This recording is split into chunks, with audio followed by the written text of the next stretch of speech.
So may one time nangyaring insidente. Ay. Di talaga ako makapaniwala kay kasi imagine nagawa niya yun.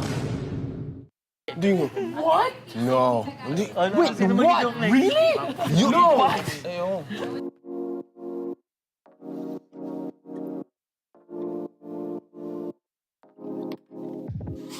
Hi everyone! Welcome back to the Philippines' most important championships. Sa ikalawang episode na ito, babalikan natin ang mga laban sa M2 and M3 World Championships na talagang nagpakita ng lakas ng Pinas sa mundo ng MLBB. Handa na ba kayo sa mga epic throwbacks at kakaibang trivia tungkol sa ating mga paboritong teams and casters? Kaya huwag kayong aalis, simulan na natin! Game. Game. Let's go. Game. Game. M2 World Championship is so memorable from all of us, but if you could take out one word to describe M2, what would that be, Butters? Shocking, unexpected, somewhere along the lines of that siguro. Shocking and unexpected. Unexpected na lang, sige. Yan. Okay, Baka sige. may harapan to. Ano sa'yo? Iconic. Iconic for me dahil ito yung taon kung kailan ako nagsimula sumubaybay sa M-Series at dito nagsimula yung pagka-in love ko sa Mobile Legends. In love. Sa akin groundbreaking kasi you have to understand yung nangyayari nung sa mundo nung time na yun was the pandemic, right? So parang kakaiba yung situation for the players, for the casters. Nandun pa yung mga 15 days na quarantine na kung naalala mo yun. Huwag mo na paalala? Sa akin naman, historic. Kasi talaga yung nangyari doon, yun yung pag-umpisa ng PH era.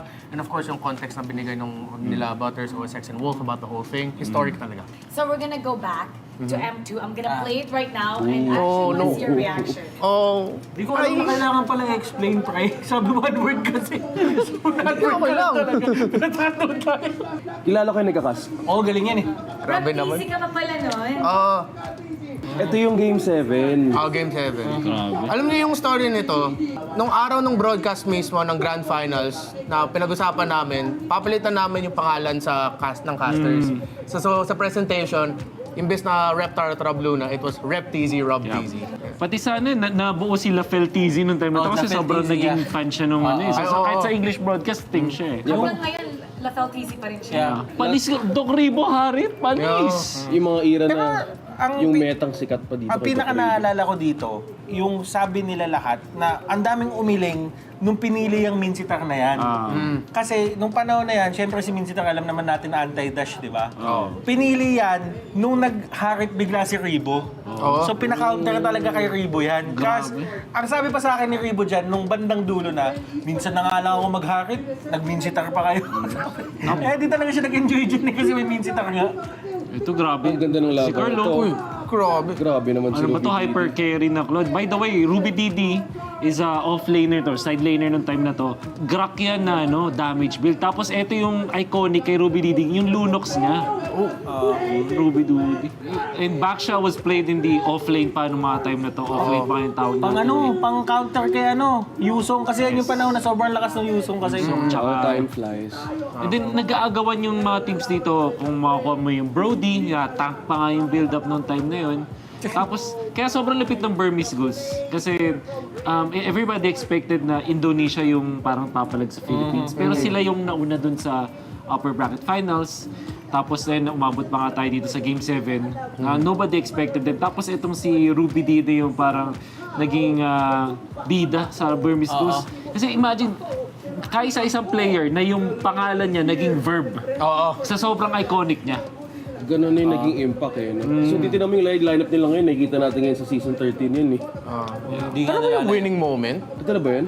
Hindi pa ata. Hindi pa ata eh. Hindi pa. Ay, hindi, ito na. Ito na, ayan. Nalala ko, sinigaw ko yun eh. Kuya sinigaw. Moribo eh. Grabe si Carlo. Grabe, grabe. Lasty Chow, grabe. And then, nakabili pa si Lasty ng imo. Galing. Well, Anong boses? Okay. Oo nga, lumaban na. Ang hindi ko makakalimutan dito, I think it was Game 4, Game 5. May nakita akong post ni Chooks. Parang minessage niya, parang, Munton, ano ba? Bigyan niyo naman ng tubig yung caster niyo. Paus na. Tapos ang daming nagtag sa akin doon. Ang saya nito mga moments. Imagine, in this case, hindi sila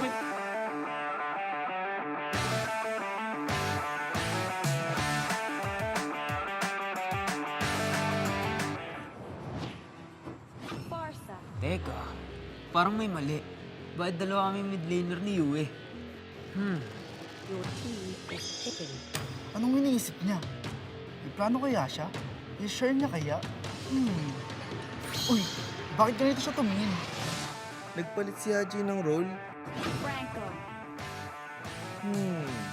Ayos to ah. Nagpalit si Haji ng role? Sinasabi ko na nga ba?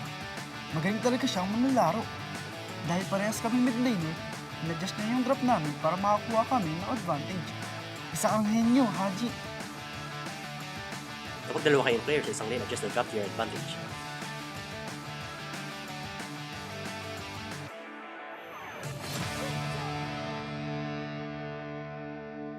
For more #tagumpay tips, nood na ng MPL Philippines sa YouTube at TikTok. Friday to Sunday, 4 p.m.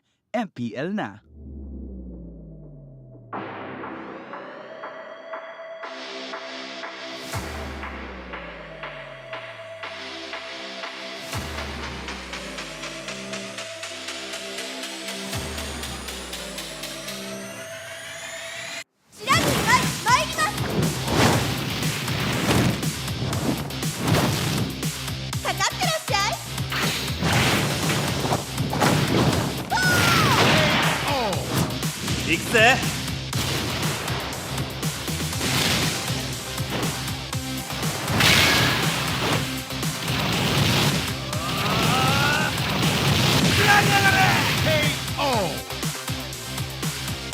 맥시가 지가운다요.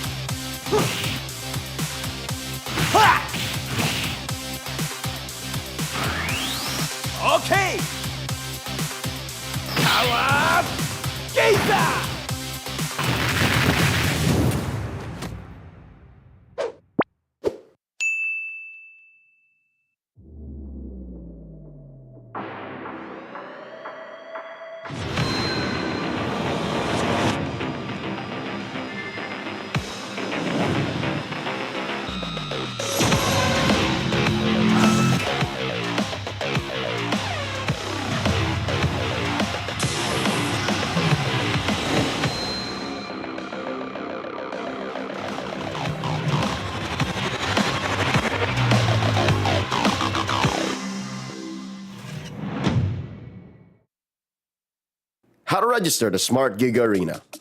First, go to gigaarena.smart on your browser. Click Sign In at the upper right corner and enter your smart mobile number.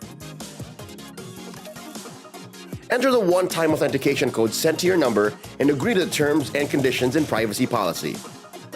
Personalize your account by choosing your username and profile picture. Congratulations!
repping for the 3 stars. Look at us to the top, no ifs, no buts. Winning any game, para to sa PANAS.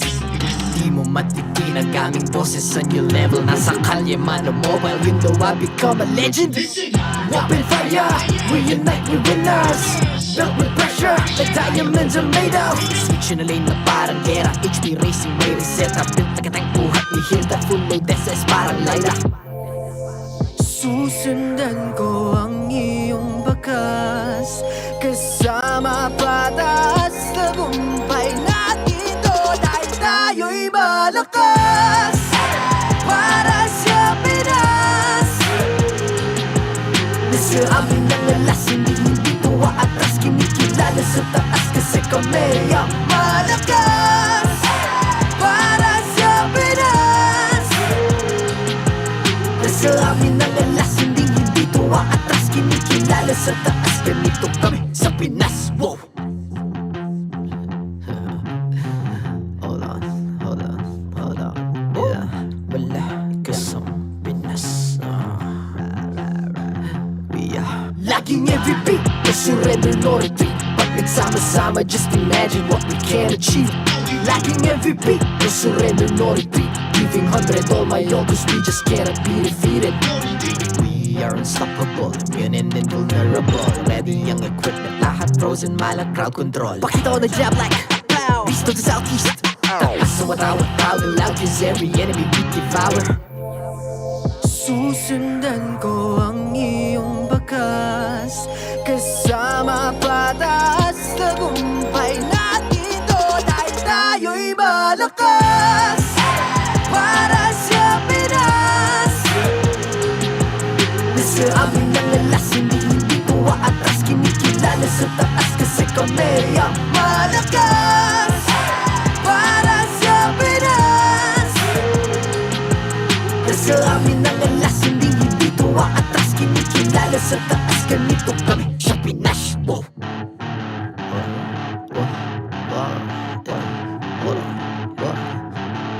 Malakas, Pilipinas, malakas. Kahit anong lane, we become the monsters. Malakas, Pilipinas, malakas. Face the golden sun and repping for the 3 stars.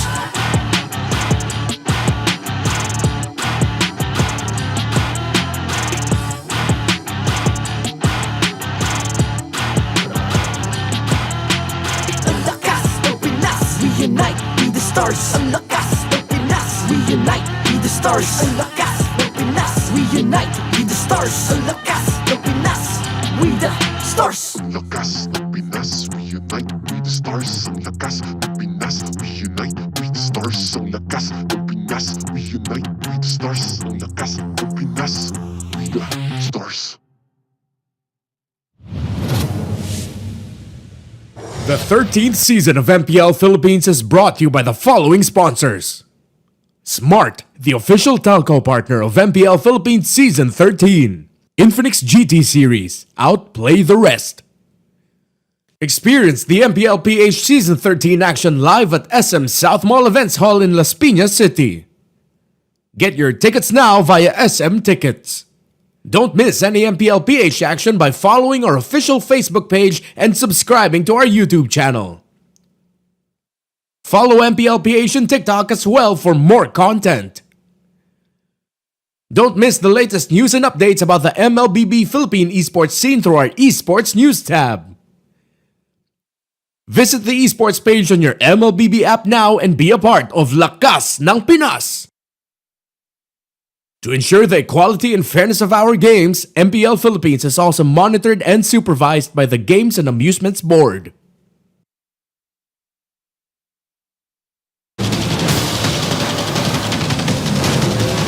Alakas sa Pinas ay para sa tagumpay!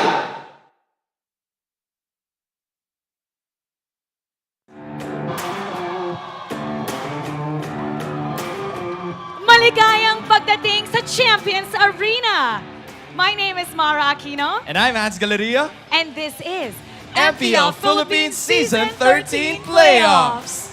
Now, after our 2 play-ins, we're finally down to the double elimination part of our bracket. Blacklist International kamakailan lang defeated 2 other teams to join Falcons APBREN, RSG Philippines, and Liquid Echo para sa darating na Final Four. Now let's take a look at the updated playoffs bracket. For the first match of today, Liquid Echo will be going up against RSG Philippines. This is a major match dahil kung sino ang makakapasok dito will be proceeding into the upper bracket finals, which is they will have a chance, just one more step, to not only make it into the grand finals of Season 13, but to also represent the Philippines in the upcoming MSC 2024. And after that, we'll have Falcons APBREN going up against Blacklist International in another best-of-5 series. This is a rematch of last season's grand finals, and it's a dream-come-true matchup for both of them. Now, for the first match of the day, we're going to be talking about the rivalry between Liquid Echo and RSG Philippines. This is war. Ever since that's happening nung Season 10 pa lang, there's been so many things happening over there, and the rivalry will continue today. You know, before we move on to the rivalry and dissect the anatomy of our legends, we have a special guest joining us today. All the way from MPL MENA. Great friend of ours. He was here for M5. Let's all welcome Yasu. Hi, Yasu. Hi, Mara, and hi, Hans, and also hello, Philippines. I really miss you guys. We miss you as well. You were here for how long? Like almost a month, right? Oh, yeah, I was here in the M5, and also, since I have the opportunity to say that right now, I really want to thank Manila for all the great memories that they have gave me, and the great hospitality and generosity. Do you remember what's your favorite Filipino food? You were here. Any words that you remember? I remember some words. One of them, or like both of them, can actually be used for you guys both, and hopefully it's not a bad word. Maganda, as in pretty, right? Yes, maganda, pretty. And bogey, as in handsome, right? Pogi. Okay. Nice. He was here for a month. We had so much fun with him. But you know what, Yasu? Now we're going to be talking about the first matchup, which is RSG Philippines and Liquid Echo. Right. We're going to go behind the history of the playoffs with them. So for the past 3 seasons, Season 10, Season 11, and Season 12, Liquid Echo has eliminated RSG Philippines. That is a major fact. And in addition, ever since the franchise system started here in MPL Philippines, both of these teams have always made it to the playoffs, always present, never absent, and you could also say that have very well represented us in the international scene, with RSG Philippines giving us an MSC championship and Liquid Echo getting us an M4 trophy. That's right. Now, you know, with RSG Philippines, when they won, Season 9 title. That's they right. represented Philippines in MSC 2022. I believe that was in Malaysia. And then they won. They did win. And in addition, there was just a lot of people kind of like doubting them. Probably same with M4 Liquid Echo from before, wherein they were the runner-ups of that current season, heading over into the World Championship. But now they have managed to showcase that they really were that super team for a reason back then. And even with Echo, after reaching the grand finals for Season 11, they represented Philippines in MSC 2023 and they finished 3rd place. So both these two teams have the international experience, The recognition behind them. as well. The recognition from all over the world. I mean, I remember if we go back to Malaysia with RSG Philippines, that was when Demon Kite was there, and now Yep. he's back He with is back. RSG. That's a really good note to take, knowing that he has made it to the playoffs once again. Now, I wanna think more, Mara, about everything that has happened with these two teams, right? Yeah, there you go, up in your screen. This is the MPL Philippines franchise history. So you could see here how for 3 seasons straight, Season 10, Season 11, and Season 12, Liquid Echo has been dominating RSG Philippines. And in addition, there's only been RSG Philippines winning once in this moment in the S11 Playoffs in the upper bracket semifinals. So these guys or these players are entirely familiar foes at that, and they want to make sure to continue the battle right here. How about let's ask Yasu? Let's get Yasu back up because I know that he's very passionate with MPL. He watches our broadcast. What can you say about the rivalry between Echo and RSG Philippines? Liquid Echo now. They have a new name. Well, what I really like about both these teams is that they kind of have the same play style. They are aggressive when it's needed, and also they are playing by the book. And what do I mean by playing by the book? They are both focusing on the objectives, fighting eagerly for the first turtle, and whenever they meet in the playoffs, especially, it's a match made in heaven. And looking at the history that these teams share, the numbers are in the favor of Liquid Echo, but RSG's current version might change the route of history. Now, I think he's mentioned more of a match made in heaven, both RSG and Liquid Echo. I know, on the other hand, MPL MENA is a relatively young league, but would you say there is a team on that side who also shares the same rivalry as Liquid Echo and the side of RSG? Well, our rivalry here in MENA, 2 seasons ago, I would say Occupy and Okami Esports, but currently our playoffs is around the corner and we have two teams who almost finished the regular season undefeated. And these two teams are Twisted Minds and R8 Esports. And now, take a look at this. We're featuring Sanford right now for the Anatomy of the Legends. He makes the rivalry extra fierce. Now, Sanford also described previously that his playstyle, they're very calculated. He's actually very good at math, and he says that that translates into the Land of Dawn by making very precise movements. Calculated decisions at that. And this playstyle will also reflect into his stats, making him one of the candidates for the All-Star EXP laners in the Alamat Awards. Not only that, because you can also note that the two of his main heroes that we would see are both the Yuzhong and the Barats. These are both team-centric, objective-taken heroes at that. And the hero pool that Sanford would always be using could rank him, or will actually rank him, as the second EXP laner with the highest kill participation. That's how you know that he's really part of the team fights all the time. He's such a team fight specialist. Right there, even in the graphics, it says he's a human calculator. Heart of a champion. You know, I've been told by people from different regions that they actually really look up to Sanford, and he made such a big difference and made an impact. So even though he's really young, people are looking up to him. I mean, looking at the stats, right? It's at least first, second, or third in terms of the Alamat genes. By Alamat genes, we would say that it's more of the stats that happened all throughout the season. And being top 3 for all of that says a lot.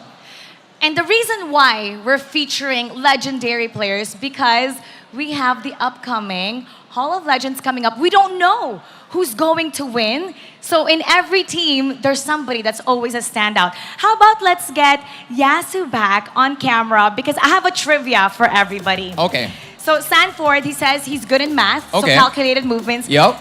You know, Yasu is actually an engineer. Oh, He's really? good in math. That's actually what Yasu, you know, that's what Sanford wanted to take in school. So give us a little bit of perspective. You being good in math, also you tried to be a pro player before. So how does being good in math translate into the game? How does it help you?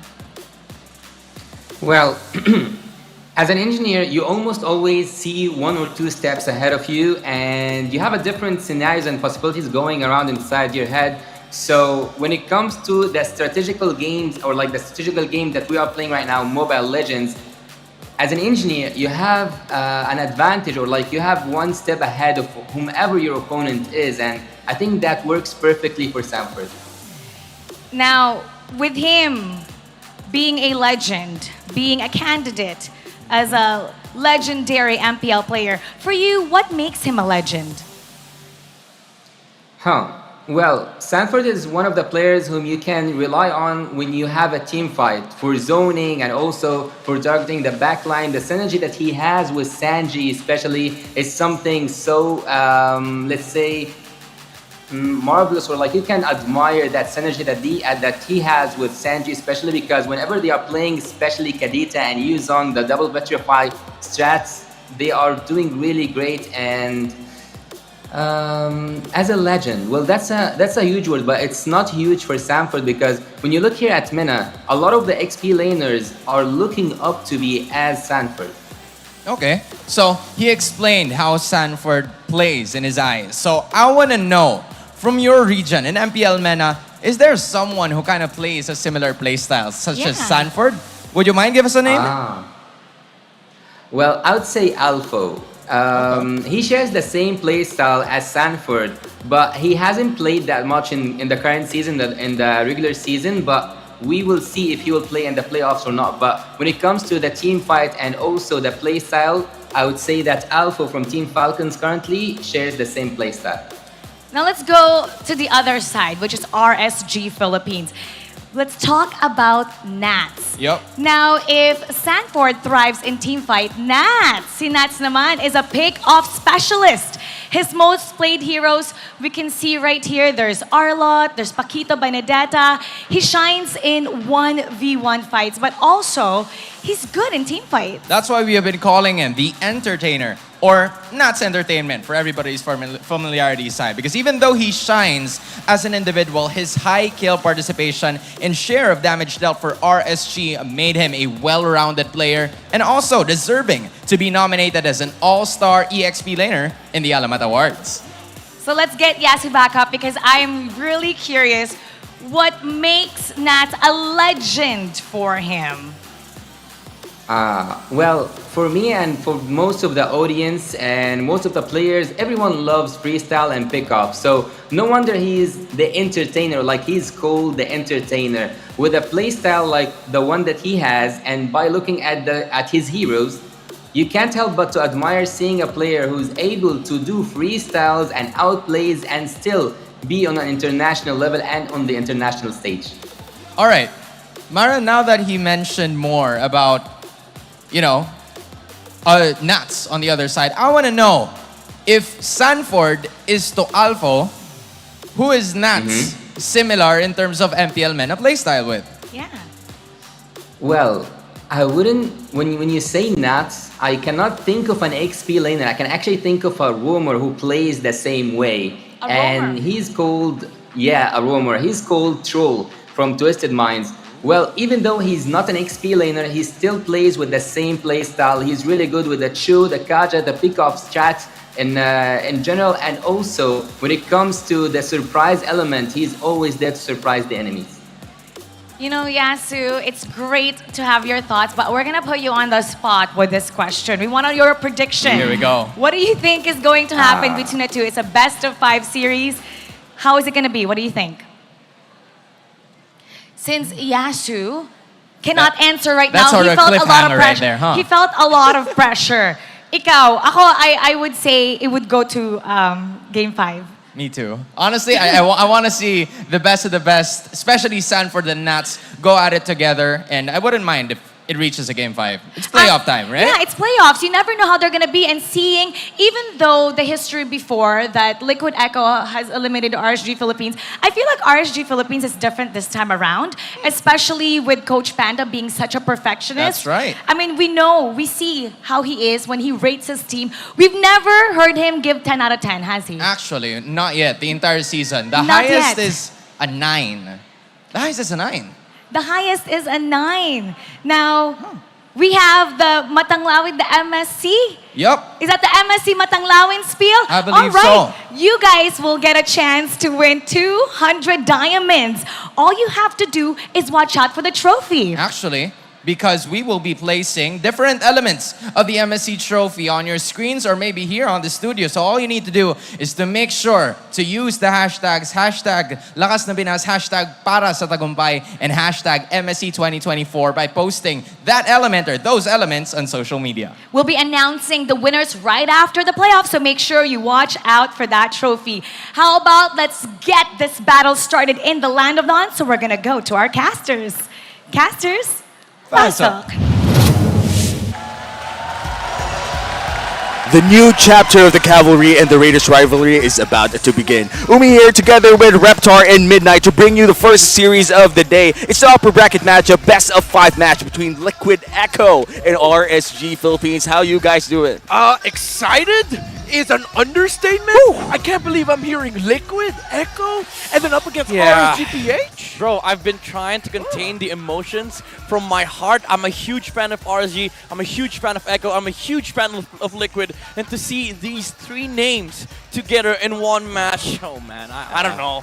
I just want to watch. I'm perspiring. The best part here is none of these teams will be eliminated whatever the results is tonight. But of course, it's still going to be tough, mainly because the more you win in this upper bracket match, the more you'll have safety, I would say, in this new bracket system. And it's going to be really tough for both teams.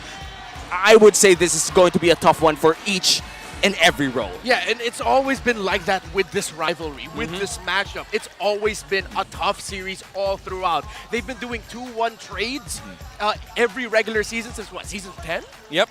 And the thing is, it's funny, because like RSG and Echo, whenever they meet in the playoffs, Liquid Echo has always had the final laugh. And I think during the regular season, correct me if I'm wrong, it was 4-1 or maybe around 4-2 in terms of the regular season numbers. And that just means that every time that these two teams met, it's Echo, as you said, or this time around, Liquid Echo is the one who always gets the final laugh. And let's see, is right now in this upper bracket matchup, whoever wins this, where will they end up? Like, whoever wins this match, where will they end up? They will end up one series win away from flying to Riyadh for the biggest Mobile Legends Bang Bang mid-season cup ever. Wow, come to Saudi, Habibi. It's going to happen, and they're one step away if they win this match. Here are the marshals who will officiate this match. They ensure the fairness and integrity of our games. Let's welcome our Kuyas, who will make sure the integrity of this game. So let's welcome Liquid Echo and RSG Philippines. The Orcas find themselves in new waters against an old rival. From the seas will they rise to slay the Raiders. Here come the cavalry. Let's go! Liquid Echo!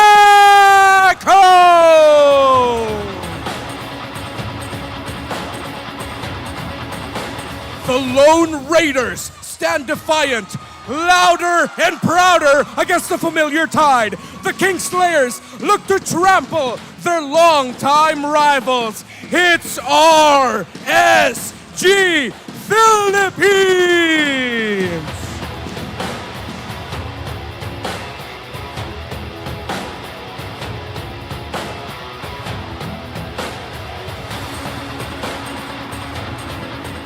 The winner of this match advances to the upper bracket finals. Liquid Echo is coached by Coach Tic Tac. RSG Philippines is coached by the Hall of Legend inductee, Handa.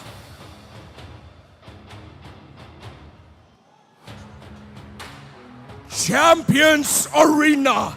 Team Liquid Echo, RSG Philippines. Welcome to another chapter of this legendary rival. Who sails? Who sinks? Who will come out on top?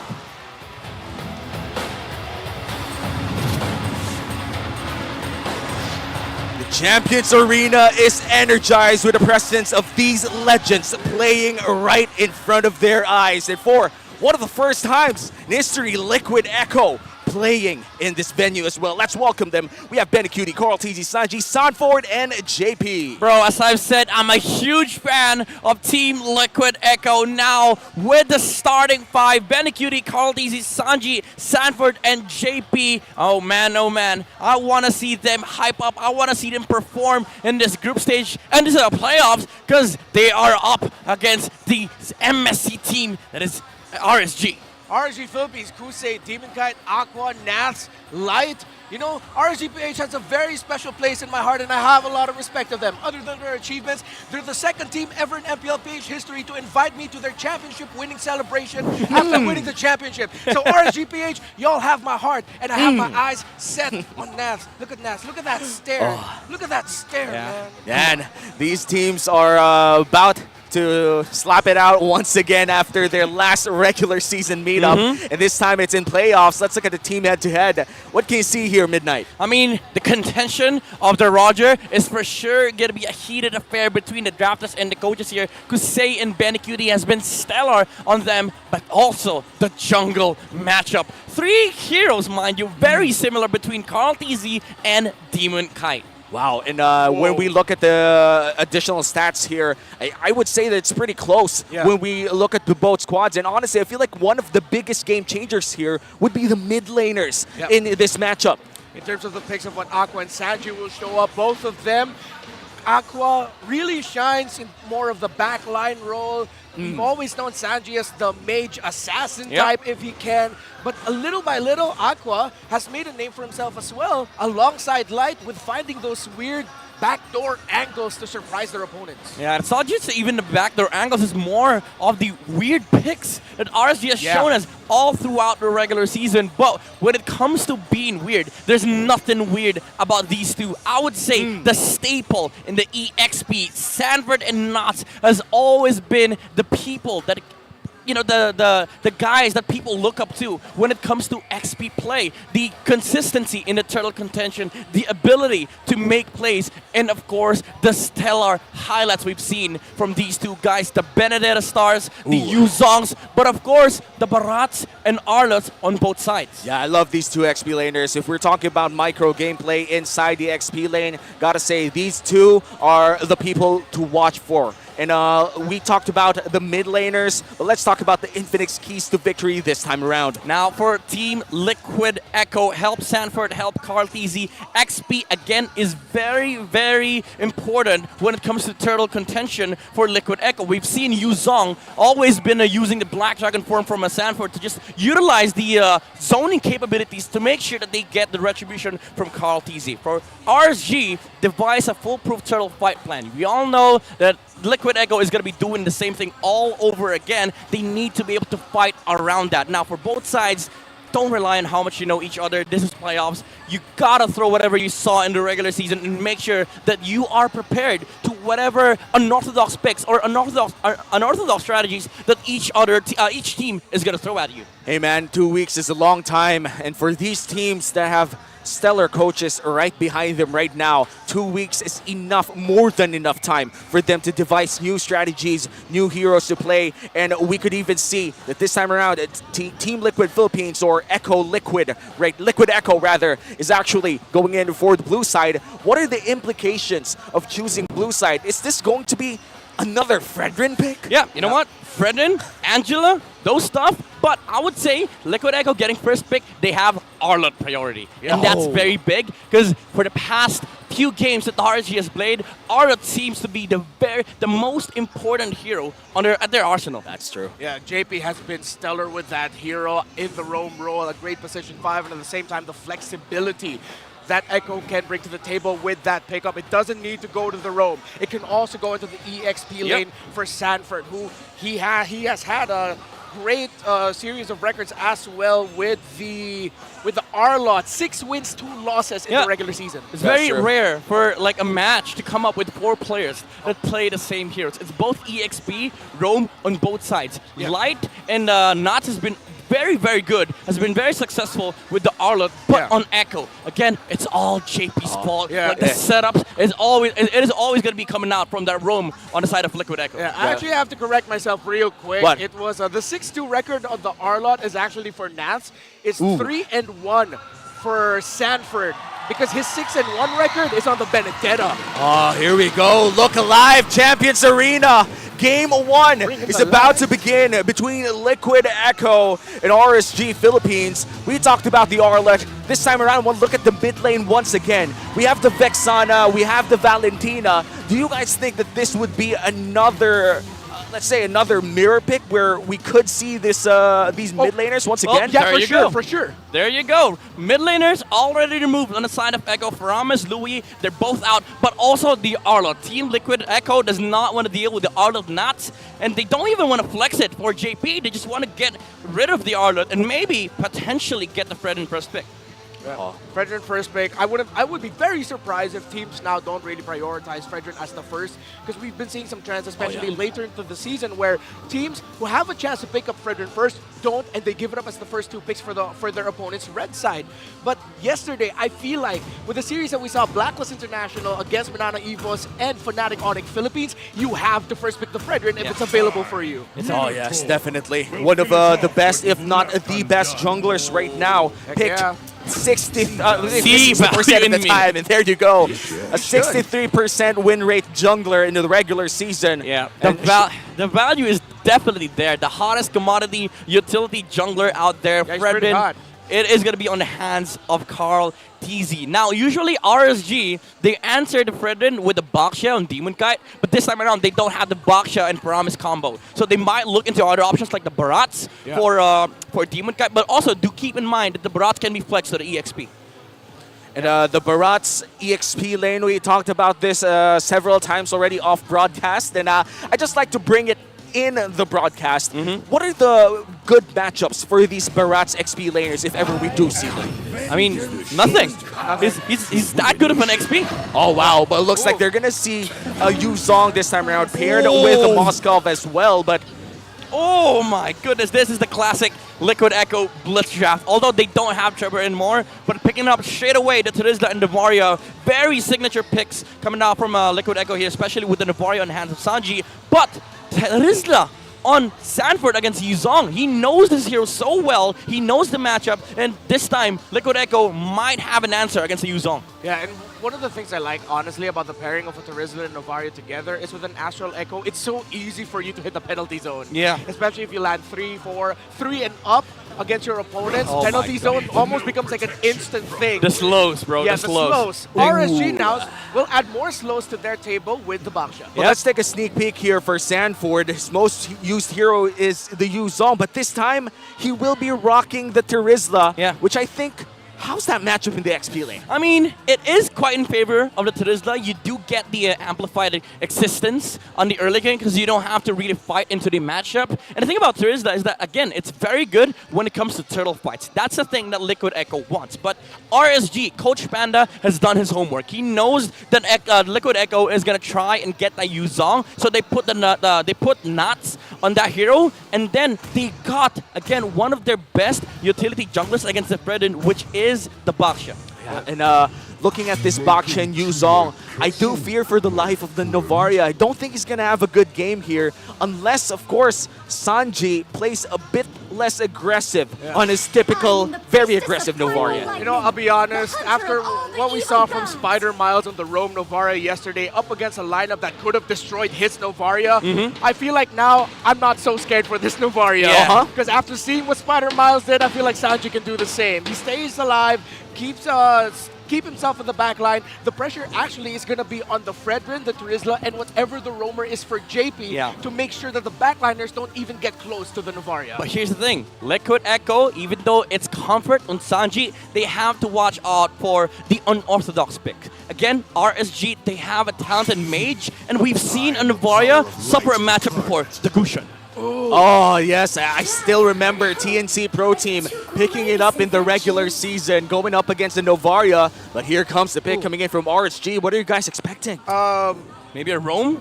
Yeah, roam. I wonder if they're going to... Because looking at of Liquid Echo, I feel like maybe... Hell, Chip, Nathan might be their last 2 picks. Will be really good because Nathan Moskov, that's true, in terms of that trade. You know, when we look at the Moskov, I think Midnight was the one who said this. I think nobody, as you said, nobody could beat the Moskov if played well in lane. Technically, you win almost all matchups in the game. You know, RSG, they pick up the Vexana on Aqua, and I feel like that's a staple pick for RSG. But Liquid Echo, they go back to the quad of Benecutie and finally the Carmilla maybe on the roam. I'm not saying maybe. I'm saying it is.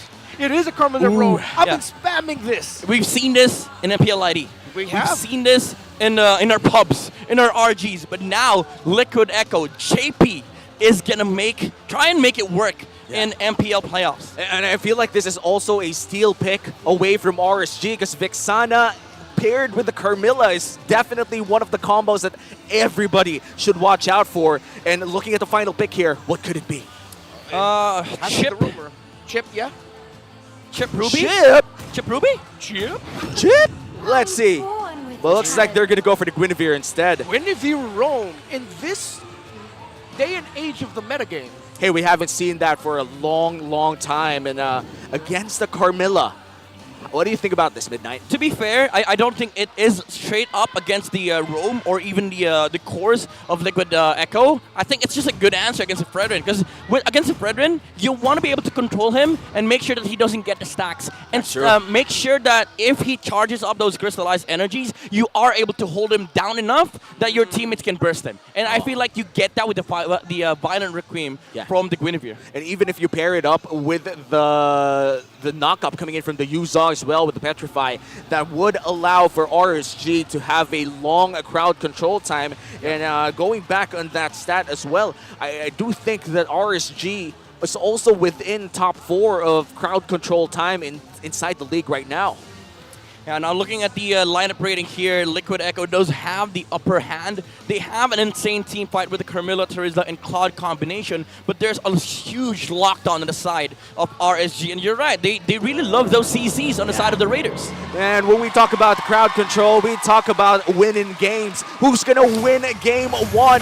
It's Liquid Echo versus RSG Philippines. And yesterday we saw 5 games in our first series. Do you think it's going to be the same story today? I want 5. I want 5 games. I wanted 5. And again, the heat, the context of this match is Liquid Echo. They want to be able to buy in for the MSC chance against an MSC champion team that is RSG. Just like that, JP burst a chunk of his health down, but Carl Teasy is already there as well. And so far, no big casualties. And they're both taking it easy right now. But RSG a little bit more aggressive with the pokes early on, just so they can control the rotations of Liquid Echo. This is the classic RSG early game, just pure aggression. Don't show any sign of weakness. Just make sure that you're everywhere on the map. And they're able to do this with the boss shot. But Light, gets poked by Carl Teasy. Usually it's the other way around. That is painful. Coming in from the box show 1 minute in the Fredrin rather. But overall, RSG still up with the tempo. Is this actually what RSG wants to do? Do they win the early game? Well, in terms of what RSG wants to do, it has to be control the aggression that the Carmilla and the Fredrin together can dish out. So you want to try and match them with the pokes. Because if you let Liquid Echo do what they want to do in the early game, they're going to be invading the jungle after the first turtle. Yeah. And look at this, 3 Purifies on the side of a Team Liquid or Echo Liquid. Liquid Echo. Liquid Echo. We're getting used to it. It was a surprise for all of us. It was a surprise for all of us. You know? 2 days right before playoff starts. Liquid Echo with 3 Purifies, respecting the crowd control that RSG has. But it looks like Turtle will be started by Carl Teasy. In the bottom lane, a bit of a gank onto the EXP lane to push him out. Carl Teasy already has brought down the Turtle to 4K. Little reset though. All right. Classic moves from both sides. RSG, they let the enemy jungler get Turtle Prio, but Yuzong? Here comes the Black Dragon form. Astral Echo dropping them down. Astral that's an entry by Sanford. Penalty zone. Carl Teasy gets the Turtle, but RSGPH are going to be fighting back. And the damage coming out from RSGPH hurts too much. First blood, make it 2 for RSG as Carl Teasy and Sanford fall. Liquid Echo losing 2, and Turtle secured though. Who wins that trade? I mean, for sure, RSG, they're going to be definitely happy with what they got. Even though they lost Turtle, it was because the jump from Sanford was there with the penalty zone, but they got 2 heroes, and that's the power of the box shot. The ability to turn these losing fights, they're still going to be able to get pickups right after the Turtle dies. And look at the bravery coming in here for Benny Cutie. A 2v1 scenario, putting an aggressive BMI instead. I could never. My nerves would die. Same, dude. It was like, I am not that type of Claude player that can use Blazing Duet to clear waves and poke that early on. I'm saving that up until I have 3 items. Same, dude. I'm a 3-item believer. I'm a power spike abuser. Yeah, he only has a Swift Crossbow, and he did that. I mean, that's Benny. Come on. That's Benny. It's Benny. And that's just experience, you know. That's a world champion right there. World champion gold laner as well. But for RSG, even if they're up against world champions, they are former world champions themselves. 1 MSC title, and RSG ahead by 1,000 in this matchup. Is this expected? Are we expecting RSG to ramp up the early game? Oh, Light actually entry with a spatial migration. That's going to be JB with a burst of blood. Light going to be taking damage, but he survives. And look at the Eternal Guard by Aqua. Cartesian taking a lot of damage. He doesn't have the ultimate anymore, and he goes back. I mean, RSG, again, aggression is the name of their game. This is the task force. No way. Spear of Destruction, is he going to go in? Nah. All right. And dude, the control, the macro, and the ability of the box shot to keep this going. Oh no! He tried to hold, but he's not gonna fall. RSG back off as Liquid Echo will bite back and defend the tower up top. Let's talk about aggression here. RSG is doing this non-stop. They're going in 3 men at a time. But looks like Liquid will be starting once again the second turtle of the game. Liquid Echo, can they secure this for free? Yep, I think Liquid Echo does take the turtle for free. RSG, they were in no shape to contest that turtle. And I mean, in a macro sense, it's right for RSG to just give it away. Because if you fight and then you lose against Liquid Echo, that's momentum being taken away. But RSG, again, with this kind of lineup, the prioritization on the box and the matchup preference, it does make sense that they are able to do this with these set of heroes. Light has just been jumping all over, dude. Yeah, he's not shy with it. I mean, there were 3 members of RSG PH there. If they got the jump, it would have been a go. But it looks like this is a go for Liquid Echo. Astral Echo finds them. Carl Teasy. Wow! Using the Spear of Destruction to get behind Carl and then be able to blink away. My goodness, the dodge. The micro mechanics of these guys. I could never have thought a defensive Spear of Destruction would have worked out. But you know, how do you even call it Spear of Destruction if you use it to protect yourself, you know? It's Spear of Protection. It's Spear of Protection at this point, but RSG... It's the SOP. I can't wrap my the head SOP. around it. Wrapping my head around it is not an option at this point because we have 3 people wrapping around Nats, and there is the option for Black Dragon form, but it's not using it just yet! Oh, but in the bottom lane is actually a big wraparound onto Sanford. Are they going to be able to find Asno? He used the Black Dragon form to send the members of Liquid Echo back. They try to poke him down, but Aqua is here to help. 4-man rotation by Liquid Echo up top will not lead to anything. JP? Big win for RG, the bottom lane, but Liquid Echo are continuing this on. Wow! Curse of Blood, the taunt, the damage. Aqua falls, there goes the Vixana. Nas is trying to survive in the bottom, under the tower. But he falls down. Benekute able to free hit. Demon Kite gets spotted out by Carl Teasy. Baby, and they're going to be chasing after this Baksha. Carl Teasy, taunted, damage. Can he hold? He does not. And just like that, Liquid Echo trims the lead from 800 to none. The decision of Liquid Echo to go for that swap and the punishment, they saw that there were 2 heroes on the bottom lane. Even though Sanford died, they knew that it was always going to be 3v4, 3v5 max at top lane, and they are going to be favoring that trade. And again, the commitment. They dove that tower, disrespecting the Yuzong and the Vexana. Oh, yeah.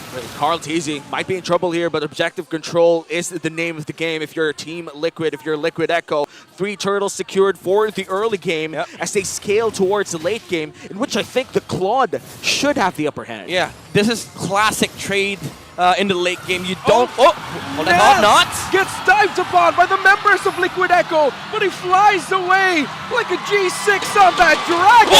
Almost gets hit by the Star Shatter, but Nas survives. You know what they say, if you can't reach the dragon, aim for the stars! TC! Full-on combo by RSG. Sanford goes in with the penalty zone, but doesn't actually connect that much. Carl TC falls. RSG PH are going to be fighting back. Team Liquid Echo is trying to escape. Sanford will get taken down. Great rotational read by the Raiders. And the Raiders fight fire with fire. The aggression coming in from Liquid Echo just is answered by the Raiders with aggression of their own. Yeah, this is why people love watching Liquid Echo against RSG. It's always a back-to-back affair. Somebody will always be able to win the trade, but somebody is always going to be able to go for the punish. You can never know who's winning these trades. Yeah, not gonna lie, this fight right now is making me wet with perspiration. 2 teams that have really made a name for themselves with water themes, a King of Sea, a former Orca. Now we're Liquid. You know, if you're now we're Liquid, still wet. But you know, if we're wet of perspiration, we're also high in inspiration because Benekute. Look at that damage, baby! Okay, the stun last Star Shatter takes down the Vixana. Oh man, this game is just Oh, it's not stopping! Purify. I love what I'm seeing. There's Curse blood. of blood. Gets to Cortez. It goes in. Sanford, penalty zone. There's the Appraiser's wrap. Demon Guy still holding on. That's able to deal a bit of damage, but the Baksha will fall at the hands of Liquid Echo. Crucial pickoff on Demon Kite. The Lord is started by Team Liquid. Come on. Usually, whenever we see teams win mid-game fights, they just snowball. RSG just won a fight. Liquid Echo, they didn't care. They were like, all right, no Moscow, 5v4. And then they won that. Although the Spirit Destruction almost got the Lord. But again, Liquid Echo now has the momentum back on their side. You know, we always talked about this. Sanji on his Navaria. We typically see artillery mages way back in the back lines. But this Sanji Navaria is very different. He's the guy to use a sniper right in front of everybody else. Yeah. The best way to land a sniper is just try to hit it point blank. Exactly. Oh, the Curse of Blood with the penalty zone flicker rescue by Sanford means that Aqua will fall. Liquid Echo still have the Lord. They're taking this in a more calculated route. They find Nats. He will fall. He will not. Or will he? He flies out. He survives cross. DC take a lot of damage. Are they actually going to be focusing on the base right now? It's still 10 minutes in. It looks like they have to go back. Liquid Echo dominating RSG Philippines out of nowhere. This is Liquid Echo coming into this matchup really prepared. That there is the pickup, the initiations, the jump, the snipes coming out from Sanji. It's also the draft preparation, but also the comfort on the side of Liquid Echo. Benny Cutie on this squad has been amazing all throughout these macro engages. The ability of Liquid Echo to be able to make sure that the Claude is farming up while they're keeping the pressure against RSG. Yeah, and now it's a 5,000 gold lead for Liquid Echo. Largest gold lead so far in this 10-minute game. And after a few plays, after a couple of jabs coming in from RSG, the power punches coming in from Liquid Echo has just been going through and through. Now with this 5K gold lead, you guys think that the next Lord fight, could RSG fight that, or should they just concede that Lord? I guess they have to poke it out first, right? If they can get someone Prod and down, poke. and then if they can get a build an advantage for themselves, then they go. Yeah. But if it's really like a 50-50 and you don't know, I wouldn't take that if I'm RSG. And the problem is right now, Liquid Echo, they have the priority when it comes to vision and also pokes because of the Navaria from Sanji. So even if RSG wants to contest, they really have to check a lot of boxes here, wait the Lord out, maybe force a team fight if Liquid Echo is not ready, but that's not going to happen. Liquid Echo is not letting any holes through their game plan. No side lane deaths. All of them are grouping up in mid. It's very important for Liquid Echo right now to stay together. Yeah, and RSG, they're also staying together. In fact, they're just eating up the waves together as well. The base is getting smaller and smaller. They gotta extend the space that they have. Maybe a few galvanized steel squares and eco-friendly wood veneers, but not this time around because this is still a 5K gold lead. Yeah, the economy for Liquid PH, for Liquid Echo, and of course the macro as well, pushing the opposite side of the Lord right before it spawns. They check all the conditions here for Liquid Echo to be able to take this Lord for free. And now the Lord started as well by Liquid Echo, but are they going to continue this or are they just going to bait it out? Yeah, they're going to be continuing. Oh, that's a spear. That's big. Are they actually going to try That's the to spear. enter? Yeah. Will they try? Nah, they won't. It's big info. Yeah. Still, it's just like planting a drone camera, you know, just sending it out there. Yeah. Oh, they got the Lord. Haha. Here's the info. Upload We tried. it. Oh, Carl. Click like and subscribe. Like and subscribe. Like gets done. He goes back and calls with the spam. RSG Philippines were doing this earlier, but RSG PH is showing, okay, go ahead, spam, we'll spam back. We know we're losing, we don't care. I mean, Demon Kite and Carl TZ has been duking it out for years now. And I'd like to believe these two people are friends IRL, but looks like it's heating up in the battlefield right now. This might be the endgame push. All right. There goes the Astral Echo Light brought down really low. That's the stuns. He's immune. Is he going to be able to escape? Yes, he will. Immobilize onto the Demon Kite. And the entry by Sanford, penalty zone. Demon Kite will fall down. Liquid Echo have built an advantage for themselves. Aqua with a Petrify entry. And a blazing duet by Benny Cutie means Team Liquid Echo will take game number 1. And Liquid Echo secures their first win under their new organization name. Clean, decisive precise. That's the mode of operation here for Liquid Echo. And one thing is for sure, they're not scared fighting against a very aggressive team that is RSG. They keep on making plays. The signature of the old Orcas now turned to Cavalry, the Express coming out from Liquid Echo. Gotta miss the Echo Express, but we're not missing it anytime soon because we just witnessed a very quick game. I think the average game time for both squads here would be 16 to 17 minutes, but that ended around less than 15. What a statement win coming in from Liquid Echo. Not gonna lie, they might be liquid, but that game was solid. It really was. Yeah, they really gassed up the tempo over there, right? Yeah. They did. I had to make that joke somewhere. Now you gotta include Plasma wherever, but that's really hard, you know? That's like the fourth state of matter, right? That's true. Okay, I'm glad I still remember it. I failed science multiple times. I failed science too, bro. Nice.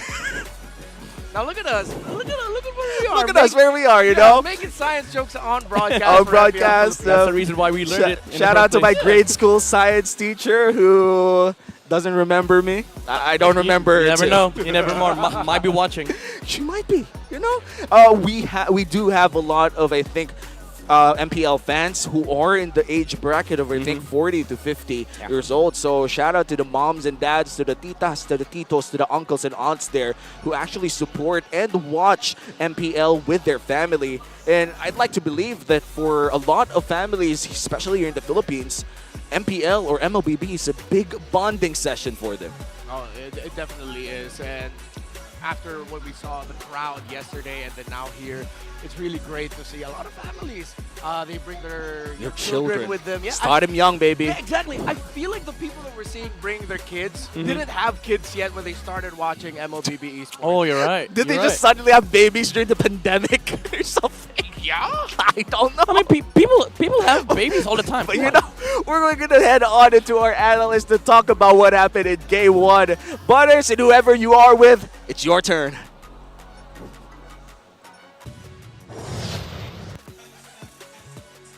Ako nga pala si Butters, nagbabalik dito sa MPL Philippines. Kasama ko ngayon si Coach Dap ng Smart Omega Neos from MDL. And what a game coming out from Liquid Echo. Masasabi ko pa ba na ang solid ng Liquid Echo? Parang hindi na tama no? Parang they're just performing to their standard. Standard na nila yun. Standard na nila yun.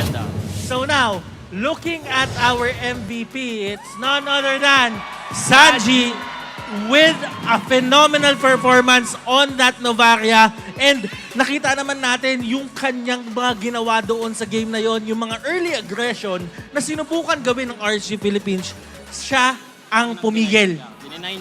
Dinenay niya, ginawa niya ng space, ginawa niya yung trabaho niya, and at the same time, nagawa din ng Team Liquid yung trabaho nila. And looking at the stat line dito, 5-0-4. Hindi siya makahawakan dito. And yun din yung isa sa mga magandang traits ng isang Novaria, lalong-lalo na sa mga lineup na katulad ng ginawa ng RSG Philippines, is hindi talaga siya madali mahuli. Kahit sabihin mong may Guinevere ka pa, o kung ano pa man, may Dragon pa, kung hindi ka talaga magko-commit sa kanya, is maging okay lang. In the early stages of the game, kung nakikita natin dito, Coach Dap, ay talagang nakikita natin yung potential na meron yung side ng RSG, lalong-lalo na sa pagkakaroon ng early game advantage. Kita naman natin yung rotations nila eh.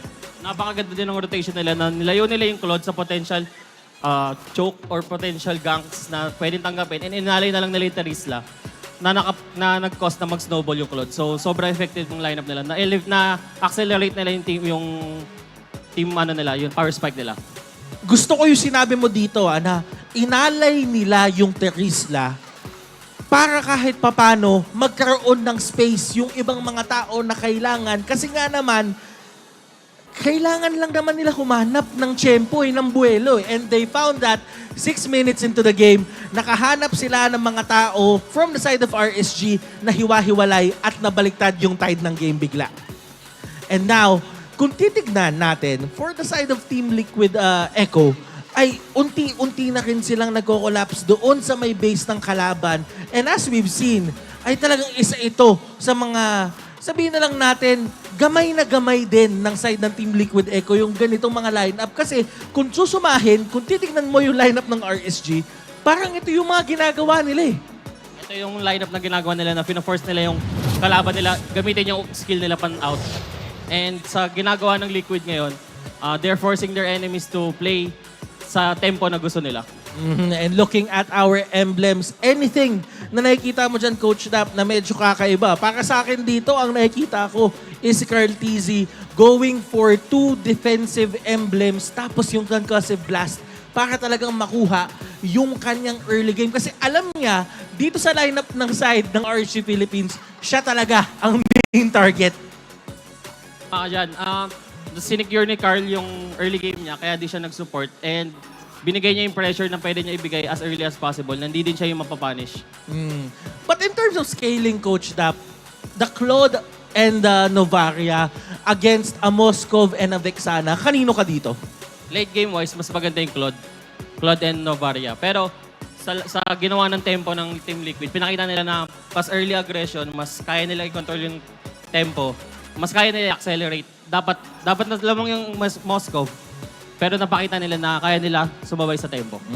And with that, those rotations, kung iisipin mo, back siya, Yuzong, tapos meron ko pang Guinevere, parang dapat talaga hawak nila all sides of the map. Super early game lineup yung team RSG dito. Pero talagang ginawa lang din, na-understand ng team Liquid Echo yung ano nila, yung game timing nila, yung power spikes nila. And tingin ko yun yung the way they play is yung ginagamit na ng RSG yung mga skills nila pang out eh. And that's a sign na they're not playing their game. Katulad ng sinabi mo kanina, kung titignan natin yung rich guy ngayon, inaalay nila si Sanford on that Trisla para magkaroon si Benny ng 836 gold per minute and napakalaki nun.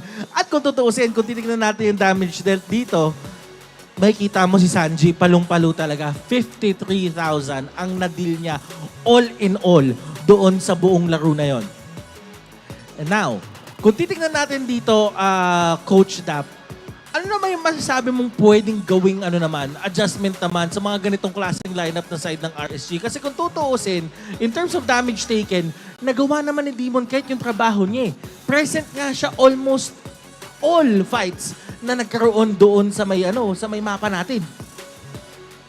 Siguro I'm looking at light and nuts dito to create more plays pag mid-game. Now, kung tutuusin, Coach Dap, ay alam naman natin, talagang nag-draft ka din para sa team mo. Yung mga ganitong klaseng laban na nagawa mo naman yung early game checklist mo, tapos hindi talaga pumanig sa'yo, nabaliktad ka. How do you get back dito sa mindset na parang winning mindset tayo, 5 games to, kailangan bumawi lang? Treat it as best of one. Best of one lang, best of one. So, ibig sabihin, one step at a time. One game at a time, best of one lang. So, ganun pala yun. And guys, kung tutuusin, tingin ko ganun naman din talaga lahat dapat dito. This is not only just a race, but this is a marathon. At kung tutuusin, hindi nga dapat nagmamadali kasi there is an ample amount of time for you guys to formulate at makapag-adjust. Tama, Coach Dap? Tama. Tama, yan. So, a bit of trivia lang kasi nakausap ko din tong side ng Team Liquid Echo before the MPL Playoffs at meron silang sinabi sa akin. According to Sanford dito, mas gusto daw nila dito yung second place na nakuha nila ng regular season kasi daw, mas naaral na daw nila yung kalaban nila at nakita naman natin doon sa pacing ng draft na kung nakita natin yung draft, dire-diretso yung pili. Alam na alam nila kung ano na yung gagawin nila. So now, for game number 2, anything that you want to say or any final thoughts for game number 1? Wala na. Excited na for game number 2 and good luck to both teams. Good luck to both teams. And sa totoo lang, guys, this is going to be exciting and this is going to be one fast match-up. Kasi nga naman, ang gusto ng dalawang team na to, kumbaga basketball to, Coach Dap, parang pang run and gun. Kumbaga yung mga mabilisan na play to, kumbaga lahat to pumapass break. Pasa ta shoot, wala nang kwento. Pasa, shoot, wala nang kwento. And for us, ganun din naman ang mangyayari. Kaya naman, ibalik muna natin sa ating mga casters for game number 2. Casters, andyan ba kayo? Kaya nyo na yan. Thank you so much, Butters and Coach Dap for that analysis segment. And I think for our international viewers out there, what do you think happened in game 1? What's the highlight for you? It's just aggression from both squads. What else could we see? It's the clapback by both of them, honestly, though. Late entry penalty zones by Sanford, the entries by Nuts. One thing that really stood out for me was, as you mentioned, the aggressive of Sanji. Yeah, and before we head back to battle, let's first give our shout out to our official sponsor, Smart. Smart Giga Arena is open to all Smart and TNT subscribers, where they can join an array of arcade games and esports tournaments, especially MLBB. Just create an account on gigarena.smart using their Smart or TNT mobile numbers. That's your Smart or TNT mobile numbers. With the new Smart Giga Arena 20, you can unlock the world of Giga Arena tournaments for your shot at prizes. And of course, Giga Arena comes with 2 Giga Arena tickets and 100 megabytes for all sites for only 20 pesos, valid for 1 day. Load Giga Arena 20 now in the Smart online store. Now. Oh, man, I'm do it now. Do it now. Do it now. Do it now. Just don't close the stream. Just continue watching and load up and do whatever. But right now, of course, we are about to enter game number 2. And for a lot of our players here, of course, they're using one of the best phones in the world. Shout out as well to our official sponsor, Infinix. Infinix GT Series, outplay the rest. Brought to you by Infinix, the official sponsor of MPL Season 13. Be unstoppable and outplay the rest with the Infinix GT Series. And hopefully we do see a lot of unstoppable plays entering game number 2. In game number 1, I did feel like JP felt very unstoppable during that time. One big ultimate just changed so much for Liquid Echo. Yeah, the entries of that man, again, on point. Yeah, to be fair, there's no stopping the Carmilla ult. Literally. That's true. Unless you step out. It. Yeah, you gotta step out and like split apart from each other. Yeah, you gotta make sure that you don't get hit by the curse of blood, or else it's just a world of a lot of pain. But of course, if pain is the name of the game, we're talking about fighters. It's the bingo for KOF 97 is still up and coming. Take a shot at winning 3 brand new KOF collab skins and unlock their exclusive ID tags. Enjoy a sweet 50% discount on the first 10x draw and the daily first 1x draw. Don't miss out on this awesome opportunity. I still am very sad I missed out on my... Yo, I got... okay, here's my confession. All right. Hit us. Confession time. I made so much content for the past few months for TikTok and you know, everywhere else. And we have like a incentive program, right? We get like stuff. But, for sure. I might have, I'm not saying it did, spent everything on KOF. Yeah, he did. And now... He did.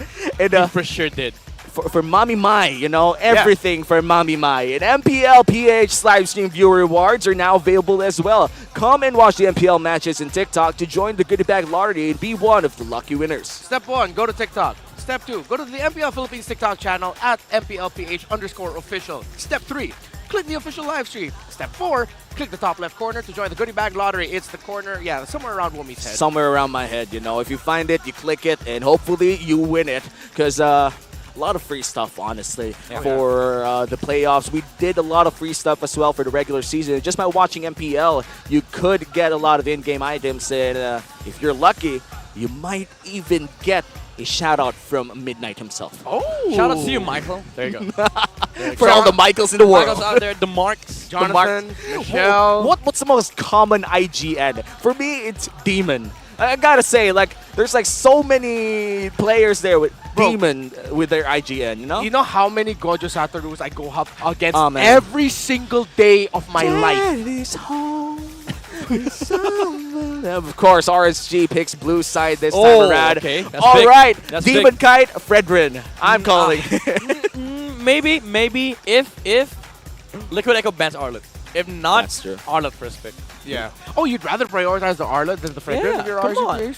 Dude, Nuts went on a winning streak with the Arlet. 5 series straight. Wow. He won his games on the Arlet. After people started banning the Arlet, RSG started losing games. Oh, Yeah, wow. they just never. Oh, yeah, that's true. That sends That's a message. Like when Arlet actually was introduced in the game, I think it was so game-changing.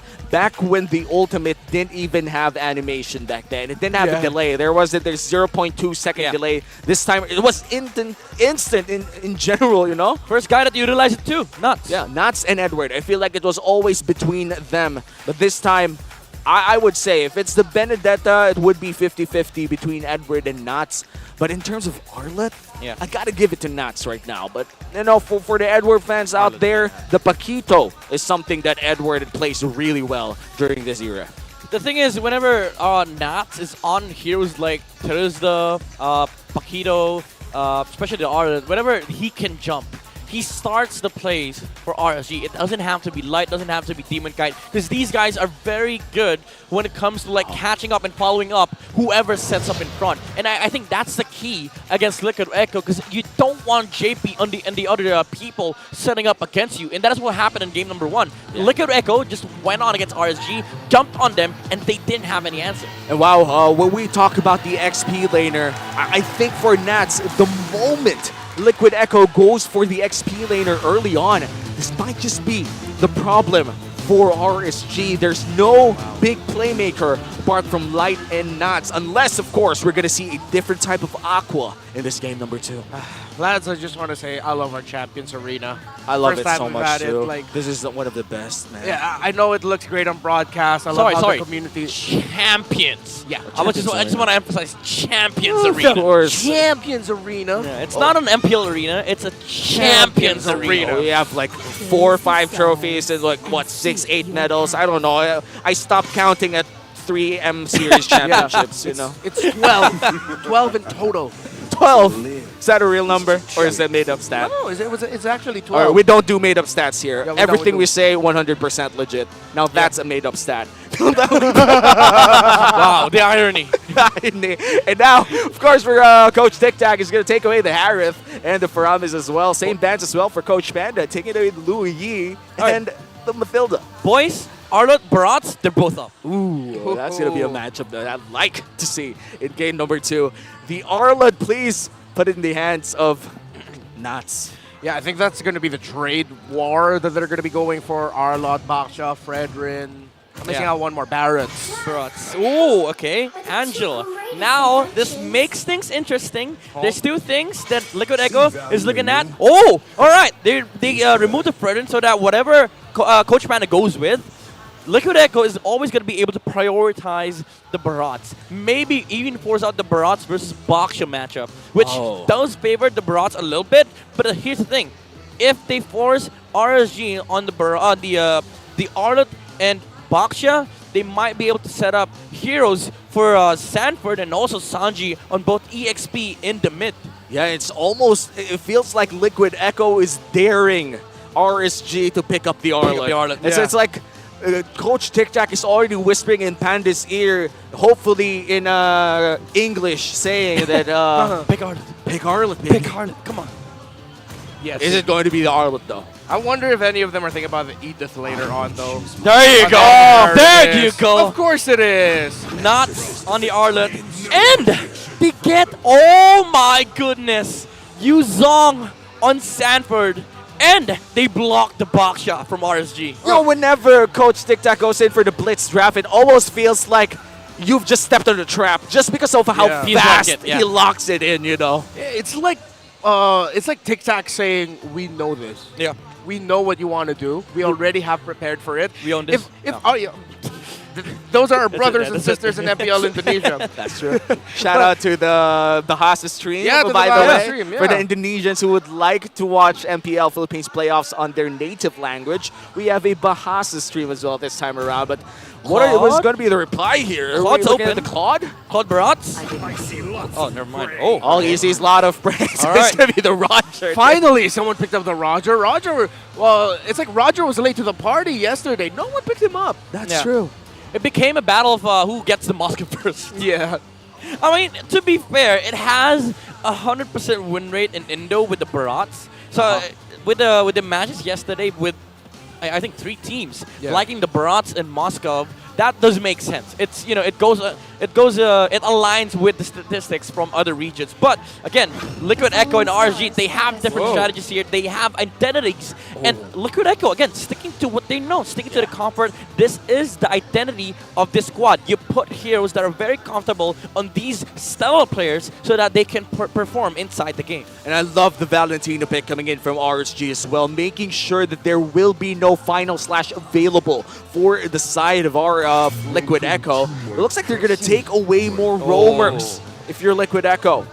Game plan for Liquid Echo, second phase, because if you go to if browse the history, the draft history of RSG, Light has always been on the second phase. Now this Grok, they did the same thing on game number 1. If they remove the Edith once again on the side of RSG, Light might be forced to once again go back to the Rubies, the Chos, even the Guinevere Roam. That's why maybe the reason why we saw it game number 1, because they had nothing on the Roam. They have no option, and that's what they do. Grok, Edith is now taken off the table. RSG, they have to go back to the Guinevere and the Rubies. I like how we just both went. Yeah, we just like groaning from time to time, especially when we are waiting for the last ban. And no, I thought it was an acknowledgement also of what Midnight said of like, wow, Light's getting pinched again. Yeah, and if Liquid Echo pick up their roamer in the next pick, then Light has gotten pinched again. Bro, JP Minnow is coming, I think. Yeah, the Minotaur coming in from JP, one of the most effective pickups that they've used in the regular season. I would say Liquid Echo would be really happy to take that pickup. All right, Knots is on the Arlet once again. Looking at the stats, 75% win rate. Oh, RSG, they took the bait. They removed the Minnow. There's a good chance JP gets the Ruby here. Yeah. Unless... But the Valentina there, I wouldn't want to pick up the Ruby as much. Even though, yes, Trends say go for that.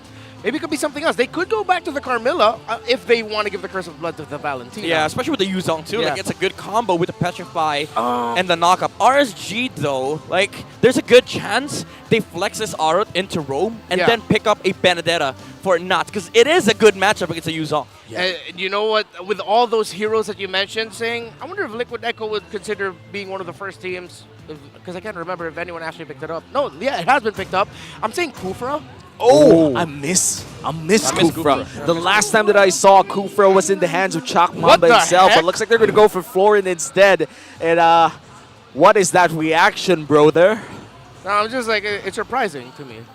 I mean, it's a Florin with Boxia. I think they just want to be able to sustain the damage output of the Roger. Because the thing about Roger is that he likes playing into team fights with maybe 3 to 4 heroes with low HP. Yeah. Florin solves that. Because like if you go in, you smell somebody, he just presses blue. And then they can reset and then go for the team fights once again. No, but my problem with this, brother, man, is a Val on the other side. Yeah, exactly. With all of the bans of Liquid Echo, I thought they wanted to pick up a Roman mid-tandem that can actually control the middle. But then with Florin and Novaria, they'll be trying to control with folks. Yeah. A punch for a punch. All right. Oh, there you go. The barrage. Wow. That's a lot of crowd control coming in from RSG, similar to what they showed in game number 1.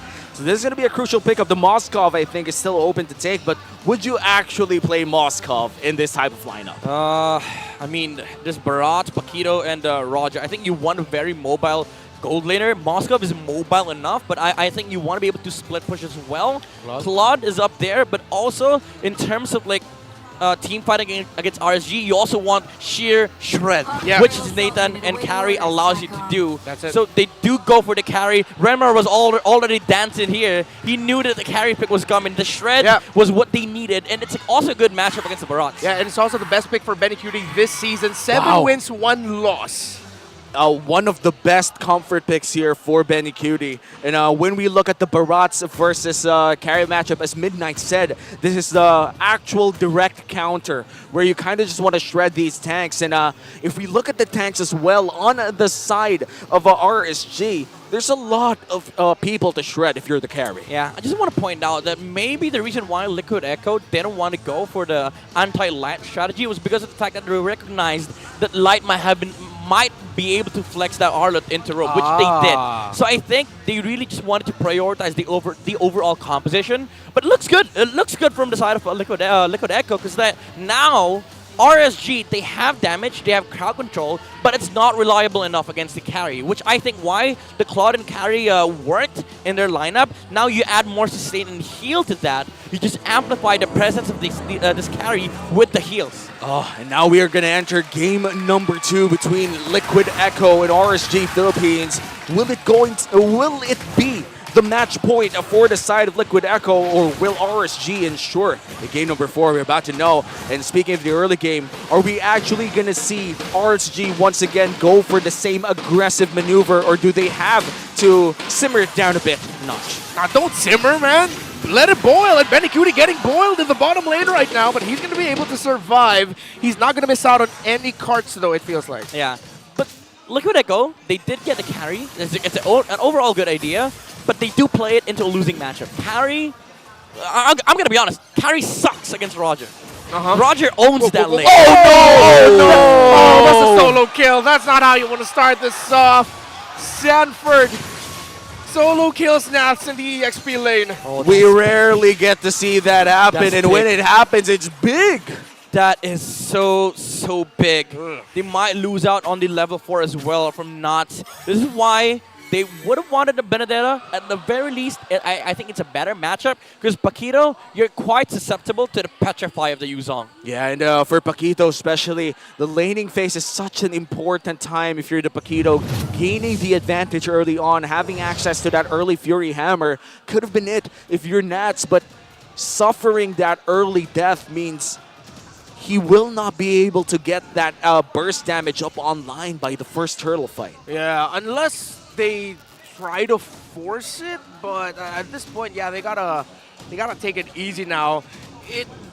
Funnily enough, they need to be more calculated up against the human calculator in Sanford. You gotta find the calculations to sort of take him down a notch here, because snowballing Sanford Yuzong, that's something Liquid Echo is very happy with. Yeah, not a good idea to go up against. Also consider that the fact of the matter is Liquid Echo right now, they have very comfortable heroes, and now it makes the keys to victory here for RSG much harder, devising a plan to contest at least the turtle away from Liquid Echo. Now that Sanford has been able to get that solo kill on XP, that is going to be crucial when it comes to momentum of this game. RSG, they do have that Roger, but you are up against a late game comp with the carry on the side of Liquid Echo. So losing this turtle is going to be huge for RSG. Gotta agree. The first turtle usually dictates a tempo, especially if there's no big trade cross map for the other team.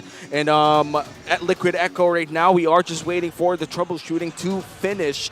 But overall, I'm saying that the early game, because of that one kill on the hands of Sanford, would mean an ensured first turtle unless something really bad happens for them. Yeah. Looking at the lineup right now of RSG Philippines, though, they still have a lot of tools in there to turn it around and still find and build their own snowball. Yeah. It's not a complete loss just yet. Like, yes, I agree with Midnight saying that the first turtle, if they lose it, so important, and it's a loss, but it's not a massive loss. They can still find a win elsewhere if they did decide to trade the next turtle or force a fight where Liquid Echo aren't expecting it. Yeah, it's like, imagine this game, there's a room for error for RSG. Losing the turtle doesn't mean that they lose the game. That's true. It makes the game that much harder. But I just want to say, like, the camera got a glimpse of it. Did you see those liquid jackets though? Oh man. Those are fire. I know they're liquid, but those jackets are fire. That's true. When are they going to be sold here in the Philippines? We asked already in the merch booth out. Yeah, they don't have it out yet. of the venue, but not yet. They're not going to sell it just yet. Maybe and in for Riyadh. our viewers out there watching the English broadcast right now who are in the Philippines, if you ever go to Las Piñas City here in SM South Mall, we are live in the events hall in the third floor. And if you wanna, that's Brigida. And if you wanna watch MPL, you could actually go to the community hub right next to our venue. Right.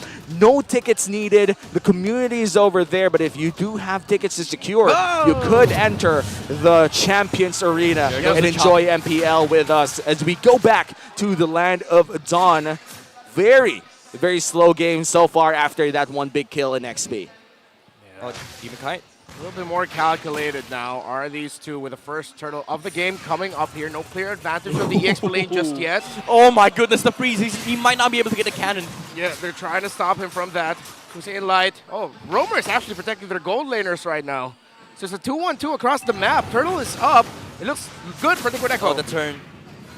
Yeah. They're just making sure that Nats is not having a good time he's in the not. XP lane. He's not even level 4 yet. There's going to be no contention here from RSG Unless- Philippines. Unless Demon Kite, just look at him. Come on, man. There's a dragon coming towards you, and you're really going to stay there. Here comes Aqua, though, in an off angle to try and get close enough. No, it will not be caught. Oh, the bow? Turtle. Demon Kite taking a lot of damage. Stanford going in. He takes No way! A massive one from the Yutong. No way! Goes down. Stanford survives. 2 down for Nats. RSGPH, but Nats finds the Yutong. He gets one back. Here comes RSGPH with their own clapback. Carl Teasy trying to survive. Double trying knockup. to hold on. The knockup. Oh. And Light will fall. Carl Teasy does not. What a counter Sanji. by Liquid Echo. So many things happened in that entire sequence, but who won the trade? It's Liquid Echo for sure. You see, whenever Liquid Echo are on Comfort Heroes, they just constantly make plays. Sanford, after that Petrify onto the Barats, they did enough damage for the Yuzong to fall, but what he did there was make sure that if ever he dies, he deals enough damage to the heroes on the side of RSG so that Liquid Echo can still continue to fight. And so far, Liquid Echo with a 1.5k gold lead. The XP lane coming in from RSG. I do feel like he kind of got a bit of gold with those kills, or a kill that he did get in that entire trade-up. But look at that. Damage coming in from Nats, and that's just a Fury Hammer. It's just a Fury Hammer. It's a 1-level lead here for Sanford. But Nats, it's sort of like he gave him a heat check. I got a kill on you earlier. The lead of yours isn't that massive. I can still take down 50% of your health with one combo. Yeah, I mean, he did take down the Yuzong earlier, but again, Liquid Echo, they do have the gold lane at their side, the gold lead at the side right now. But remember, they are on a carry. They have to wait for the late game. RSG, they have a Roger. Mid game is everything for the Raiders. That's a big 4v1. Kusei, can he find the key to get away? Carl TZ is able to stun him down. He uses the flicker to get away. Here comes Aqua, but he's going to be near the other 3 members of Liquid Echo. Here comes Light as well, and now Liquid Echo have been sent back.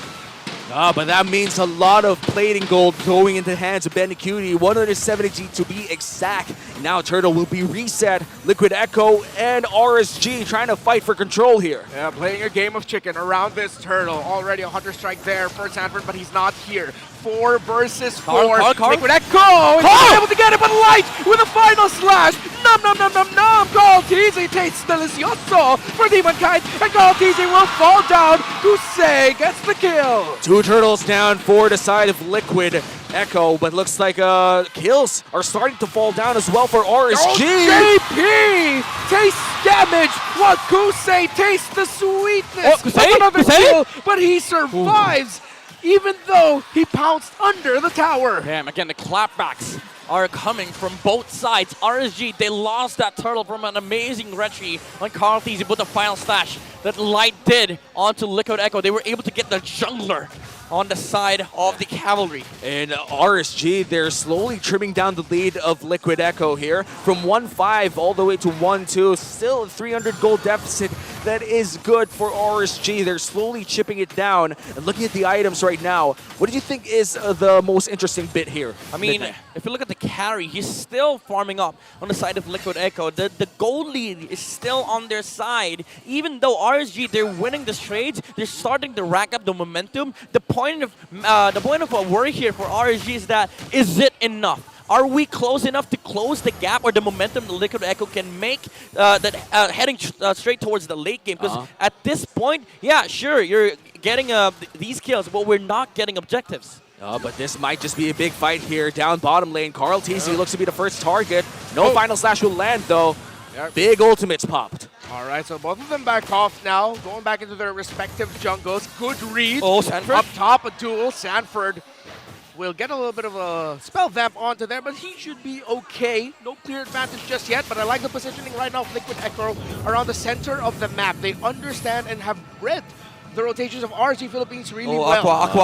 Aqua will get spotted out here. He has the ultimate of the Novaria, his flicker available for him, but he's not going to use it. Final turtle of the game. 1,144 was the damage he took. Valentina will not be here unless, will he try? Sanford?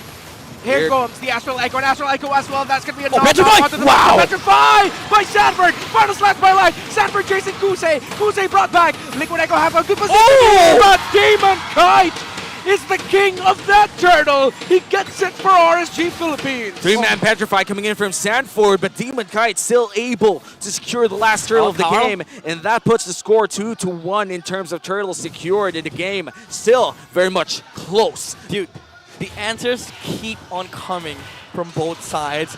Sanford, he saw that the Barats already committed the Daytona's welcome. The Petrify on the backside made sure that RSG was not able to fight.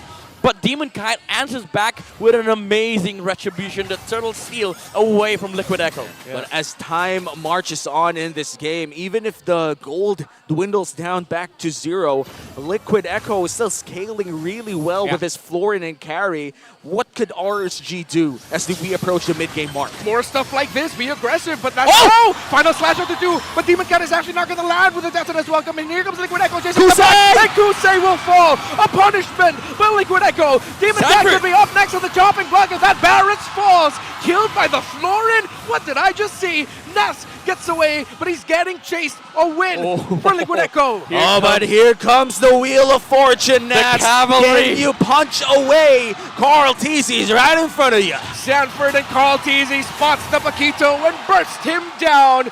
The big win has turned into a massive lead for Liquid Echo. Even with that alone, you saw how committed Liquid Echo are, and just the micro mechanics waiting for a little bit just to make sure that the space between the Yuzong and the Paquito is covered to land the layered stun from the Basha and the Petrify. But also keep in mind, this is Liquid Echo's momentum right now. The carry is leading by 1,000 gold over the Roger, and ladies and gents, we're now entering late game. Daytona's welcome an inch away from securing a target early on, but with that, closing the gap instead, Liquid Echo, now with a 3k gold lead, might be able to secure this Lord as well. Is this contestable for RSG? Oh, definitely so. You have to. You sort of have to. You don't have any other choice.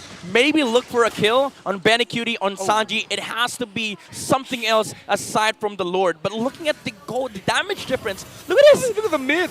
The Novaria, I mean, it's a Novaria, but at this point, you have 2 scaling heroes on the side of Liquid Echo. If you're RSG, if you want to contest this Lord, you look at different options. It shouldn't just be the 50-50 or the crowd controls on the Carl TZ. You have to look for a pick-off. And it's really awkward here for Kusei because finding a target with low HP will be really rare as the Florin scales up as well. Lord already half HP here. Liquid Echo, will they continue or will they bait it out? Because for Liquid Echo, 4-man Astral Echo might have stopped the blast there. Sanford She jumps onto Kusei, a knockup by the Lord, who's actually going to be able to win this slide. It's going to be brought back. Take it out. Demon Guy getting chased now. He's able to use the Cyclone 9 to dash away, and in the Lord pit, Carl Teasy gets it. And Nats goes in for the turret trade instead, but still gets it in the mid lane. 1 turret for the Lord. RSG, they got their hands on the Arlet, but it's not a Nuts. But Liquid Echo, they got their hands on the Yuzong, on Sanford, that Petrify on the backside against the Roger, making sure that Kusei is not able to join that fight. Well, Benikudi was just free hitting on the front lines. Liquid Echo has that Lord controlled down to the smallest detail. Liquid Echo Sansan duo really doing it right this time around, both on their signature pickups for this season. On the Novaria and the Yuzong, you could say that Sanji brings the stars and Sanford brings the scars. Liquid Echo, they're gonna look to deal more wounds onto RSG Philippines. The Knights to mid 5. Can they play the board of RSG Philippines? And they are taking down turrets, pushing into the Raiders zone. And right now, they're still cooking up this big push.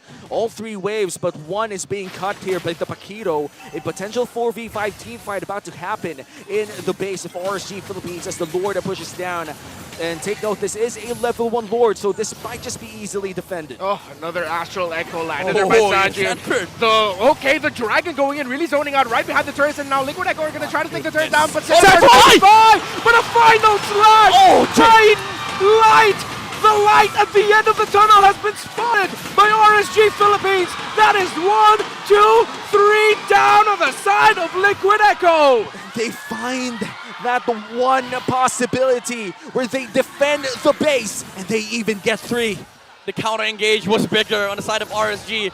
Petrify as much as you want, but the final slash hitting 4 heroes on the side of Liquid PH allow the Roger to just jump in and not have a care in the world. Because Liquid and Echo, guess what? They were busy trying to back off. And that trims the lead back to 2.5. Liquid Echo, they did get 1 inhibitor turret, and I think in terms of position, it's actually really good for them because it's away from the Lord. Yeah, you know what that looked like? Liquid Echo desperate to take that tower down because they were trying to get Sanford out. He didn't even use a flicker light. He just concealed and was at the perfect angle to slash back. Look at that. Oh, baby. Members. Last time I saw this was MPL Season 10. RSG was up against Blacklist International. Light found an amazing and creative angle with the Numinal Blast. This is exactly the same thing. He looped back towards the mid, walked outside of the base, and landed that final slash. If you were Liquid Echo, you wouldn't expect that play. And best part, he didn't even use the flicker. Yeah. And that's signature Light, right? Finding those weird angles, setting up those plays. That's why he's a Light. He sees everything. He sees all the plays. The possibilities. And Liquid now starting the 3rd Lord of this game. Still the Luminous Lord, rather, the 2nd Lord of the game.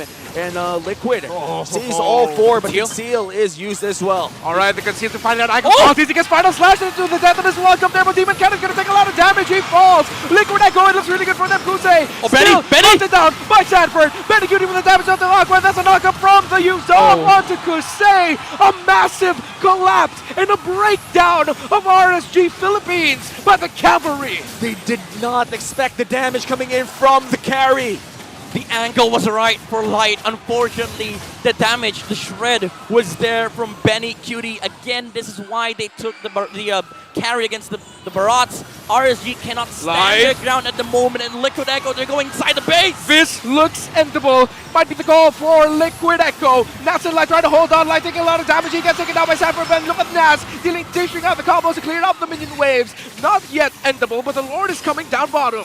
That's 2 inhibitors down for the side of RSG Philippines as Liquid Echo goes in for the remaining inhibitor turret up top. We have the Luminous Lord marching down bottom lane in a huge mid lane wave as well, being cleared by RSG. No need to rush. They have a carry, but Liquid Echo now is marching with the Lord. Here comes the Dragon, the Astral Echo as well. They're just throwing bodies into RSG. That's going to be a bite out of the death, and as welcome. And Liquid Echo are still not escaping this. They are holding on. They say they want to end. Carl brought low. Nas as well. Here comes Slide. There's the final slash. Benny! He won't land it. Benny Cutie's still alive. They're going to be focusing on the base, and the base falls down. It's match point for Liquid Echo. 2-0. The momentum is rode by the Cavalry. The systematic approach, the express, the highlights, everything was there from the side of Liquid Echo. They did not forget who they are. The identity, the play is still there. And the level of comfort as well with this lineup. Draft does not matter for them at this point, honestly. The aggression, the synergy, and things are looking bright here for Liquid Echo. 1 win away from securing a better spot in the playoffs. And for RSG, things are not looking that good. Are we expecting this to be somewhat of a bad time for the Raiders, or do you think there's still hope? I'm pretty sure there is still hope. I mean, in terms of the drafts, I haven't had any massive problems with their drafting. It's just the simple sports description of that one team is playing way better than the other. That's true. In RSG, I honestly feel like they're doing the right things. Yeah, just exactly. 1 inch, 1 centimeter difference, and it's just insane. To be fair, the last times they've met, 5 games. So we might see 5 games. I don't know. Let's see. Well, right now we're going to go to our analyst to talk about what happened in game number 2. So, Butters and Coach Jab, it's your time to shine. Jean, live ka na naman. Pero yun nga, nagbabalik tayo dito sa ating analyst segment. Kasama ko pa rin si Coach Dap from Smart Omega Neo, syempre sa MDL. What a game number 2. At pinag-uusapan natin kanina pa, isang tao lang, si Sanford, grabe. Sanford talaga grabe. Oy, pero alam mo, bago natin pag-usapan yung Sanford, kailangan mo natin pag-usapan ang ating MVP. It's none other than Carlito Cartisi. Si Carlito grabe gumawa ng tempo. Young GOAT. Di ba? Oo. Knows his job. Gets the job done. Ganun lang simple. At dito natin nakikita talaga yung maturity ni Carl coming into Season 13. May mga times na nagkakaroon siya ng problema into these utility junglers. Pero I would say na ito talaga yung pinaka-breakout season ni Carl sa paggamit nitong mga utility junglers na to. Grabe na yung mastery and paggamit niya. Pag-utilize siya ng mga utility junglers na hindi na siya yung bida talaga ngayon Pero nag-stand out pa din siya dahil Carl pa din Oo. At yun na din. dito natin nakikita na kapag tinulungan mo talaga si Carl na makuha ang kanyang early game pacing, hindi siya nagulo, he does so much para doon sa mga tao sa lane. At kung titignan mo si Sanford dito, hindi lang pala si Nuts yung kaaway niya, pati yung upuan. Galit din sa upuan Galit din sa upuan. And nakikita naman kasi natin na talagang napakaganda ng performance niya dito sa larong ito, game number 2. Sanford talaga, pinapakita niya kung paano gamitin yung Yuzong Paano nang si seminar pa nga kung titignan mo ng maigi. Ginagawa niya yung trabaho niya, nang-zone siya, nang-damage siya. Lahat ginagawa niya bilang Yuzong player. And that's something na we should consider. Oh, it's something that we should consider kung kayo ay naglalaro ng Yuzong. At dahil nga doon sa mga tempo na nagawa, these plays became possible. But then again, hindi naman tayo kasi natapos lang na hindi naman sumagot ang RSG. Nakita din naman natin si Light na gumawa din siya ng play ng sarili niya. But at the end of the day, it was just so much pressure dito sa side ng Team Liquid Echo at hindi na kinaya ng RSG Coach Dap. Grabe yung synchronization nila as a team. Doon mo makita na sobrang ready ng Team Liquid Echo ngayon na to give their all. And lahat ng initiation nila, kitang-kita na talagang sila ready, yung RSG, nagsiset up pa lang. Nakikita naman talaga natin na hype ang mga members dito ng side ng Team Liquid Echo. And I have to say, na may nabanggit ka sa akin kanina dito, something about Benny Cutie at ang ginagamit niyang emblem. Pwede mo ba pasadahan yon, Coach? Something na kay Benny Cutie lang namin nakita is yung paggamit ng basic common sa Marksman. Parang hindi niya pinapabilis pero sinusustain niya yung lane. So parang hindi na siya nagiging pabigat sa team niya, nagagawa niya yung trabaho niya. Pero in this case, may kasama siyang Florin. Parang mas ginawa nila both yung pareho nilang trabaho and hindi din nagiging pabigat yung Marksman. Kasi alam natin sa meta ngayon, yung Marksman yung medyo mabigat. Pero kung emblem mo ganun, hindi ka nagdodraw ng resources ng kampi mo, stable ka lang. Kumbaga, ito yung klase ng marksman play na hindi ka gaano isipin. Hindi ka dadalawan, hindi ka priority. Well, masakit na hindi ka priority, pero ang sinasabi lang natin dito, hindi ka priority dalawan at pwedeng pumunta sa ibang lane. Katulad nila Sanford na nakakapag-pressure pa sila ng todo-todo. Kaya naman ang naging main target dito is si Demon Kite onto that Barats. Kung titignan mo yung itemization ni Demon Kite dito, tama naman Wala namang maling nangyari. It just so happened that yan talaga kasi limitation sa isang Barats kung tutuusin. Talagang limited to one ang pwede mo kontrolin. And gusto ko lang din i-highlight yung kay JP dito na may yung early game immortality niya. Sobrang laking factor nun kasi ikaw yung uhulihin.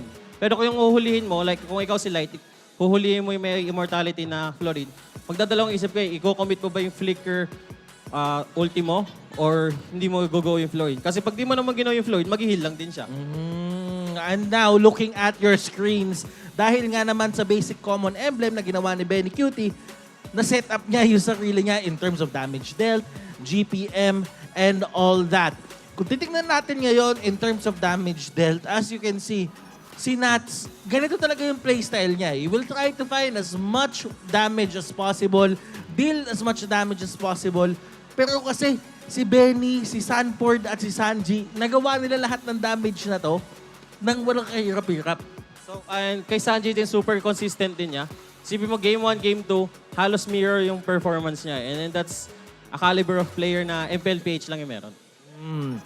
Ngayon, kung tutuusin natin, kung titignan natin dito in terms of GPM, this is self-explanatory. Dahil nga naman, napakaganda ng progress ng buong game para side ng Team Liquid Echo. Talaga namang sa kanila mapupunta yung GPM. I would really like to commend for you, alam mo yon, commend you for pointing out na basic common emblem lagi ang gamit ni Benny Cutie. You don't really see that as much. Pero, kung tutuusin, ang meta kasi ngayon, coach, scaling eh. Kung hindi ka naman magpapabigat sa scaling comp, kung i-accelerate nyo yung scaling comp, di mas madali siya laruin. And ayan, sana, Manjin, may natutunan ka dun sa mga sinabi namin. Kasi, stress na ako sa'yo. Sana, kaya mo din gawin yung mga ganyang bagay. Ano bang tip mo dyan? Ano bang tip mo? Wala yan, love ko yan. Kuya Manjin, I love you. Ako hindi. Hirap na ako sa'yo. Pero guys, looking at the play ngayon, Team Liquid Echo, they really want to end the game right now. And katulad ng sinabi mo, kaya mo pa ba ituring to na best of one kung ikaw yung RSG PH na lahat ng pressure binato na sa inyo? Tingin ko kaya pa din. Kasi RSG, caliber team, top 4 always. Tingin ko pwede pa yan. Ano yung isang trait ng RSG PH na tingin mong hindi mo pa nakikita dito na nagpa-shine sa kanila nung regular season? Sa akin yung aggressiveness nila ito. Kailangan pa ng more pick-up. So hindi pa natin nakikita yung potential dito. And you know what, Coach Dap, baka sa draft lang no? Ano mga heroes na gusto mo makita para highlight para magamit ka naman yung aggressiveness na tinatawag? Ayoko magano Pero isa sa mga tinitignan ko yung mga edit. Yun yung famous kahapon Kasi yun yung meta kahapon. Yung edit. Edit ng blacklist. So something na take into consideration na lang din. A lot to take into consideration for the side of RSG PH. Chip. Gusto mo ba makita ng chip? Chip, pwede. Tingnan natin. Gusto din naman nila mag-aggressive. Naging aggressive din naman sila kanina. Ibig sabihin, pwede, no? Pwede pa makita ng chip. Aside from chip, ano pa ba? Parang mga Carmilla kaya, mga ganon. Oo, pwede. Kung gusto nila mag-deal ng damage, di ba? Pero ngayon, Franco. Sikat na hero ni Light pwede yan. ba Franco ngayon? Kung si Light yung gagamit, why not? Ang galing. Ang dami talagang masasabi pagka-coach ka talaga ng isang ML team Pero kung tutuusin dito, in terms of jungling, Demon Kite, hindi natin masyadong, I don't want to say na hindi natin siya masyadong ramdam, pero there are some problems happening on the side of RSG PH. So ano ba dapat dito? Maging priority ba siya in terms of the picking? Ano bang kailangan gawin ni Demon Kite? Parang ikaw nahirapan ka Ako din. din nahirapan sa tanong mo, buddy. Pero tingin ko lang naman, mas inaasahan ko yung mas explosive yung trio mid nila. Yung mid, jungle, and tank. Yun lang talaga. Once na masabay nila yung tempo ng Team Liquid Echo, tingin ko magiging sabay yung laban. Ang daming pwedeng gawing adjustments Pero kasi there is so little time to do it. Pero kung tutuusin, Coach, lahat naman yan pakaramdam ko pinag-uusapan nila. Pero habang nag-uusap ang ating mga teams ngayon, ipasa muna natin sa ating mga host. May kakausapin natin sila doon. Mara, Hans, sa inyo muna.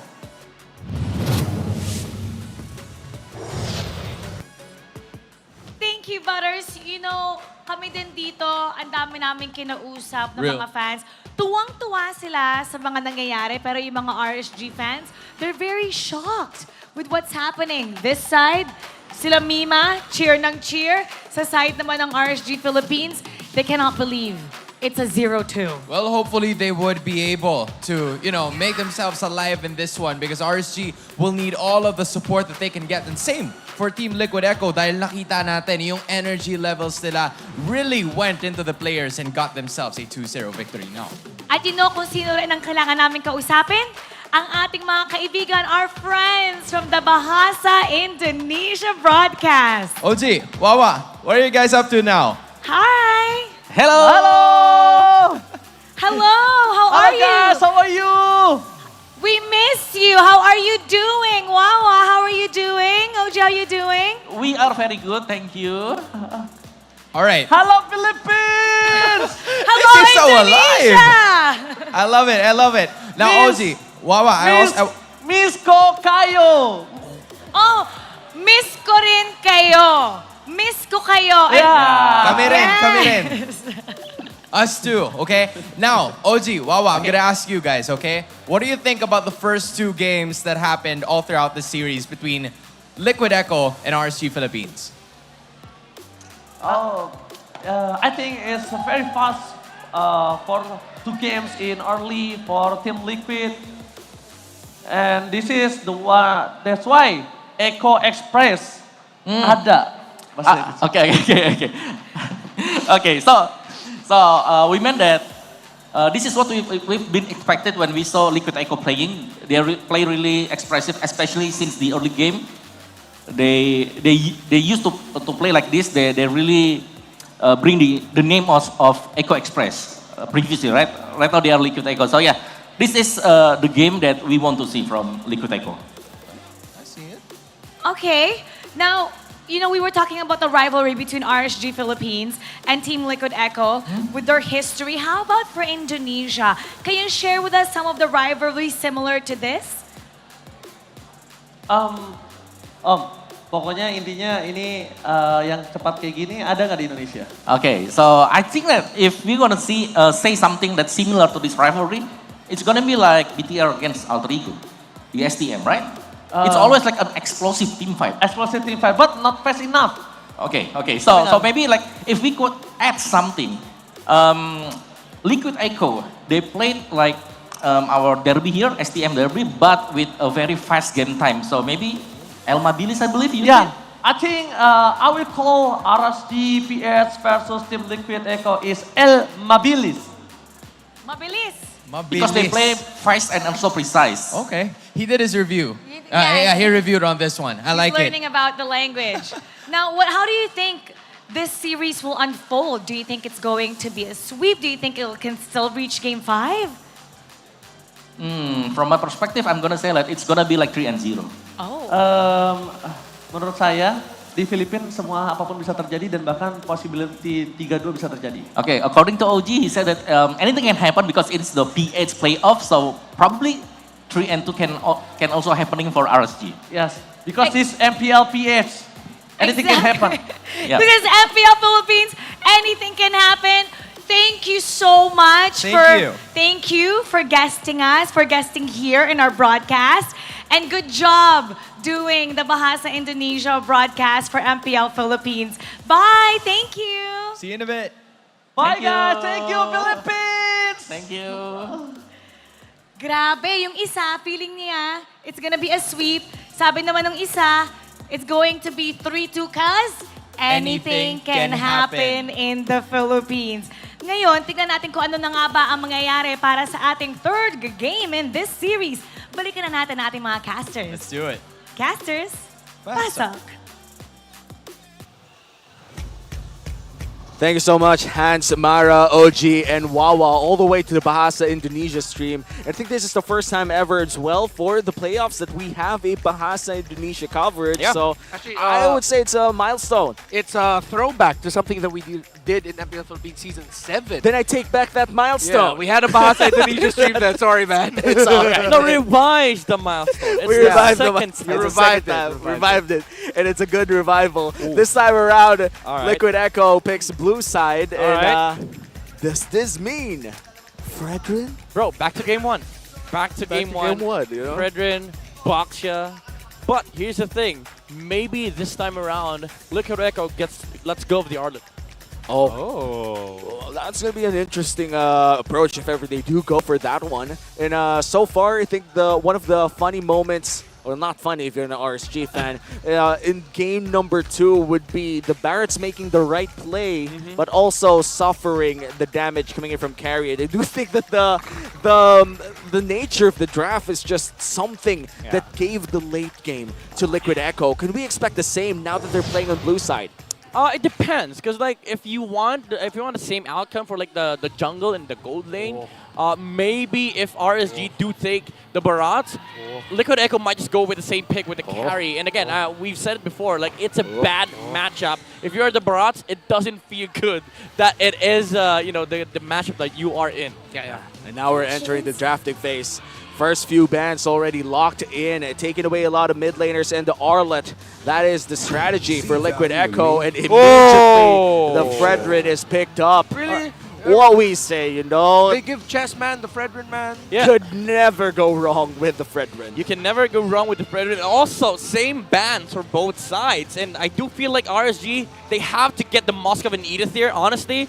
Edith just provides a lot, flex on XP, and also gives Light the potential to take the Edith roam. Moskov, of course, being one of the best gold laners in the current patch, but they go for the same thing with Yuzong, but this time they stole the Novaria. They steal away the Sansan duo special, taking away the Novaria as well, but this means that in terms of crowd control, Liquid Echo might just be able to pick up the Edith. Yeah, I won't be surprised if that happens. Like Edith and then Val for Liquid Echo. Again, secure the ability of Liquid Echo to make sure that Light does not get the hero that he wants, and also quite possibly get a matchup in the mid lane that is decent, but also you have the capability of just stealing the Black Dragon form of the Yuzong. But instead of the Edith, they go with the Minnow. So this time, RSG, they have a choice. They have a choice to make. Do they take the Edith? This is a comfort pickup coming in from JP. This Minotaur has been one of his best pickups in the regular season and is still rocking it in the playoffs. So once again,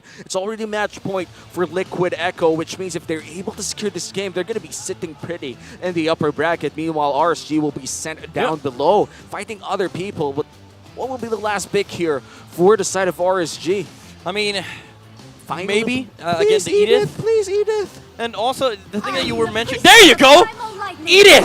Yeah, I love for this. RSG. And I think a lot of people tend to forget the damage coming in from Primal Wrath. Yeah. The damage from this Edith, especially from the passive, is percentage health damage. And keep in mind, the reason why Edith started popping out in the current meta, it's because of the change with the armors of these heroes. They got a buff, even though some of these items were nerfed.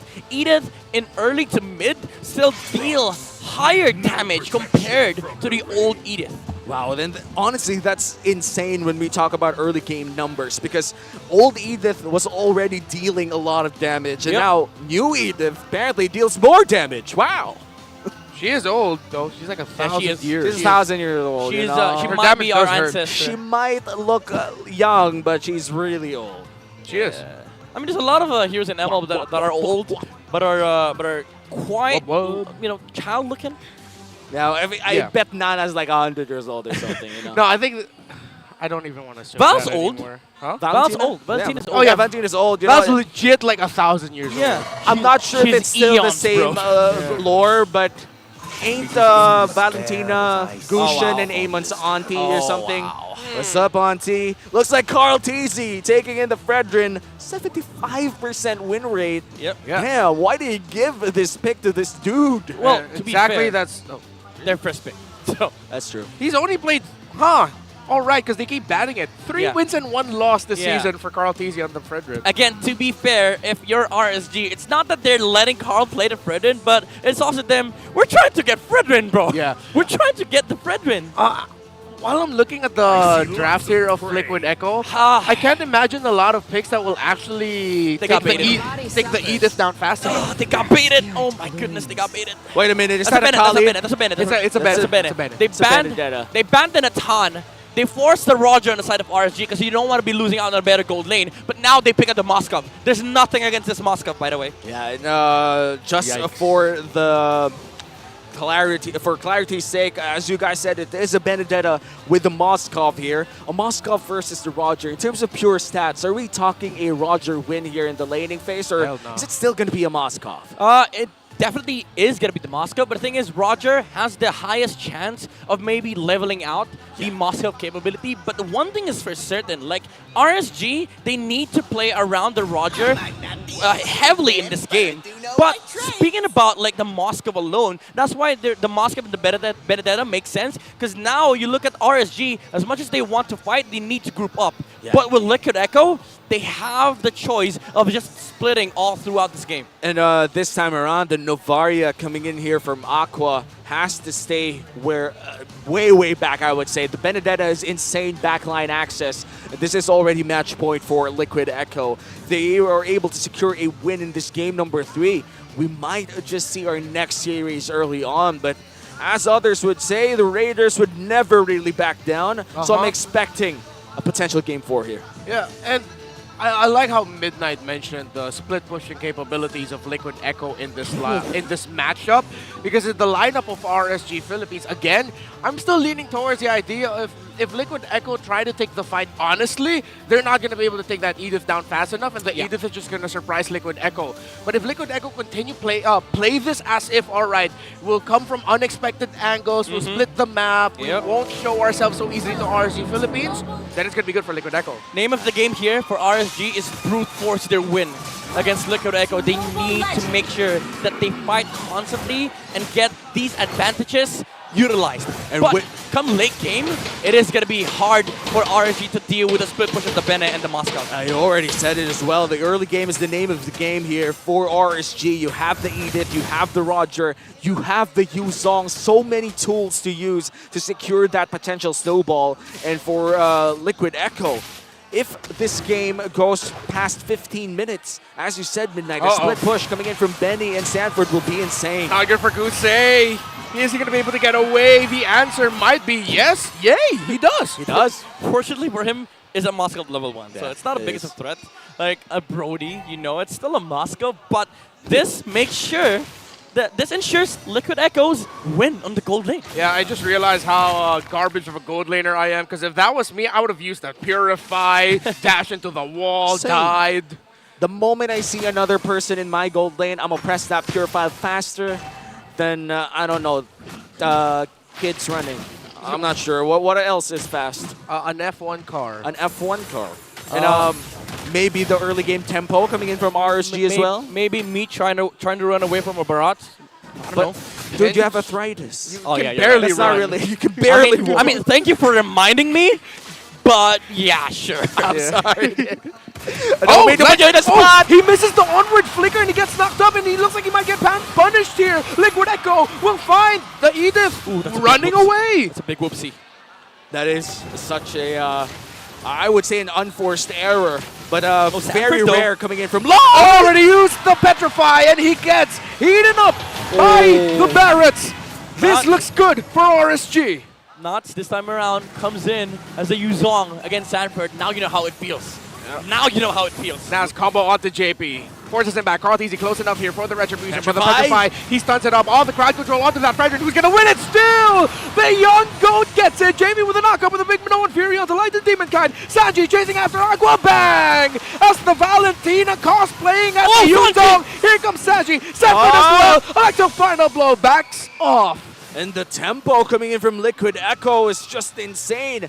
We talked about the early game pressure from RSG, but Echo is just playing with it as well. Unlike game number 1, RSG found the trade even though they lost Turtle. Here, Liquid Echo gets the Turtle, steals it away from Demon Kite, and gets a kill in the mid lane. There's something that I've been seeing from the Philippine players lately. I sensed it in the final weeks of the regular season, and especially after day 1 of playoffs. We're fighting way more. We're trading way more. Hey man, I love to see a lot of actions. And looks like Sanford will be able to escape that 1v1 scenario. Overall, what brings this aggressive early game to our meta game right now? Oh, Carl.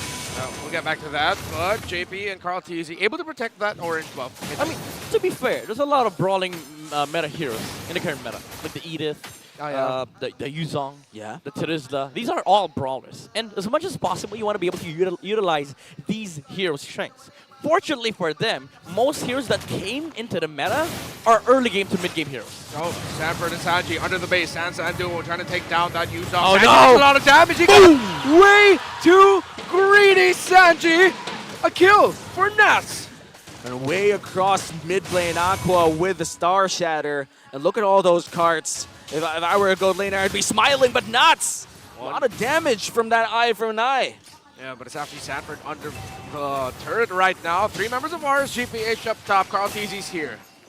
And overall, looks like the next turtle will be something that both teams will be fighting for. Oh, yes. Liquid already securing their first turtle of the game. Looks like they're not going to shy away from the second as well. Carl Teasy starting it with his Fredrin here, and JP guarding the perimeter as well. Yeah, no Black Dragon form here for RGPH. Sanford already used the Electro final blow, and they're trying to wait. No, they're not going to get anything. Without a Black Dragon form on that Yuzong, RSGPH will not take that fight. Yeah, this is the methodical approach from RSG. This is why systems are very important. You don't have the macro ability to steal the turtle away from Liquid Echo. You just give it up. But again, Liquid Echo, they're just getting away with these small wins. And do keep in mind, RSG has a window to work with here. Oh, no. Carl Teasy gets gobbled up. Here comes JP for the assist. No one Fury. Is he going to be able to help out his jungler to get away? Carl Teasy, the turnaround, but Carl Teasy gets taken out. Jungler for jungler trade for both of these teams. What could have been a clean take coming in from RSG. Big counterplay, big Appraiser's Wrath from the young goat. Again, these windows, the RSG need light. They're not done yet, though. Okay, Nance, is he going to dive it? No, he won't. So calculated, again, as you mentioned, still is RSG. So far in the gold lane, just a little bit of poking coming in from Benny and Kusei.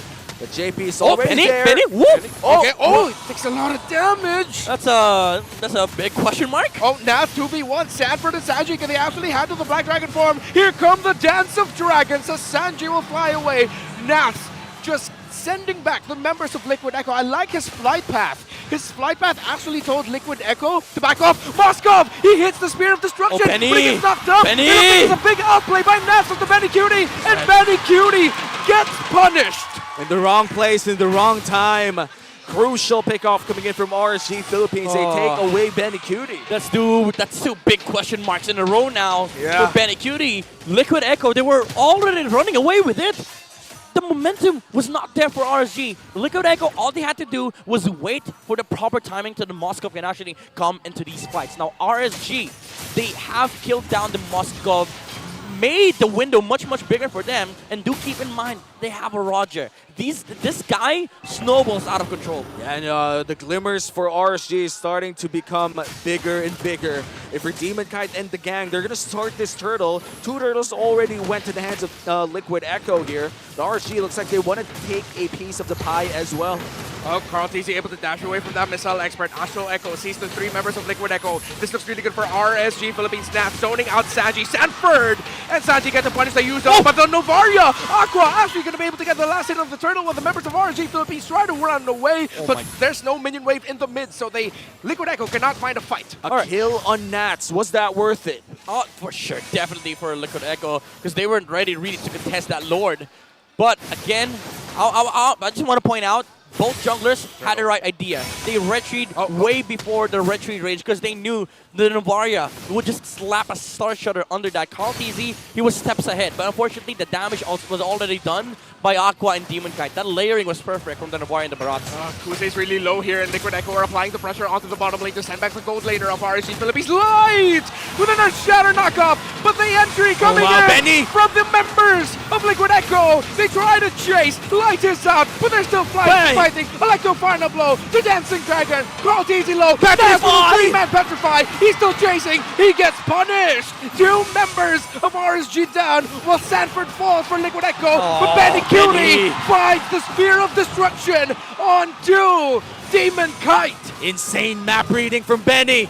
This is the Moskov problem that we have been talking about. He is a gold laner that can split, can join fights, and now Liquid Echo, they are online at the moment with Benny Cutie dealing so much damage. Oh, JP though. JP taking a lot of damage. He's gonna get scratched up by the members of RSG Philippines, and Liquid Echo couldn't even take that tower down in bot. 30 seconds before the first Lord of the game, and Liquid Echo finally ahead by almost 1k here. RSG has been holding on that 1k lead for the longest time. Is it actually the time for the Cavalry to march on this first Lord, or do they have to take this slower? I mean, both teams would have to take it slow, but the big question for RSG here is how big is the window at the moment? Because currently, the Moskov is near the Trinity. The corrosion, the DHS, and of course the Golden Staff is almost complete.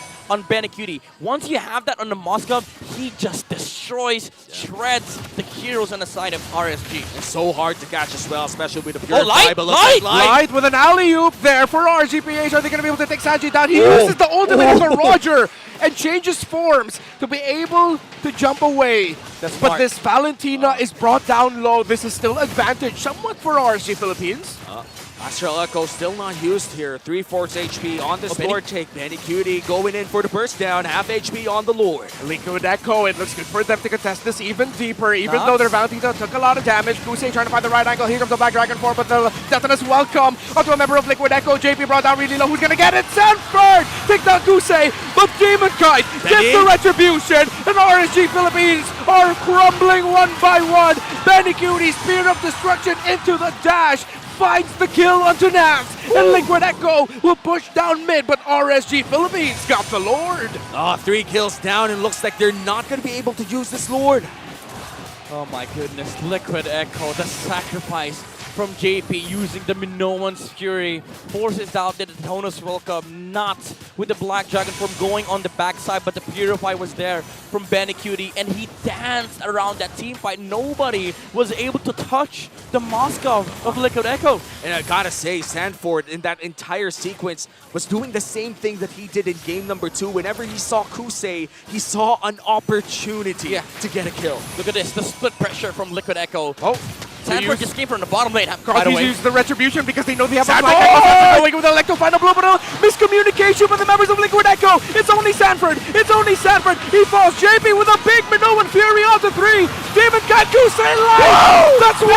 That's 2. Will it be 3? Oh, one more. One more. And the spear lands from Benicudi. Liquid Echo now ahead by 2K. We say it's miscommunication. Liquid Echo says it's timing. We're waiting for the proper moment to go in, and RSG, they lost 4 heroes on the back of that skirmish. And Liquid Echo, again, this is the scary part of their game when Benicudi hits all the marks and has now all the items that he needs. Liquid Echo with a 3K gold lead might just be able to buy themselves even more time or even more turrets if they find the opportunities. RSG, what's the win condition left? If you're a Raider, what else do you have to do? They got to find this Moskov, honestly. They have to work out. They have to make up a solution against Benicudi. Maybe force the Purify with the Black Dragon form, and Light with the Flicker could potentially set up Benicudi. But you also have to worry about the damage. Is it enough? Because as of the moment, Benicudi is almost near the completion of the Wind of Nature. And this Wind of Nature is going to be crucial in protecting himself against that Kusei Roger, and of course the Yuzong as well. Overall, Liquid Echo is looking to have the tools that they need to sweep RSG. There you go. 300 more gold, I think. No, never mind. He already has it. Yeah, he just built it up. And Liquid Echo, seeing how Benicudi, even after, despite the couple of errors that he got early on here with this Moskov, I feel like my question is answered. Why did we see a lot of Roger in day 1? Yes, because people are picking Moskov instead. That's true. This guy just wins every matchup there is in the current meta of Ammo PP, and Benicudi now is three times at least more harder to kill for RSG. Carl finds Light. Look at Benicudi free hitting, and JP with the Minoan Fury. The Edith falls. This is bad news for the Raiders as the Cavalry have their eyes set on the Lord. Edith killed in the coffin herself. And 3K gold lead in the hands of Liquid, already starting this Lord fairly fast, and might be free as well. It will be. RSGPH can just watch. And now they have to try and hold on and defend. Yeah, but the thing is, they're defending for what? Because now Liquid Echo, they have late game, but they're also late game comp. That's true. Light not even being able to use the Primal Wrath is a big problem here for RSG. The damage that they expect will come from the Edith. They cannot feel it at all. Yeah, and also the difference with the damage output versus the heals being done by both roamers. They have an Edith on the side of RSG, which means no heals for his teammates. All the while, for Liquid Echo, it's still the same idea with the Florin. You have a roam that can heal up the damage from the enemy side so that the Roger does not work that efficiently. And the best part, their healer has crowd control too. It's one of the main reasons why this Minotaur is such a great pick in the roam right now. And for RSG, they have to find the right targets. And as you guys said, they have to find Benny Cutie. Will they find the target? Will they hit the mark? That Star Shatter doesn't, but Liquid Echo have hit the turret up top. Light already forced to use the ultimate. Boom. No one Fury! Light falls down. No more roamer for RSG Philippines. Liquid Echo still needs to take down the turret in the mid lane. Nas already down from the Black Dragon form. Lord has been taken out. Liquid Echo still have a 5+4 advantage. Benikuti focusing on the turret. Kusei goes down. Godlike for Sanji. They have the advantage. They have the chance. And for the first time, we can say, but Benny Cutie takes down himself, but Liquid Echo takes down RSG. The Cavalry have made their first big mark in the Philippines. One more step for Liquid Echo. One match away from booking their ticket to Riyadh. And just like that, Liquid Echo cementing dominance already in the playoffs with a sweep against the Raiders, and it was no easy feat. It may have looked easy in the eyes of the regular viewer, but what Liquid Echo did against RSG was not easy at all. Yeah, RSG, they went with the comfort picks. They got themselves what they wanted in the last game, the Edith on Light, but it seems like it wasn't really enough for the aggression and the mastery, plus the comfort on the side of Liquid Echo. And wow, the series so far, I would say Liquid Echo definitely already made a statement there that the Echo Express, everything that we loved from the Orcas is not going away. Yeah. It lives on with their newfound identity. And of course, RSG is not bowing out of the playoffs just yet. They still have the chance to go all the way from the lower bracket up to the finals if they can. I still can't believe that I'm hearing Let's Go Liquid in the Champions Arena here in the Philippines. And what a mark. The first mark to make in the MPL Philippines playoffs, and it's a resounding sweep victory against their rivals in RSG PH. And now, we're gonna send you guys over to our hosts in the main stage. We got Mara Kino with Hans Galleria talking to our victors of series number 1, Liquid Echo. Everybody give it up to Liquid Echo! Congratulations! I just want to say, Carl, I'll give the floor to you. Ang ganda ng jersey nyo. I guess that goes out for everyone, and I'm sure nakita nila yan. Kwento mo sa amin, kamusta yung partnership with the entire Team Liquid para sa paghahanda nyo sa playoffs? I knew you guys had a lot, pero kamusta yung partnership and also the preparation with them included in it? Okay. Nagkaroon po kami ng usap sa mga boss ng Liquid, tapos parang minotivate po nila kami, tapos sabay sinabi niya pa yung motto ng Liquid, winning is everything. So mas lalo kaming na-motivate, tapos na-hype lalo. Love that. Winning is everything, Mara. Kay Sanford naman. Sanford, you know, you guys have a storied rivalry kontra sa RSG Philippines, but the result shows your dominance, Team Liquid Echo's dominance. Now, what makes this series different compared to the ones before? Siguro, masabi ko lang po kasi na-motivate po talaga kami sobra dahil na naging Team Liquid po kami, and ayun. Kasi mas mataas po yung expectation ng mga tao. So, mas tinaasan po namin yung, yung effort. Kaya na-sweep nyo? Opo. So talagang planado yung sweep? Sige. Ayan. So talagang planado yung sweep nyo? Hindi naman po. Yung parang expected po namin na score is, it's either kami ma-3-1 or 1-3 po. It's either kayo yung ma-3-1 or 1-3. So yung 3-0, yung... Tatawa na ka ni Hindi Benny. narinig si Benny. Parang mali daw. Parang mali. May mga calculations na. Parang, okay. So, congratulations kasi ang ganda ng pinakita nyo. You guys made it into a quick fight. Kaya nga, ang tawag sa inyo ay Echo Express ngayon. Liquid Echo Express. Ngayon, meron na ring winning is everything. Gaya ng binanggit ni Carl. I guess I have one more question para kay Sanji. I'll pass it over sa dulo. Sanji, you're one step closer with this win. You're one step closer to getting back to MSC the second time around. Nung bumalik kayo ng MSC, you ended up at 3rd place. Gaano kagutom ang Team Liquid Echo to get back there and get revenge and hopefully land the championship? Gaano kagutom para makabalik ng MSC? Siguro po, gutom na gutom kasi yun nga, sobrang taas ng price po ng MC ngayon. So, yun yung motivation namin.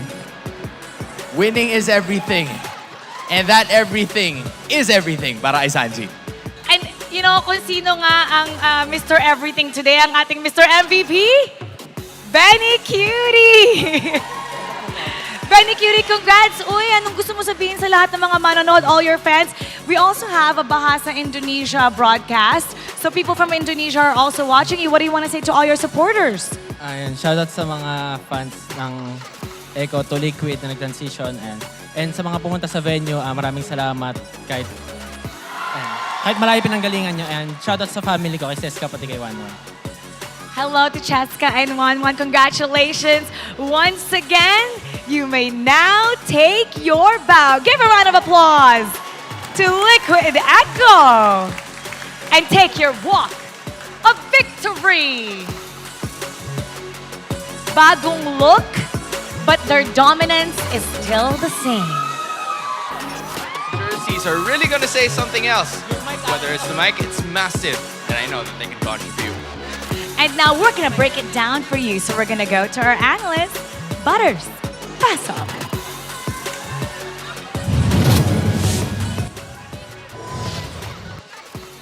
And yung sweep na ginawa dito ng Team Liquid Echo.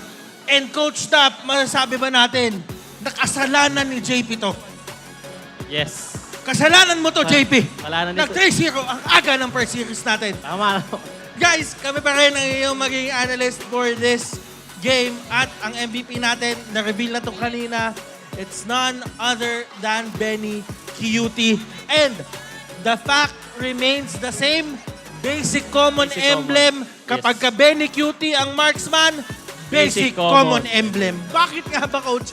Ano nga ba tong basic common emblem na to? At dikit na dikit si Benny.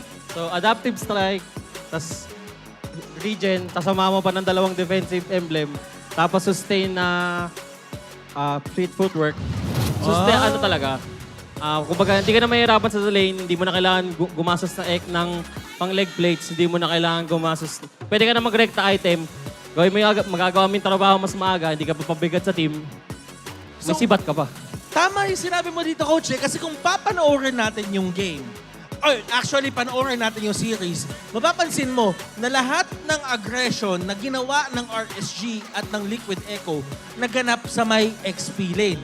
At kung hindi naka-basic common emblem dito si Benny, there might be a time na napipractice ni Kosei lumabas ng lane. But because nakaganong emblem siya, hindi siya na-bully out ng Roger. Hindi siya na-bully out ng lane, hindi siya na-bully out ng Roger. Ang galing, ang ganda ng pagkakagawa dito ng strategy. And looking at how Team Liquid Echo just forced the fights, kahit sabihin natin dito na alam mo yon, lumalamang ang RSG in the early stages, nakukuha pa rin ng Team Liquid Echo yung mga objectives. At sabi mo nga sa akin nun, kasalanan ni JP yun. Bakit nga ba kasalanan ni JP? Kasi si JP gumagawa siya, habang nakikita ko yung Minotaur, meron siya parang invisible box. Oo. Pag doon sila nag-play around, malakas sila yung side na yun. And ang ginagawa nila, kung sino tumapak sa box na yun, mapa-Yuzong, si Light, or kahit sino man, yun yung uunahin nila. And together sila sa team ginagawa yun. So ibig sabihin dito, kapag tumapak doon sa box ni JP, kasalanan na nila yun. Oh. Ay, ang dami talagang nagkakasala pag si JP talaga yun nandito. But now, in terms of the highlights, it's the same thing all over again. Katulad nga na sinabi mo dito, ang galing humanap ng target dito ng side ng Team Liquid Echo. Now, in terms of the emblems, as you can see, napag-usapan na natin kay Benny Cutie, any other emblems na nakikita natin dito. Kung makikita mo si Kosei naman yung emblems niya, nag-a-assassin emblem, nagpa-marksman emblem. Diverse pa din naman si Jose. Kaso nakikita ko yung na-explain Kumbaga may sense kung bakit yun yung pinipili ni Benny. Ah. Tapos yung mga kampi niya, ang mas tinatarget nila sa emblem nila is maging mas mauna tas early para mas less deaths, mas makapag-sync sila early and makapag-accelerate sila yung gameplay nila. Ngayon, Sanji on the other hand, 9-1-6. Sinabi mo nga sa akin, Coach, bago tayo nag-start at dun pa lang sa draft, na si Valentina ay isang independent na mid laner.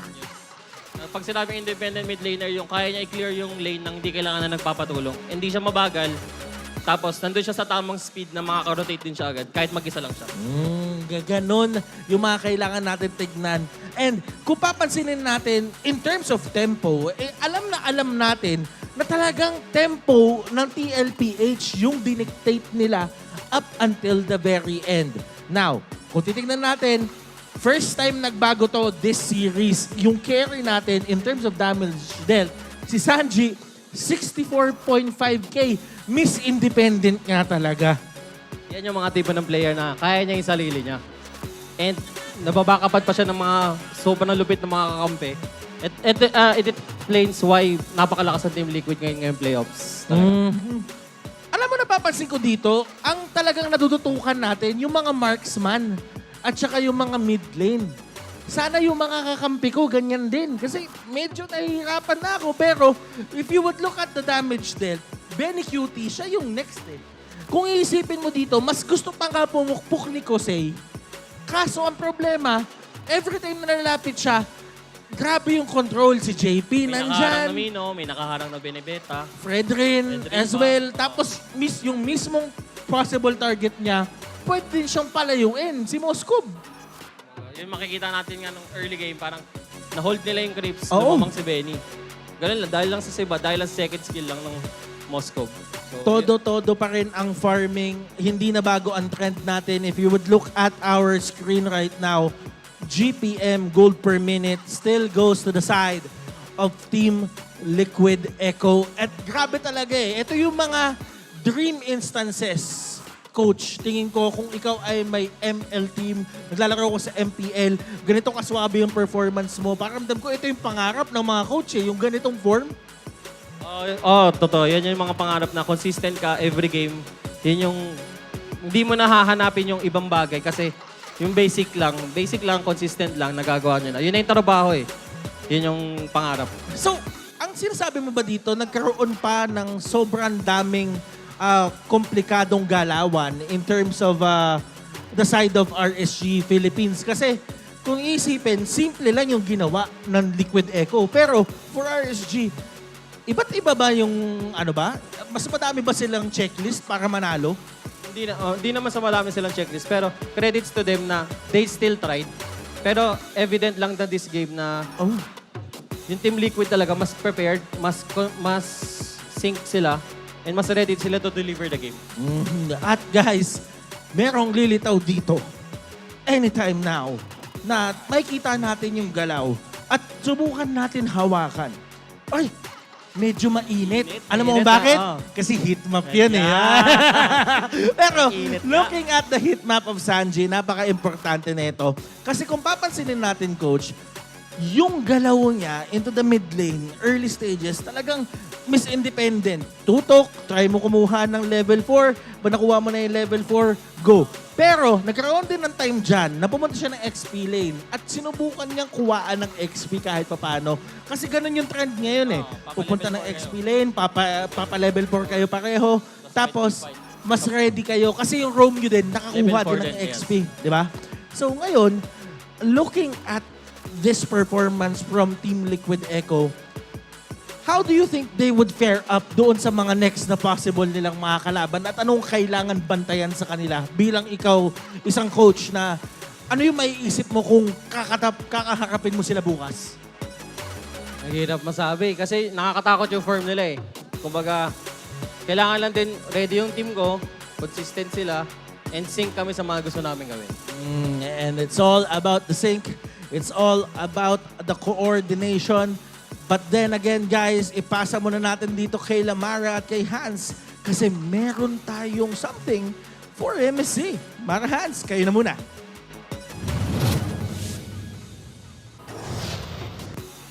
Welcome sa CU sa MSC, where we'll feature different teams from all over the world who have qualified for the upcoming international tournament happening in Riyadh, Saudi Arabia. You know, Mara, we talked about the bloodthirsty Kings from North America yesterday. This time, we're gonna take a mini trip to Turkey para pag-usapan ng MTC champions ng kanilang third season, none other than Fireflux Esports. And we're very familiar with this team because they've represented the region in several international tournaments. You know, I have to say, all right, their dominance in their region continues. Kasi biruin mo, out of the 40 games that they've had, yung mga nilaro nila ay naipanalo nila ang 83% of those games. And if you take a look, 53 unique heroes should not be taken lightly. Yep. That shows how versatile this team is. Aside from that, most of the heroes that they play are also the ones na kadalasan nakikita natin dito mismo sa MPL Philippines. But I think it's their mastery doon sa region na yon that makes them versatile and sobrang lakas in Turkey. And if you take a look at the players, the one that stands out to me the most is Rosa. Ang laki nung impact niya nung World Championship at siya rin ang soul sister ni Mom Shu. Experience really is right there. Nakakatakot yung 100% win rate nung kanyang Angela and also the Novaria in 6 matches and 4 games respectively. Magkaiba yung kits ng dalawang yan, so hindi biro yung mastery niya towards being a support and giving out the vision to the rest of his teammates. And TNZ also, take a look. 100% win rate with Fredrin and Nolan, 2 heroes with completely different playstyles. You know what? I am very excited to see the representatives of Turkey na painitin palalo ang Riyadh, Saudi Arabia. Kaya naman for Fireflux Esports, MSCU!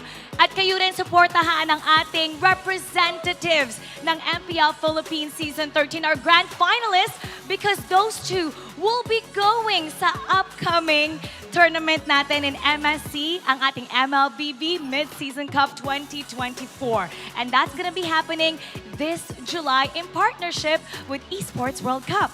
Maikipaglaban din ang ating mga pambato sa pinakamalaking bahagi ng life-changing na $3 million prize pool.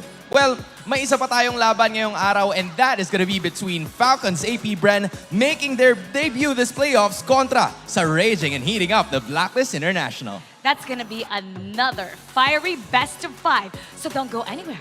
MPL Philippines Season 13 will be right back.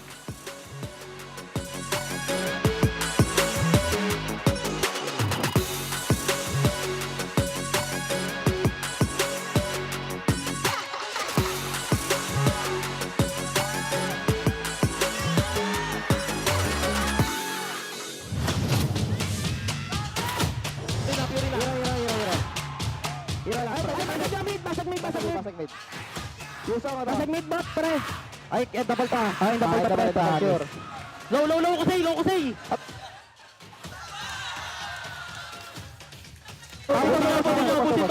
Busin to. Okay. Busin to. Ay, tower. Let's go!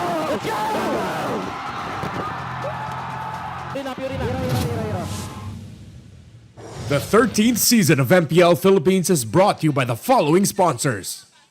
Smart, the official telco partner of MPL Philippines Season 13. Infinix GT Series, outplay the rest. Experience the MPL PH Season 13 action live at SM South Mall Events Hall in Las Piñas City. Get your tickets now via SM Tickets.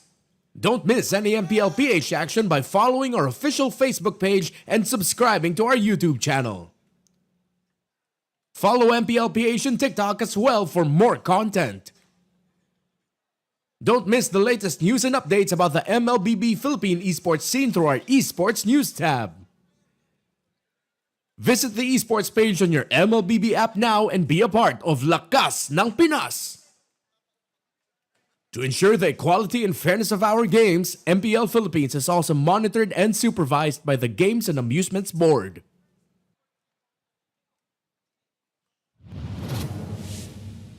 How to register to Smart Gig Arena. First, go to gigarena.smart on your browser. Click Sign In at the upper right corner and enter your smart mobile number. Enter the one-time authentication code sent to your number and agree to the terms and conditions and privacy policy. Personalize your account by choosing your username and profile picture. Congratulations, you've just taken the first step on your path to greatness. Check out upcoming tournaments and play arcade games. Just subscribe to Giga Arena 20 to join. To join tournaments, click the Tournaments tab. Find the perfect tournament with the search option. Find all the details about your chosen tournament and register. Provide your in-game name, ID, and other details. Make sure you have tickets to join. If not, then subscribe to Giga Arena 20 to get 2 tickets. And you're set. See you at the training grounds.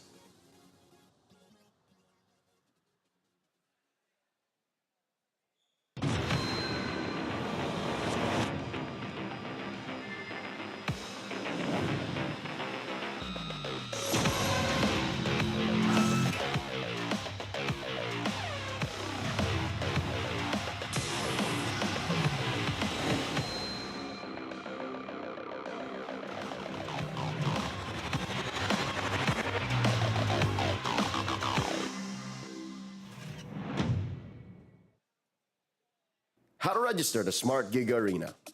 First, go to gigaarena.smart on your browser. Click Sign In at the upper right corner and enter your smart mobile number. Enter the one-time authentication code sent to your number and agree to the terms and conditions and privacy policy. Personalize your account by choosing your username and profile picture. Congratulations, you've just taken the first step on your path to greatness. Check out upcoming tournaments and play arcade games. Just subscribe to Giga Arena 20 to join. To join tournaments, click the Tournaments tab. Find the perfect tournament with the search option. Find all the details about your chosen tournament and register. Provide your in-game name, ID, and other details. Make sure you have tickets to join. If not, then subscribe to Giga Arena 20 to get 2 tickets. And you're set. See you at the training grounds.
Batan, liquid echo, hanggang sa next round.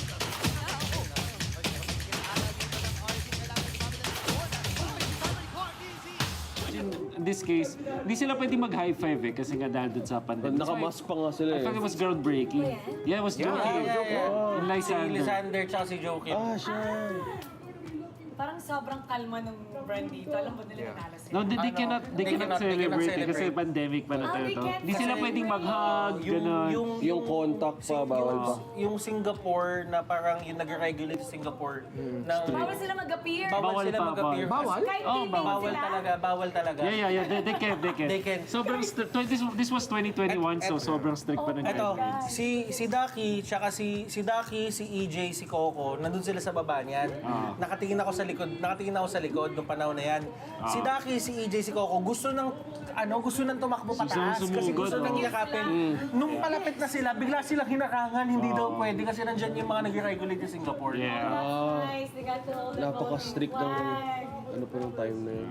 Grabe yung development ng stage, no? Oo. Sobrang tindi nitong M2 because it was the only international tournament na face-to-face, technically speaking, na nagawa ng time na to.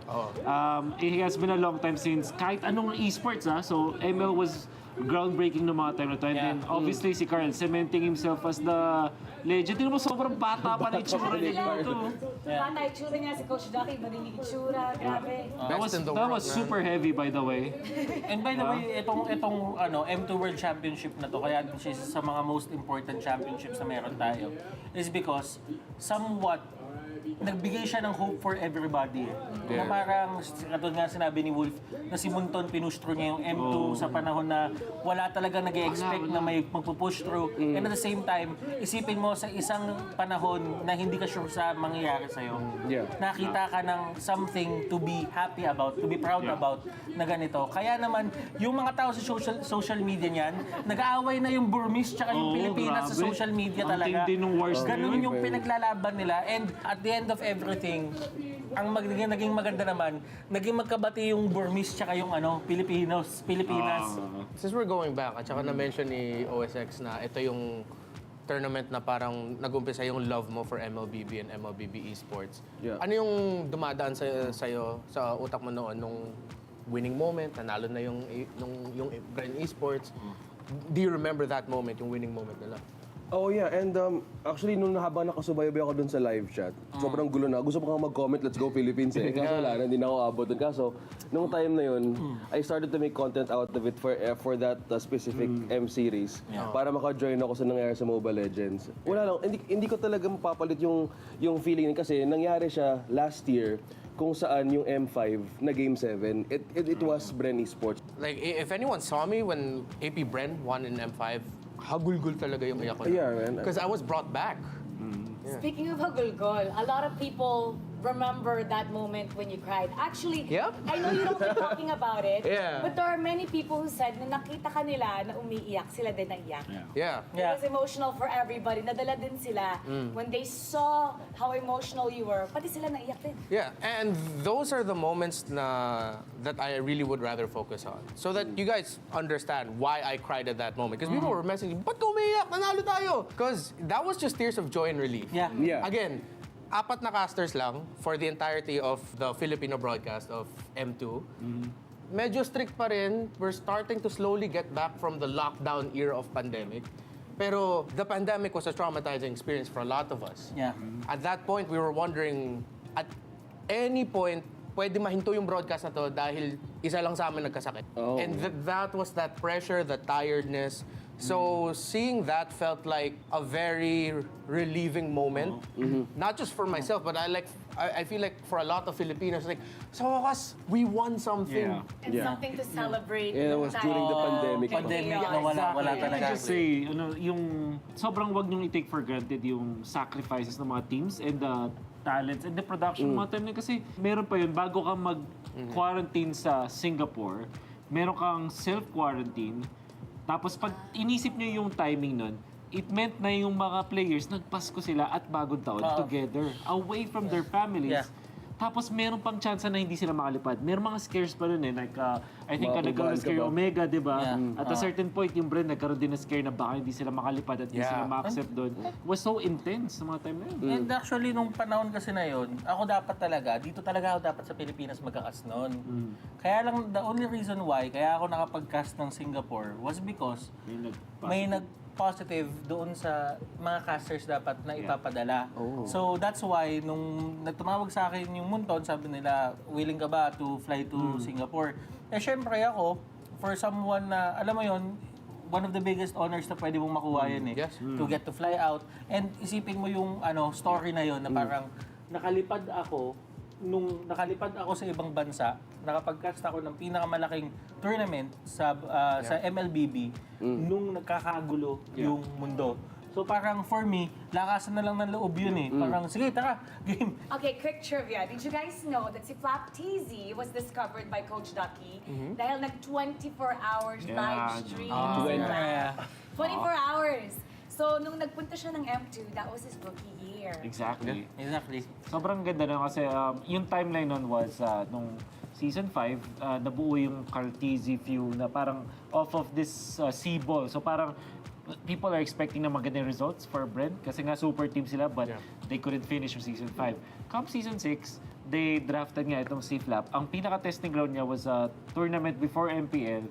So, noon, ginamit na siya doon. And then doon sa rookie season nga, grabe dominant. They only lost one series nung entire Season 6. At saka, naalala ko pa, ang first time ko nakita si Flap na pumasok sa tournament, pumasok siya naka-school uniform. As in talagang uniform, white polo, khaki pants, tapos black shoes. Tinanong namin, anong gagawin niya? Sabi niya, maglalaro po ako ngayon, magpapadit lang po ako ng jersey. Galing siyang klase, pumunta siya dun sa tournament, tapos nakita namin siya. Tapos sabi ko, parang at first may kita mo, parang nakakatawa siya, pero nakikita mo na parang gustong-gusto talaga ni Flap na mag-succeed. And with everything na alam na natin ngayon, di ba, nakikita natin na talagang nag-succeed nga siya. Now, mag-move on naman tayo from M2. We're gonna move on to M3 World Championship. So, if you can pull back some memories, and again, I want you guys to come up with one word that best describes M3 World Championship for you. Run, Mark. Wow. Party. Party. It was a party. It was a party. It was a party. Okay. I think for me, emotional. Yeah. Sobrang emotional din. Well, for me personally na time na yun kasi ganun pa rin, sobrang struggle. Nandun ganun, Mara, it was I guess, challenge for us na time na yun. For me, it's an endurance test. Siguro sa akin, hindi siya beginning eh. Pero parang dito na-legitimize kasi yung talagang lakas ng Pinas na sinasabi nila. So now we're gonna watch the M3 World Champion. BTK versus Black. Oh, this was already the lower bracket finals. Ang iconic dito ni Victor kasi is the Cho na tank build. Cho was damage build before. Then Edward Balboa was born. At for some reason, BTK binigay nila yung Matilda, yung may Venus, which we thought was quite questionable na mga time na kasi sobrang lakas ni may Venus with this hero. Oh, M3 was also the year na people haven't figured out yung Lord Dance. Hindi pa nila alam. Only Blacklist International does the Lord Dance na ginagawa nila na nag-bait sila, nagpo-poke, and then they're waiting for the sustain. And BTK was really not prepared for that one.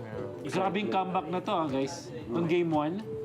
Yes, this was Game 1. So, Lancelot ni Kyrie was already very dominant. Ito yung Ay, ang ganda ng play na to. The Barrett's game ni Wais. Kaya ako na-inspire mag-Barrett's eh. Napakalala nito. So this was a very memorable tournament for me. It was my first international tournament. Yes. And then I remember that time, because I came from courtside reporting, right? Yeah. So I was trying to mix a little bit of courtside. Yeah. So I would go to the rooms and then tweet about everything that I observed. Then I remember saying one time na na-observe ko doon, si Venus, doon ko nakita yung leadership ni Venus. Na sobrang vocal niya. I remember it was against PTK. Nag-Beatrix si Oheb. Tapos on the way back, Venus was asking, comfortable ka ba? Gusto mo ba mag-stick sa Beatrix? And dun ko nakita, dun sa players lounge nila, na kapag si Venus ang sasalita, lahat nakikinig. And Venus would ask everyone's input. Everyone's input. Dun mo makikita how effective Venus is as a leader. At nakakatuwa yun. Yeah. And it worked Yeah. for the entire tournament. Ang naalala ko naman, sorry to share this, pero kasi when you're talking about leadership sa Blacklist, ang nakita ko naman sa Onyx was friendship. Imagine, every night we would hang out dun by the beach kasi, kaya masaya eh. So ganun yung hangout. And then, Sentosa. you know, madaming ibang players from other teams that actually hung out with the Onyx people, guys. Like Oheb, for example, always hang out. Victor was always there. Skylar was always there. Madami talagang mga nag-hangout nun with the Onyx PH. Itong lineup din na to ng Onyx, yung Blacklist International, we know na madami pa silang ipapanalong championships after this grand finals appearances. Pero ang Onyx PH lineup na to, Marky, Dilarski, Baloyski, Kyrie, Miko, Hatred, tapos Ryota. Sila Ryota, Miko. Sila yung pinakamalaking what if ko sa MPL Philippines. Yeah. Na parang kung nagtuloy ba tong team na to, ano ba yung naabot pa nila? Fun fact about M3, at sobrang nakakatuwa because after we saw them win, nakita naman natin where they used their prize money. So most of the players received their first million and most of them got a house after. So sino nga ba? Sunod-sunod yung mga post nila dun eh. I fairly remember, syempre, V-Wise, Eson, yung meron silang spade, yung may pala. Meron sila doon. Groundbreaking. Ceremonial. But majority of them had that. I think si Haji naman parang went on to get a business and same with Oheb, alam mo yun.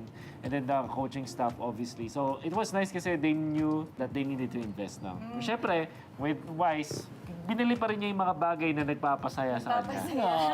Ganun bagay. Pero yung bahay kailangan niya yun eh. Kailangan niya yun. So nung M2 tsaka nung M3, dito nagsimula yung term Pinas lang malakas. So bakit nga ba natin ito sinasabi? Well, if we're gonna start from M2, simple lang. Doon nag-umpisa eh. It was a Game 7 at that point, greatest grand finals we've seen for a long time, and doon nag-umpisa yung Pinas lang malakas. Yeah.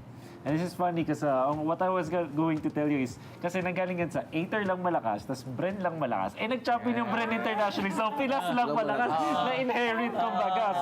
So yung M3 naman, ito kasi yung pinaka-challenge. For a team who's being on top, syempre, meron talagang mga team na kailangan talunin to. Yun yung pinaka-challenge eh, like how to be consistent and how to be number one for so long. Kasi para sa akin, ang M3 talaga, 2 storylines siya and 2 playstyle siya. Yung isang team, yung Onyx, they were out for redemption and at the same time, for Blacklist International, sila naman was on their way to prove everybody na sila talaga yung pinakamalakas. And kung titignan mo yung playstyles nila, one team, Blacklist, mostly on macro play. Si Onyx naman, nasa micro play, yung pagka individual skills sila. So makikita mo doon na sa kahit anong angulo na pinakita ng Pilipinas nung M3, talagang Pinas lang yung malakas. So makikita natin na pinatunayan talaga ng mga representatives natin yung term na yun. Now let's get everyone's support for the upcoming MSC. We've done it before, you've done it before, and I know we can do it again. Let's support our Philippine teams para sa MSC. At kung sino man yung magre-represent sa atin sa Philippines, we know that they'll do their best. So, supportahan natin sila. Ito ang pinakamalaking prize pool sa MLBB, 3 million USD. Napatunayan na ng mga teams natin na kaya nilang maging best sa mundo. Kaya naman as fans, ipakita natin na kaya natin sumuporta hanggang dulo. Para sa tagumpay! Thanks for watching! Sama-sama ulit tayo sa susunod na episode tungkol sa MSC 2021 at 2022 Championship. Kita-kits! Ano kasi, kanina siya Tawag sa ibon na mahihain. Introvert. Imagine,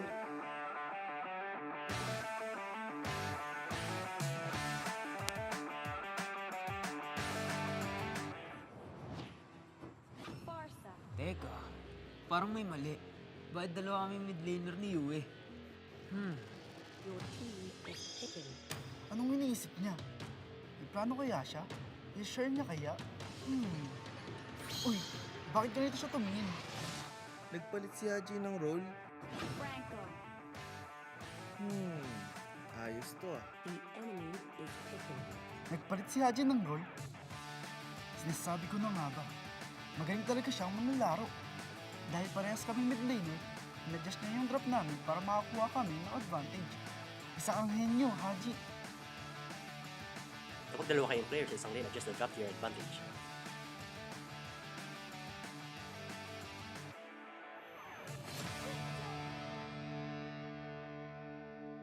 For more #tagumpay tips, nood na ng MPL Philippines sa YouTube at TikTok. Friday to Sunday, 4 p.m, MPL na. 4 p.m. MPL na! 4 p.m. MPL na! 4 p.m. MPL na! 4 p.m. MPL na! 4 p.m. MPL na! 4 p.m. MPL na! 4 p.m. MPL na! 4 p.m. MPL na! 4 p.m. MPL na! 4 p.m. MPL na! 4 p.m. MPL na. 4 p.m. MPL na! 4 p.m. MPL na. 4 p.m. MPL na. 4 p.m. MPL na! Catch your favorite MPL matches every Friday to Sunday. Only at the MPL Philippines YouTube and TikTok. 4 p.m. MPL na! 4 p.m. MPL na! 4 p.m. MPL na! 4 p.m. MPL na!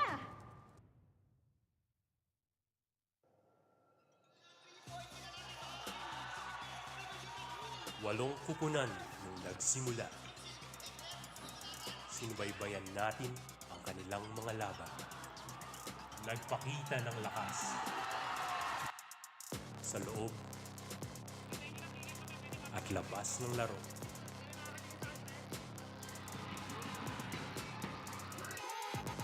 Ngunit sa huli, 6 lang ang magpapatuloy sa laban.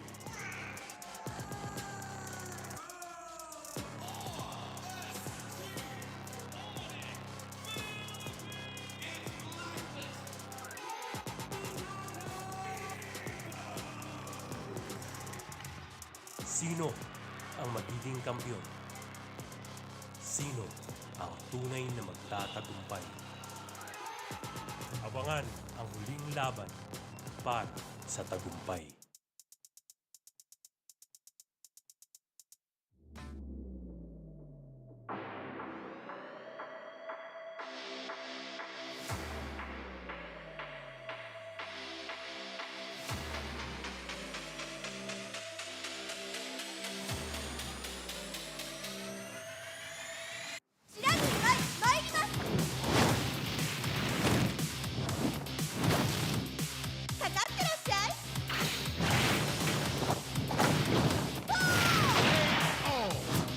Ikse!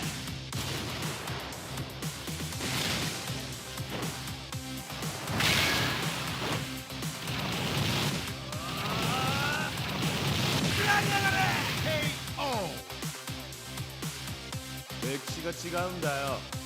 Hey, come on, come on!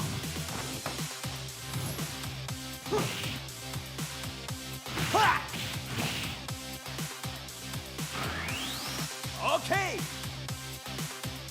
Power! Gaza!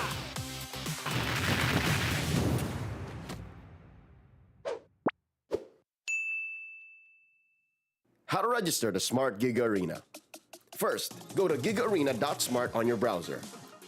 Click Sign In at the upper right corner and enter your smart mobile number. Enter the one-time authentication code sent to your number and agree to the terms and conditions and privacy policy. Personalize your account by choosing your username and profile picture.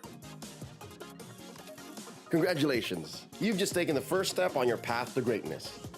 Check out upcoming tournaments and play arcade games. Just subscribe to Gig Arena 20 to join. To join tournaments, click the Tournaments tab. Find the perfect tournament with the search option. Find all the details about your chosen tournament and register. Provide your in-game name, ID, and other details. Make sure you have tickets to join.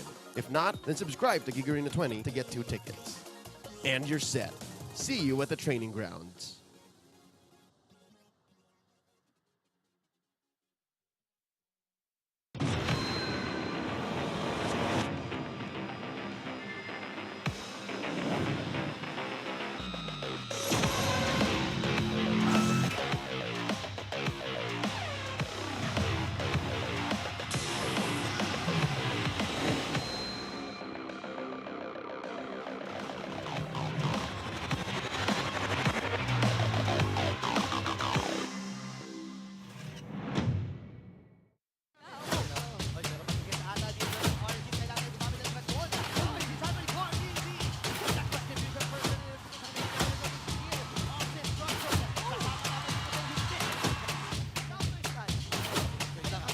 Ito na, inita na agad. 1!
Ay, nadana lang sa muli! Dragon sa likod! Dragon Kaido!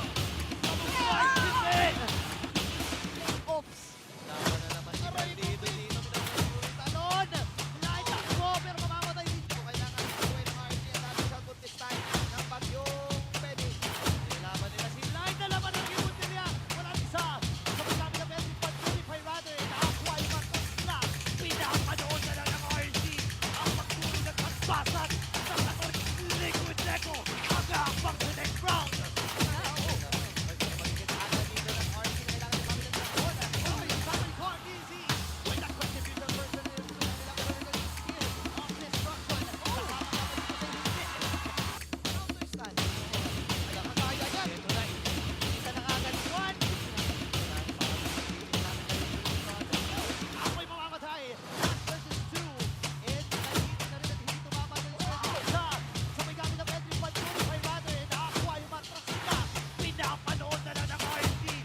pagtulong ng pagbasag sa kator Liquid Deco. Ang hakbang sa next round.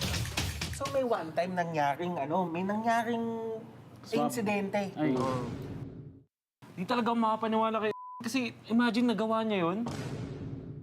Hindi mo. What? No. Hindi. Wait, what? Really? You No. what? Ayun.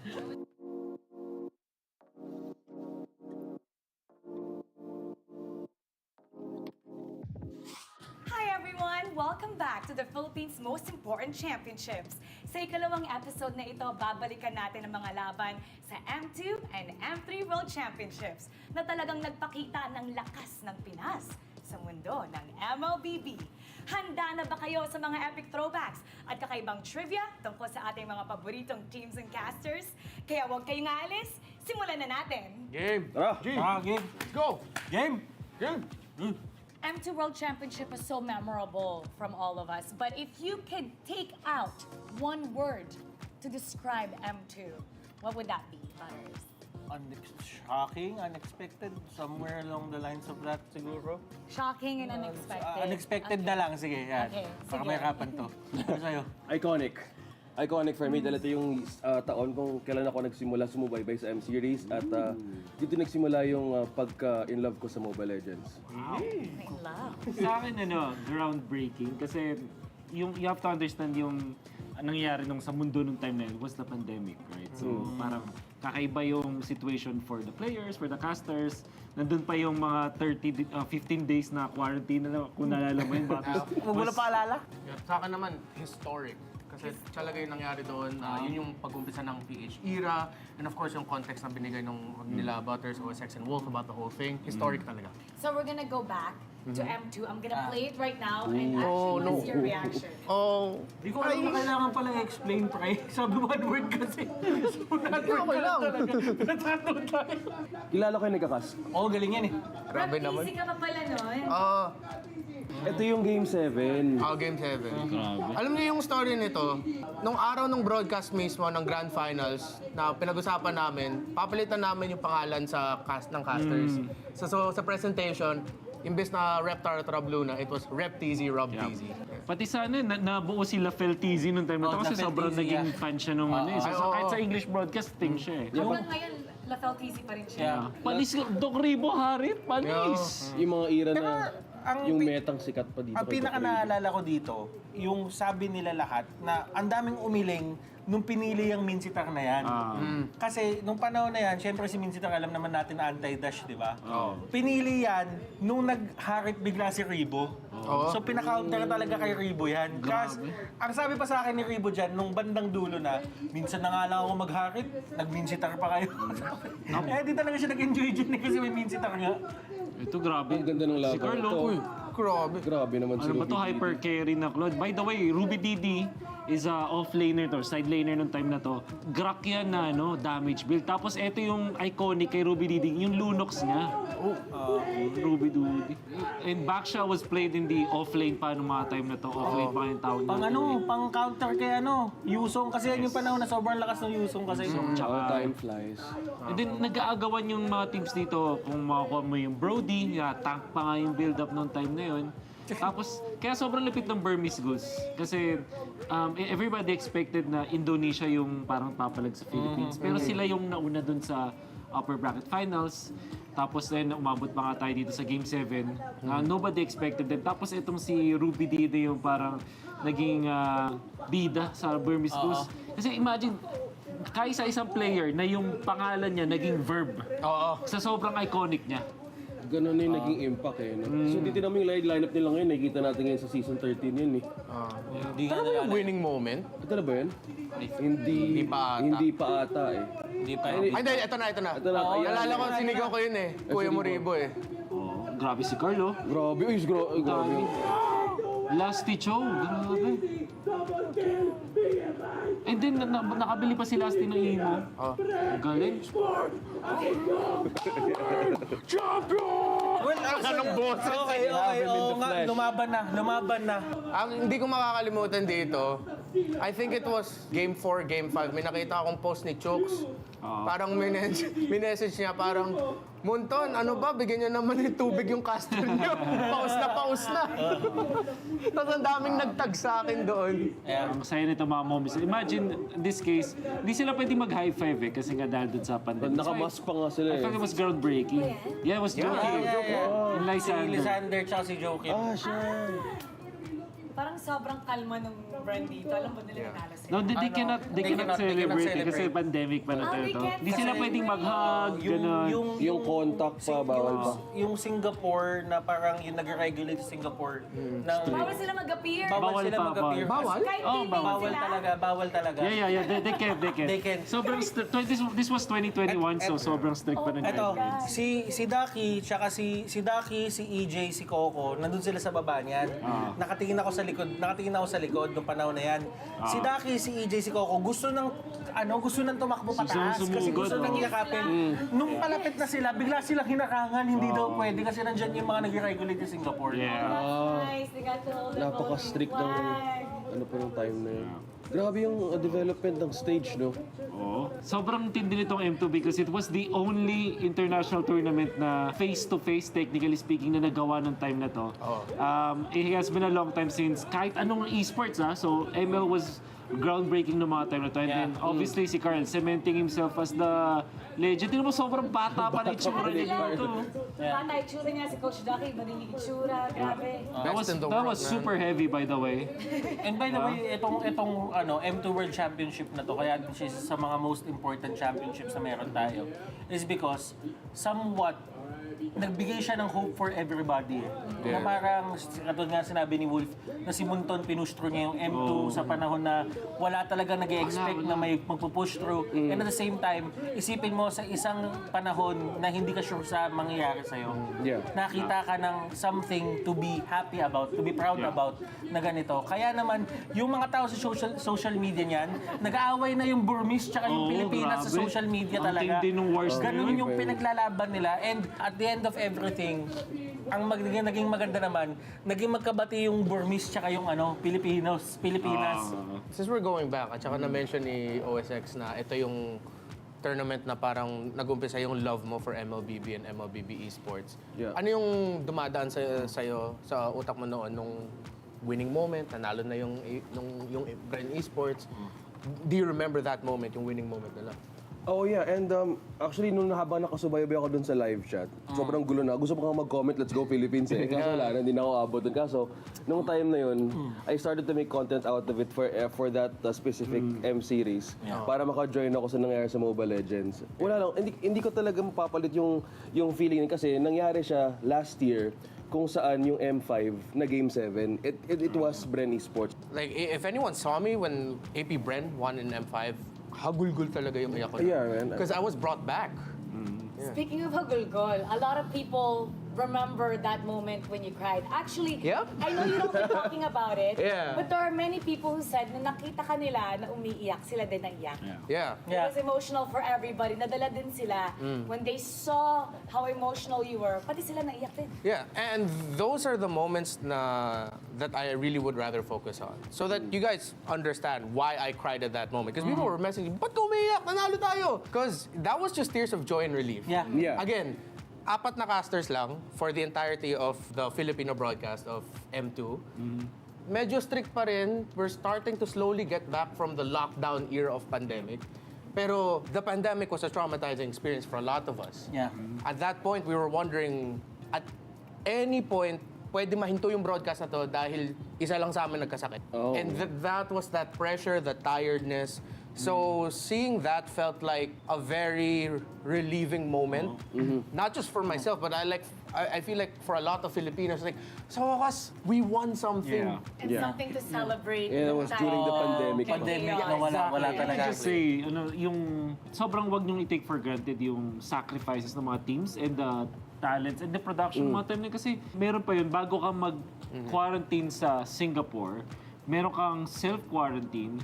Tapos pag inisip niyo yung timing nun, it meant na yung mga players nagpasko sila at bagong taon together, away from their families. Yeah. Tapos meron pang chance na hindi sila makalipad. Meron mga scares pa nun eh. Like, I think nagkaroon ng scare yung Omega, di ba? Yeah. At a certain point, yung Bren nagkaroon din ng scare na baka hindi sila makalipad at hindi sila ma-accept doon. It was so intense sa mga time na yun. And actually, nung panahon kasi na yun, ako dapat talaga, dito talaga ako dapat sa Pilipinas magkakas noon. Kaya lang, the only reason why, kaya ako nakapag-cast ng Singapore was because may nag-positive doon sa mga casters dapat na ipapadala. So that's why, nung nagtumawag sa akin yung Munton, sabi nila, willing ka ba to fly to Singapore? Eh syempre ako, for someone na, alam mo yun, one of the biggest honors na pwede mong makuha yan eh.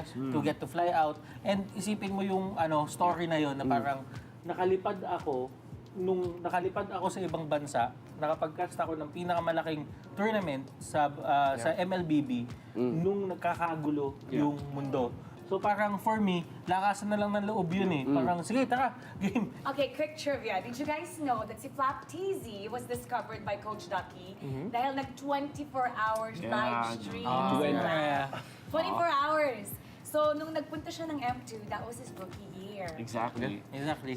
Sobrang ganda na kasi yung timeline nun was nung Season 5, nabuo yung Cartesi few na parang off of this C-ball. So parang people are expecting na magandang results for Bren kasi nga super team sila but they couldn't finish yung Season 5.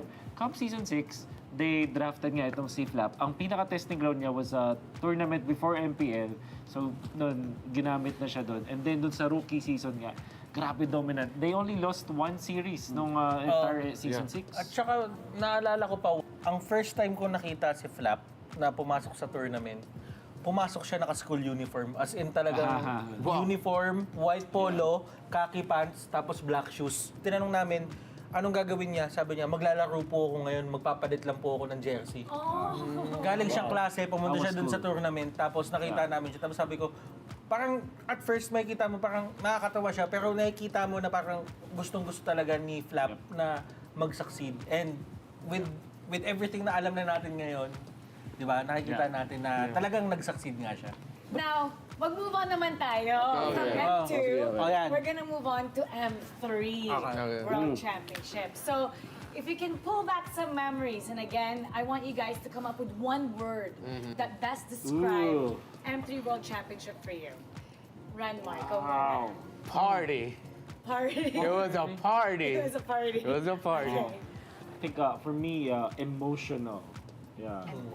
Sobrang emotional din. Well, for me personally na time na yun kasi ganun pa rin, sobrang struggle. Nandun ganun, Mara, it was a, I guess, challenge for us na time na yun. For me, it's an endurance test. Siguro sa akin, hindi siya beginning eh. Pero parang dito na-legitimize kasi yung talagang lakas ng Pinas na sinasabi nila. So now we're gonna watch the M3 World Champion. BTK versus Blackers. Oh, this was already the lower bracket finals. Ang iconic dito ni Victor kasi is the Cho na tank build. Cho was damage build before. Then Edward Balboa was born. At for some reason, BTK, binigay nila yung Matilda, yung may Venus, which we thought was quite questionable na mga time kasi sobrang lakas ni may Venus with this hero. Oh, M3 was also the year na people haven't figured out yung Lord Dance. Hindi pa nila alam. Only Blacklist International does the Lord Dance na ginagawa nila na nag-bait sila, nagpo-poke, and then they're waiting for the sustain. And BTK was really not prepared for that one.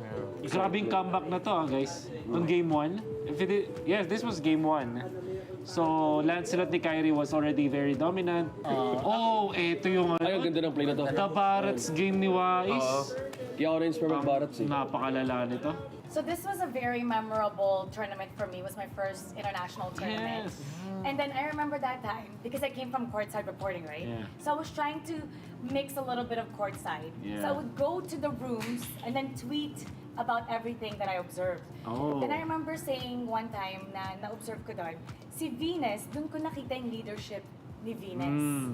Na sobrang vocal niya. I remember it was against PTK. Yeah. Beatrix si Oheb. Tapos on the way back, Venus was asking, comfortable ka ba? Yeah. Gusto mo ba mag-stick sa Beatrix? And dun ko nakita, dun sa players lounge nila, na kapag si Venus nagsasalita, lahat nakikinig. And Venus would ask everyone's input. Everyone's input. Dun mo makikita how effective Venus is as a leader. At nakakatuwa yun. Yeah. And it worked Yeah. with the entire tournament. Ang naalala ko naman, sorry to share this. Pero kasi when you're talking about leadership sa Blacklist, ang nakita ko naman sa Onyx was friendship. Imagine, every night we would hang out dun sa, by the beach kasi, kaya masaya eh. So ganun yung hangout. And then, Sentosa. you know, madaming ibang players from other teams that actually hung out with the Onyx people, guys. Like Oheb, for example, always hang out. Victor was always there. Skylar was always there. Madami talagang mga nag-hangout nun with the Onyx PH. Itong lineup din na to ng Onyx, yung Blacklist International, we know na madami pa silang ipapanalong championships after this, grand finals appearances. Pero ang Onyx PH na lineup na to, Marky, Dilarski, Baloyski, Kyrie, Miko, Hatred, tapos Ryota. Sila Ryota, Miko. Sila yung pinakamalaking what if ko sa MPL Philippines. Yeah. Na parang kung nagtuloy ba tong team na to, ano ba yung naabot pa nila? Fun fact about M3, it's sobrang nakakatuwa because after we saw them win, nakita naman natin where they used their prize money. So most of the players received their first million and most of them got a house after. So sino nga ba? Sunod-sunod yung mga posts nila dun eh. I fairly remember syempre V-Wise, Eson, yung meron silang spade, yung may pala. Meron sila doon. Groundbreaking. Ceremonial. But majority of them had that. I think si Haji naman parang went on to get a business and same with Oheb, alam mo yun. And then the coaching staff obviously. So it was nice kasi they knew that they needed to invest now. Siyempre, with Wise, binili pa rin niya yung mga bagay na nagpapasaya sa kanya.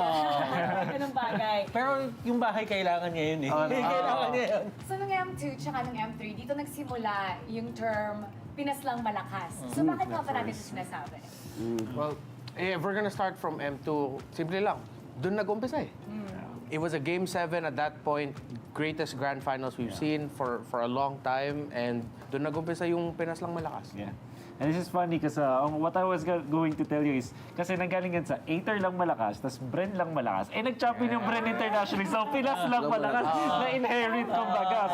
So yung M3 naman, ito kasi yung pinaka-challenge. For a team who's being on top, syempre, meron talagang mga team na kailangan talunin to. Yun yung pinaka-challenge eh, like how to be consistent and how to be number one for so long. Kasi para sa akin, ang M3 talaga, 2 storylines siya and 2 playstyle siya. Yung isang team, yung Onyx, they were out for redemption and at the same time, for Blacklist International, sila naman was on their way to prove everybody na sila talaga yung pinakamalakas. And kung titignan mo yung playstyles nila, one team, Blacklist, mostly on macro play. Si Onyx naman, nasa micro play, yung pagka individual skills sila. So makikita mo doon na sa kahit anong angulo na pinakita ng Pilipinas nung M3, talagang Pinas lang yung malakas. So makikita natin na pinatunayan talaga ng mga representatives natin yung term na yun. Now let's get everyone's support for the upcoming MSC. We've done it before, you've done it before, and I know we can do it again. Let's support our Philippine teams para sa MSC. At kung sino man yung magre-represent sa atin sa Philippines, we know that they'll do their best. So, supportahan natin sila. Ito ang pinakamalaking prize pool sa MLBB, 3 million USD. Napatunayan na ng mga teams natin na kaya nilang maging best sa mundo. Kaya naman as fans, ipakita natin na kaya natin sumuporta hanggang dulo. Para sa tagumpay! Thanks for watching! Sama-sama ulit tayo sa susunod na episode tungkol sa MSC 2021 at 2022 Championship. Kita kids! Kanina siya Ano tawag sa ibon na mahihain? Ano? Introvert.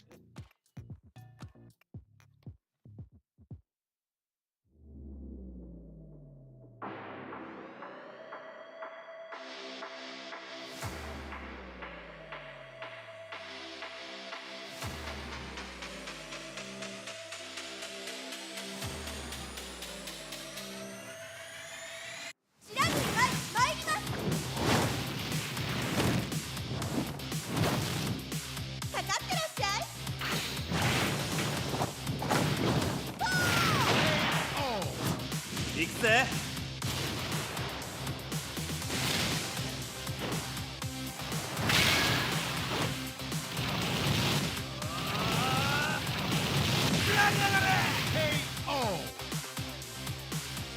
歴史が違うんだよ。Hey, come on, come on.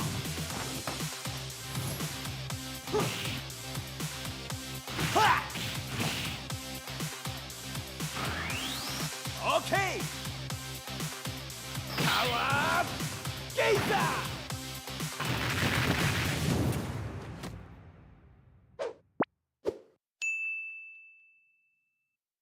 How to register to Smart Gig Arena. First, go to gigarena.smart on your browser. Click Sign In at the upper right corner and enter your smart mobile number.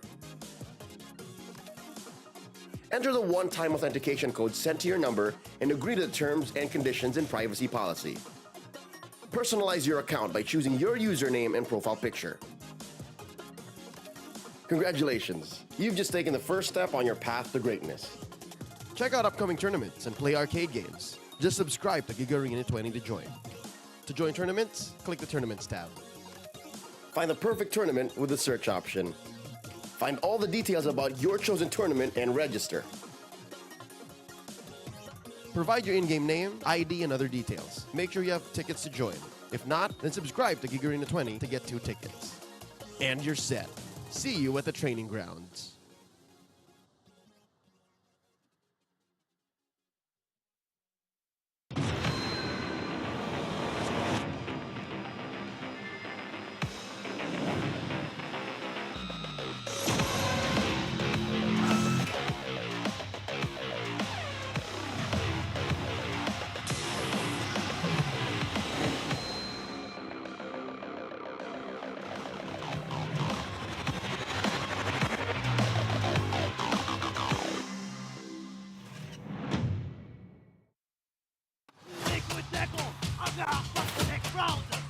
So may one time nangyaring may nangyaring insidente. Ay. Di talaga makapaniwala kay kasi imagine nagawa niya yun. Di mo. What? No. Hindi. Wait, what? Really? You No. what? Ayun.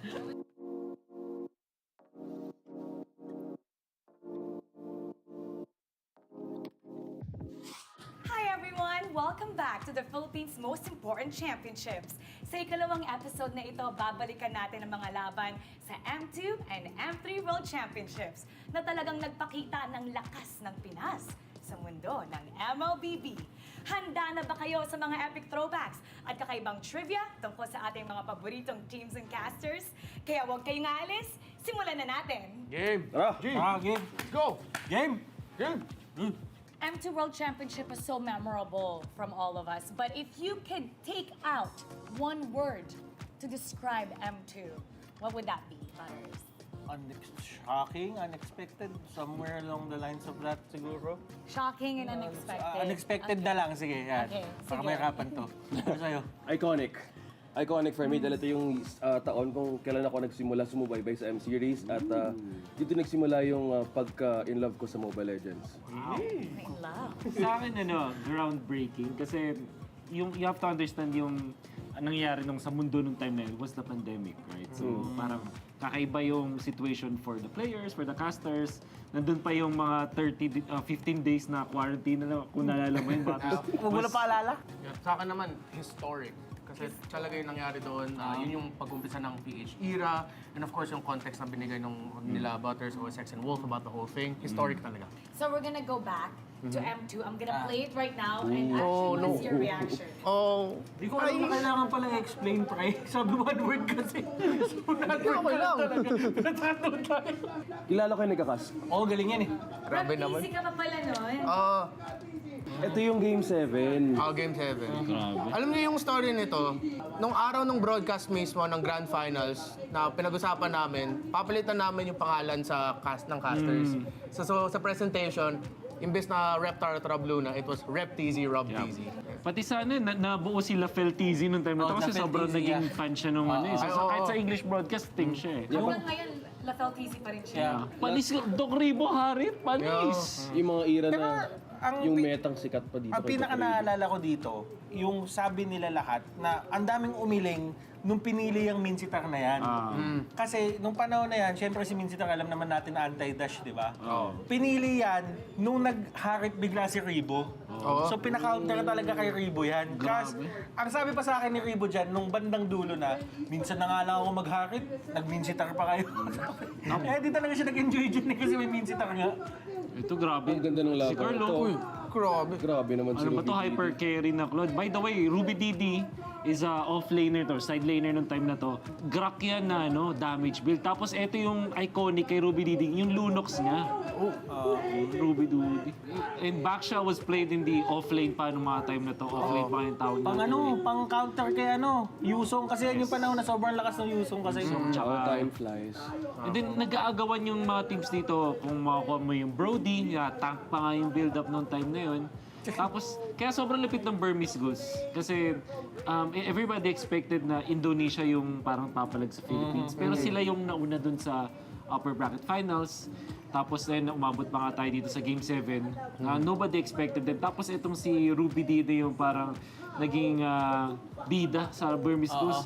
Kasi imagine, kaisa-isang player na yung pangalan niya naging verb. Sa sobrang iconic niya.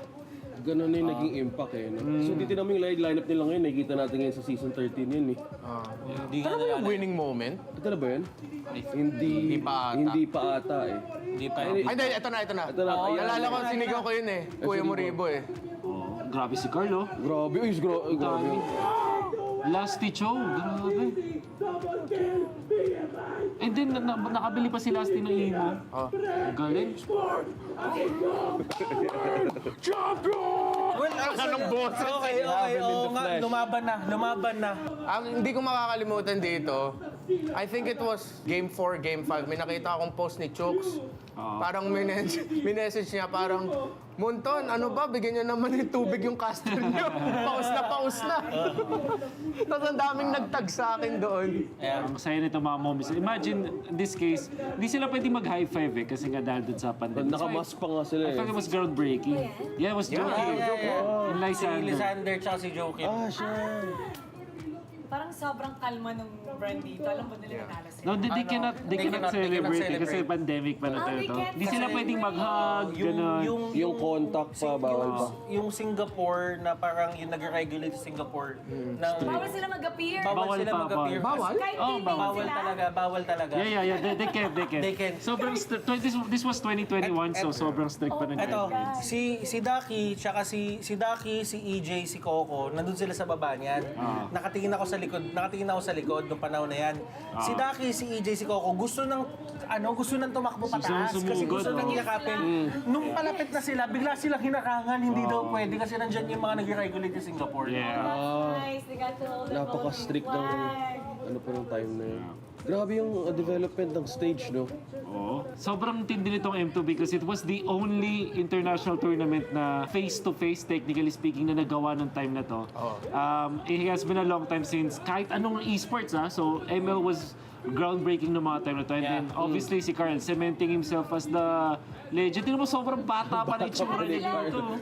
Bata itsura niya, si Coach Ducky, iba din yung itsura. Grabe. That was super heavy, by the way. And by the way, itong M2 World Championship na to, kaya din siya sa mga most important championships na meron tayo, is because somewhat nagbigay siya ng hope for everybody. Na parang, katulad nga sinabi ni Wolf, na si Munton pinustro niya yung M2 sa panahon na wala talaga nag-expect na may magpupush through. And at the same time, isipin mo sa isang panahon na hindi ka sure sa mangyayari sa'yo.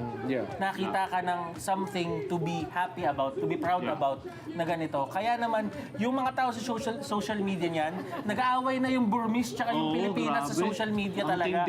Ganun yung pinaglalaban nila. And at the end of everything, ang naging maganda naman, naging magkabati yung Burmese tsaka yung Pilipinas. Since we're going back, at saka na-mention ni OSX na ito yung tournament na parang nag-umpisa yung love mo for MLBB and MLBB esports. Ano yung dumadaan sa'yo sa utak mo noon nung winning moment, nanalo na yung Brand Esports? Do you remember that moment, yung winning moment nila? Oh yeah, and actually nung habang nakasubaybay ako dun sa live chat, sobrang gulo na. Gusto ko nga mag-comment, let's go Philippines eh. Kaso wala na, hindi na ako abot dun. Kaso, nung time na yun, I started to make content out of it for that specific M series. Para maka-join ako sa nangyari sa Mobile Legends. Wala lang, hindi ko talaga mapapalit yung feeling kasi nangyari siya last year kung saan yung M5 na Game 7, it was Bren Esports. Like, if anyone saw me when APBREN won in M5, hagulgul talaga yung iyak ko. Yeah, man. Because I was brought back. Speaking of hagulgol, a lot of people remember that moment when you cried. Actually, I know you don't keep talking about it, but there are many people who said na nakita ka nila na umiiyak, sila din naiyak. Yeah. It was emotional for everybody. Nadala din sila when they saw how emotional you were. Pati sila naiyak din. Yeah, and those are the moments that I really would rather focus on. So that you guys understand why I cried at that moment. Because people were messaging, ba't ka umiiyak? Nanalo tayo! Because that was just tears of joy and relief. Yeah. Again, 4 na casters lang for the entirety of the Filipino broadcast of M2. Medyo strict pa rin. We're starting to slowly get back from the lockdown era of pandemic. Pero the pandemic was a traumatizing experience for a lot of us. Yeah. At that point, we were wondering, at any point, pwede mahinto yung broadcast na to dahil isa lang sa amin nagkasakit. And that was that pressure, that tiredness.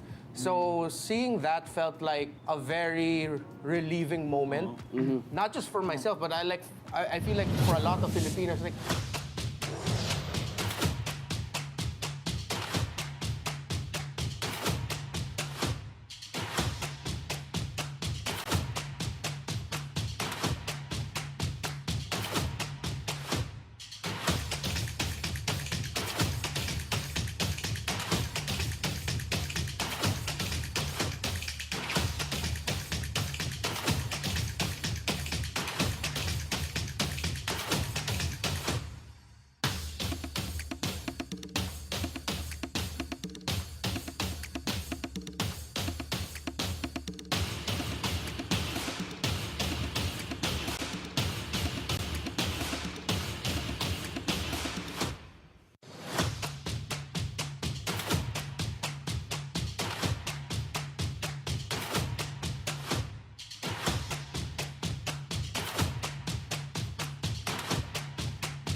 Malakas, Pilipinas, malakas Kahit anong lane, we become the monsters Malakas, Pilipinas, malakas Face the golden sun and repping for the 3 stars Look at us, to the top, no ifs, no buts Winning any game, para to sa PINAS Di mo matitin ang aming boses sa new level Nasa kalye man o mobile, you know I become a legend Open fire, we unite, we winners Built with pressure, like diamonds are made of Switch in a lane na parang gera HP racing, may reset up Built like ang buhat ni Hilda Full load SS parang Laila Susundan ko ang iyong bakas Kasama patas Tagumpay natin to Dahil tayo'y malakas Para sa Pinas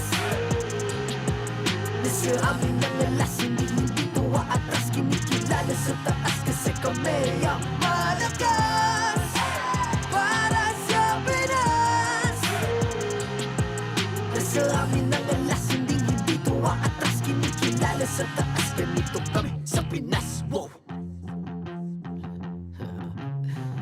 Hold on Yeah, malakas ang Pinas We are Laging every beat No surrender, no retreat Pag nagsama-sama Just imagine what we can achieve Laging every beat No surrender, no retreat Giving 100 all my all Cause we just cannot be defeated We are unstoppable Immune and invulnerable Ready ang equipment Lahat frozen, malang crowd control Pakita ko na jab like Beast of the southeast So without loud, cause every enemy we devour. Susundan ko ang iyong bakas, kasama pataas, tagumpay natin to dahil tayo'y malakas. Para sa Pinas, nasa amin ang lalas, hindi ko atras, kinikilala sa taas kasi kami ang malakas. Para sa Pinas, nasa amin ang lalas, hindi ko atras, kinikilala sa taas, ganito kami sa Pinas.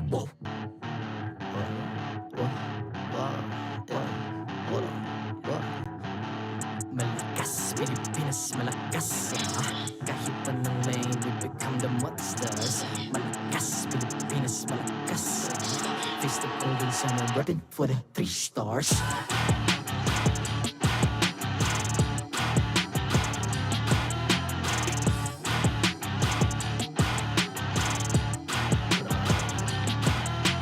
Ang lakas ng Pinas, we unite, be the stars. Ang lakas ng Pinas, we unite, be the stars. Ang lakas ng Pinas, we unite, be the stars. Ang lakas ng Pinas, we the stars. Ang lakas ng Pinas, we unite, we the stars. Ang lakas ng Pinas, we unite, we the stars. Ang lakas ng Pinas, we unite, we the stars. Ang lakas ng Pinas, we the stars.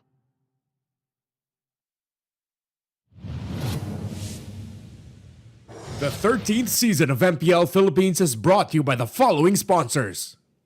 Smart, the official telco partner of MPL Philippines Season 13. Infinix GT Series, outplay the rest. Experience the MPL PH Season 13 action live at SM South Mall Events Hall in Las Piñas City.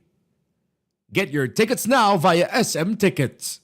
Don't miss any MPL PH action by following our official Facebook page and subscribing to our YouTube channel.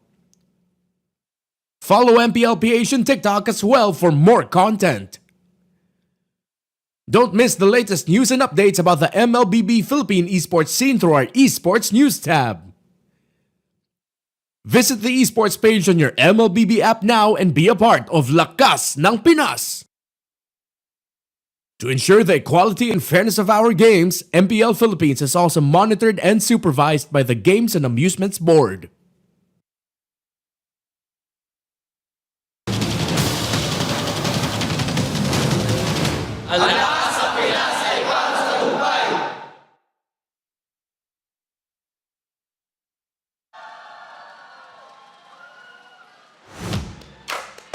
Welcome back to the Champions Arena. I'm Mara Aquino. My name is Hans Galeria. And this is MPL Philippines Season 13 Playoffs. We're about to head to the second matchup of the day, but quick recap earlier. We had the upper bracket semis where Liquid Echo faced RSG Philippines. You know what? I don't think anyone expected for it to be a sweep, but it did happen. And just like Sanford and the rest of Liquid Echo, that's what they mentioned too. Maybe even a 3-1. Now, with this progression and the changes in our bracket, let's take a look at the updated playoffs bracket. So in here, we'll get to see that Liquid Echo advances to the upper bracket final.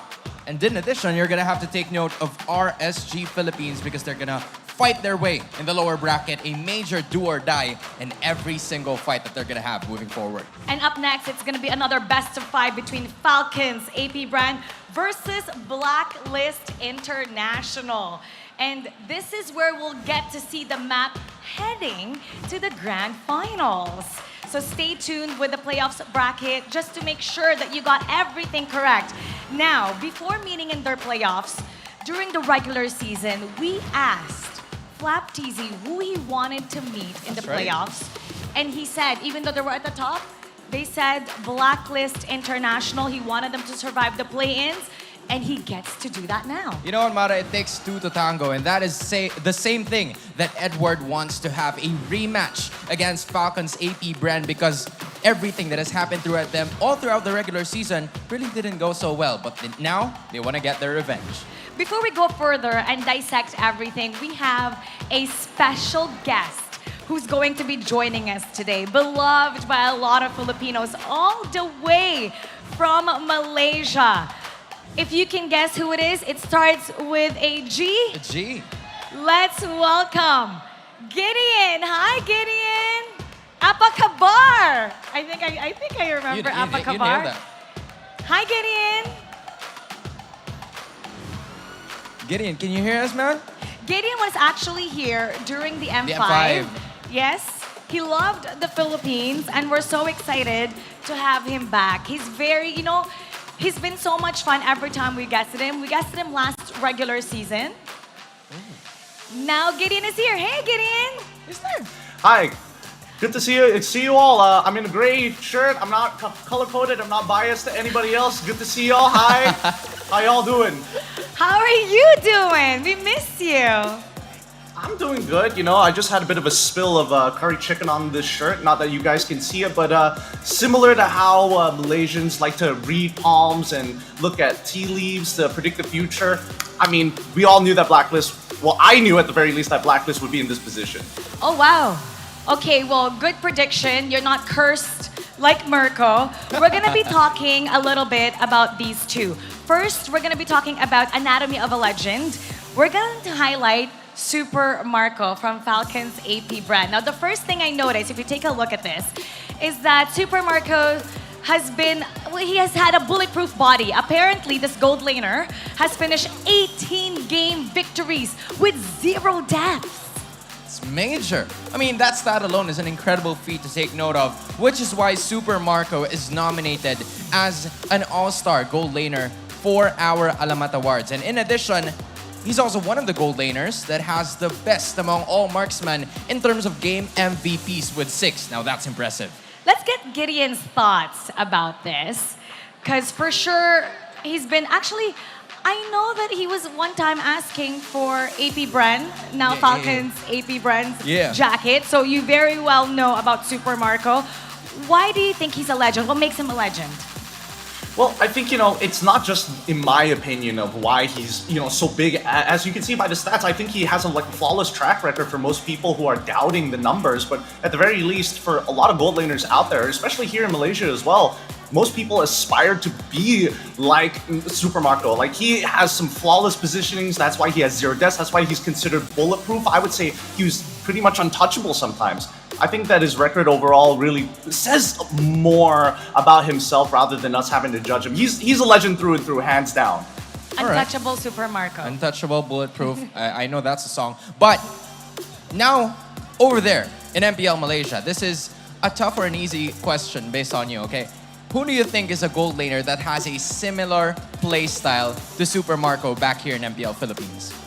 Oh, yikes. That's a loaded question. I mean, you know how Malaysia likes our games. We're the strikers of this mixed martial arts world, Super Marco, he's more like a jiu-jitsu guy. He gets you on the ground, he slowly takes advantage of you, and the next thing you know, you're getting choked out, right?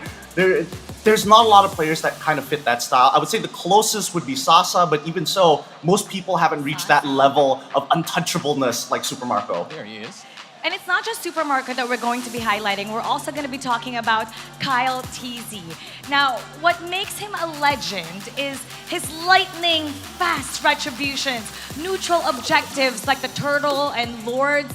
They're not safe around this guy. You're going to have to take note also of those Alamat genes presented. KDA's kill participation have some, or he contains some of the best, if not the top-notch stats that we will be seeing from a jungler here in MPL Philippines. And just like I said, KDA, kill participation, you can depend on Kyle TZ on that one. Now, Gideon, let's talk about Kyle TZ. What part of Kyle TZ being a legend do you like the most? I think I have to go with this origin story, right? I think most people think of Kyle like, oh, he joins APBREN, they win a world championship, and I think, his career was going to skyrocket from them. But honestly, it was a very humble and honest beginning. He got a little bit of a taste of what a championship could be like and continue to progressively get better. And this is the kind of guy that a lot of Malaysians, and even myself, can get behind because he's explosive, right?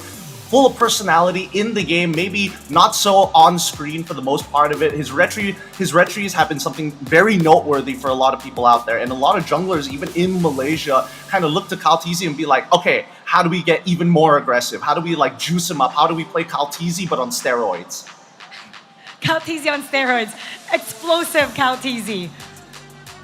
Okay, now is there any player from your region, right? who Yeah, you find- yeah. In terms of similarities, the same thing like Super Marco. Now it's Kyle Tizzy. Who's similar to Kyle Tizzy in MPL Malaysia? Let me think about this one. A lot of Malaysian junglers are similar to Kyle. I would say the closest ones would be probably Sakai's from SRG, Selangor Red Giants, or Chibi, which I think is a lot closer. Okay, now if we go back, if we dissect the history behind these two franchises, every time they've met, actually it's been pretty even. But lately, Falcons APBREN has been dominating Blacklist International. And this is why people are saying that Edward has been really eager to get back at them. I mean, looking at their playoff appearances, right? This is undoubtedly a world-class matchup because these are the teams that consistently represented the Philippines in international tournaments, and not only that, they got to win and get those victories for themselves by getting world championships for their respective teams.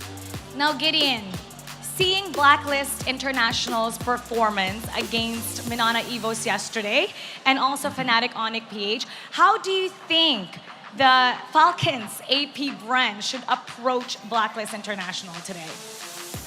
Well, I think they're going to approach it like another day in the office. I think, Falcons brand, this team, they're on top of the world for a reason, right? And I think for them, they have nothing to prove in this game. Maybe if, Blacklist can corner them, push it to like a 2-0 in their favor, and that's when you're going to expect to see, Brent lean forward into their gamer stance to really take it seriously. But for the most part, I think they've got nothing to worry about.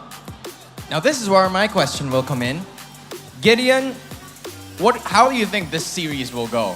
Will Blacklist International continue to ride on their momentum and win this series, or will it be Falcons APBREN putting a stop to that and getting into the upper bracket final?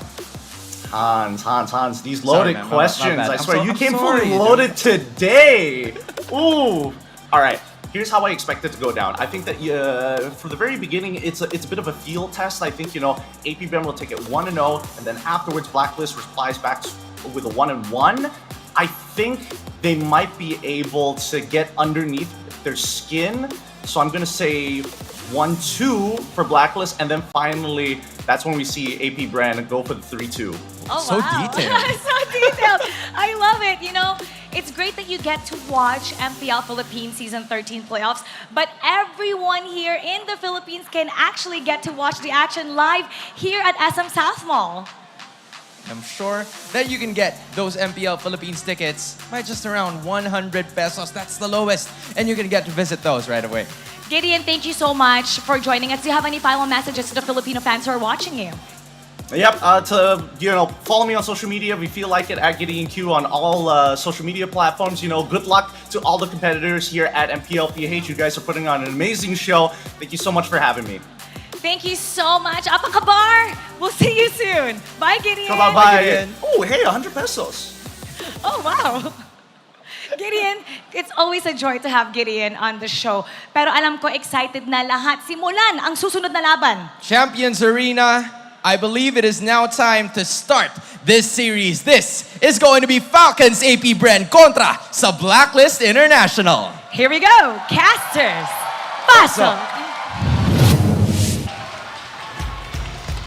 This upcoming matchup is indeed a wish granted. Good evening from the Philippines. Umi here. With me is Reptar and Midnight to bring you the best of 5 series between Falcons APBREN and Blacklist International. After that sweep in the first series, how you guys feeling? I feel like I don't know what to expect anymore. I was really thinking RGPH Liquid Echo would go at least 4, maybe even max series. Now I don't even want to predict.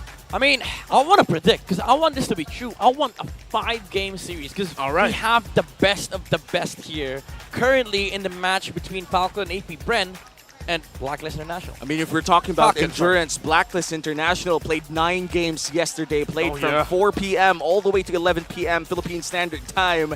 And we have Falcons APBREN, who is fresh out of gates. This will be their first series playing under their new banner. Oh, yeah, and I wonder if there's going to be a bit of a buff or effect to that. Because I feel like if I'm Echo, I had a little bit of buff being able to say I'm Team Liquid Echo right now. Yeah, sure. So I wonder if APBREN are feeling that, I'm Falcons APBREN now. It's the new jackets, man. I'm telling you. It's the new jackets. And APBREN, when they walked in, they had those Falcon jerseys.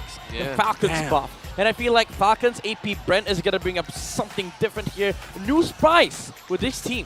Definitely, and I think with the new colorway as well, loving the yellow with a bit of green. Feels, right there. I would say it fits right in Brazil. Like, yeah. It looks very festive. I like the vibe, and if we look at the players as well, they are very much an entertaining bunch as well. Yeah, and it feels like that's just perfect for the vibe that APBREN, now Falcons APBREN, exudes. They've always brought out the golden retriever energy whenever they walk in a room. Yeah, very social group of people, and I feel like it bleeds APBREN's signature identity, right? Like, the thing is, this squad has always been about friendship, the family bond, the trust with each other, and I feel like the joy and the festivities that APBREN has brought in for the country in general, especially after winning M5, that's true. It does go into it. You know, the identity mixes well with Falcons colorway. Yeah. Now, when we look at the champions that has brought up the banner of our country, we would say that both of these organizations, Falcons, APBREN, and Blacklist International, have their fair share of representation under the Philippine banner. Now we're going to welcome our marshals. Here are marshals who will officiate the match. They ensure the fairness and integrity of our games. Let's meet the players for the first match of the play-ins. Make that the second, rather. This is Falcons APBREN versus Blacklist International. Who the hell am I kidding? They don't need a long introduction, but in case you forgot, they are the champions of the Philippines and the reigning champions of the world, Falcons APBREN!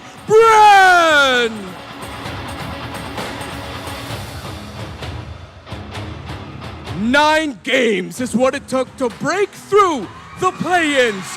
Can they finally get the win over the only team they have yet to defeat this season? Truly top tier, it's Blacklist International!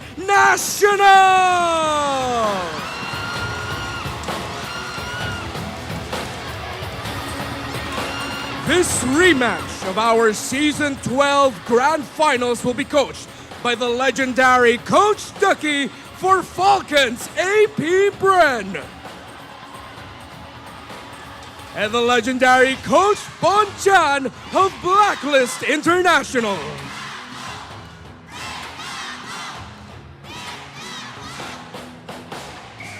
Two world-class teams, 2 series wins away from MSC 2024 Champions Arena.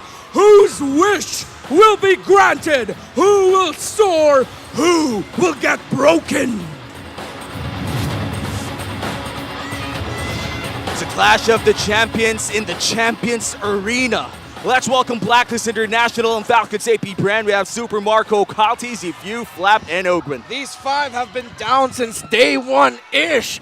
Still top of the league in terms of really everything. The team #1 reigning everyone over in terms of all the stats in the standings. You saw that crazy stat line with Super Marco, 18 game win victories, no deaths. I have my eyes on him. Well, speaking about records, Blacklist International for the past 6 seasons, they keep on making it, slowly making it towards the playoffs, and now vying for an MSC contention spot. Here comes the Blacklist squad. We saw them yesterday play 9 games, and I think they want to play at least 5 more games today. If we're talking about the longest games or longest average game times, they are surely the kings of that. They've played the long game for the regular season, and their endurance is nothing to question about. Blacklist International, they talked about playoffs mode, and we're seeing it right in the flesh. Day #2. Let's see if momentum keeps stride with them. I mean, it's Blacklist International. All the people that I've talked to, they know. The reason why Blacklist is so hard to deal with in playoffs is because they have that mode. They just don't give up. Yeah. And with the historically speaking, rather, for Blacklist International, they've always performed well whenever they went inside the playoffs. And right now, they're going up against the final boss, Falcons APBREN, the current world champions. How are things looking at? Well, again, I mentioned I was talking about Super Marco. Look at that high KDA, 5.33 over 3.24 on Blacklist International. A good amount of that just comes from Super Marco himself. Not dying in APBREN victories, but equally so, you have to look at the jungle picks because Sensui, Kyle TZ both have very similar jungle hero pools. Yeah, now the biggest thing about this matchup is Blacklist International's ability to turn late games into very, very good openings for them to start their momentum. But against Falcons APBREN, we've seen them play in the regular season. These guys don't let anybody play their MLBB.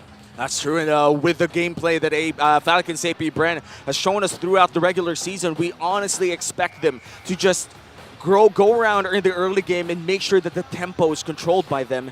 We're going to look at the player head-to-head here by junglers who dictate the tempo of the game. I mean, looking at the stats here, Kyle TZ is looking to be the leader of the pack here, leading all the stats in the jungle role. KDA, average total kills, damage still share. This guy is everywhere, and I think this is the biggest reason why Falcons APBREN moved the way they do is because they have this strong pillar in the mid. The jungler, the jungle role of Kyle TZ has always been fulfilled phenomenally by this player. Oh, but Falcons APBREN has to watch out for the fact Sensui really good with those objective steals. He was hot with that in the first few weeks. They have to be careful. And now for the Infinix keys to victory. Can you run this down through us?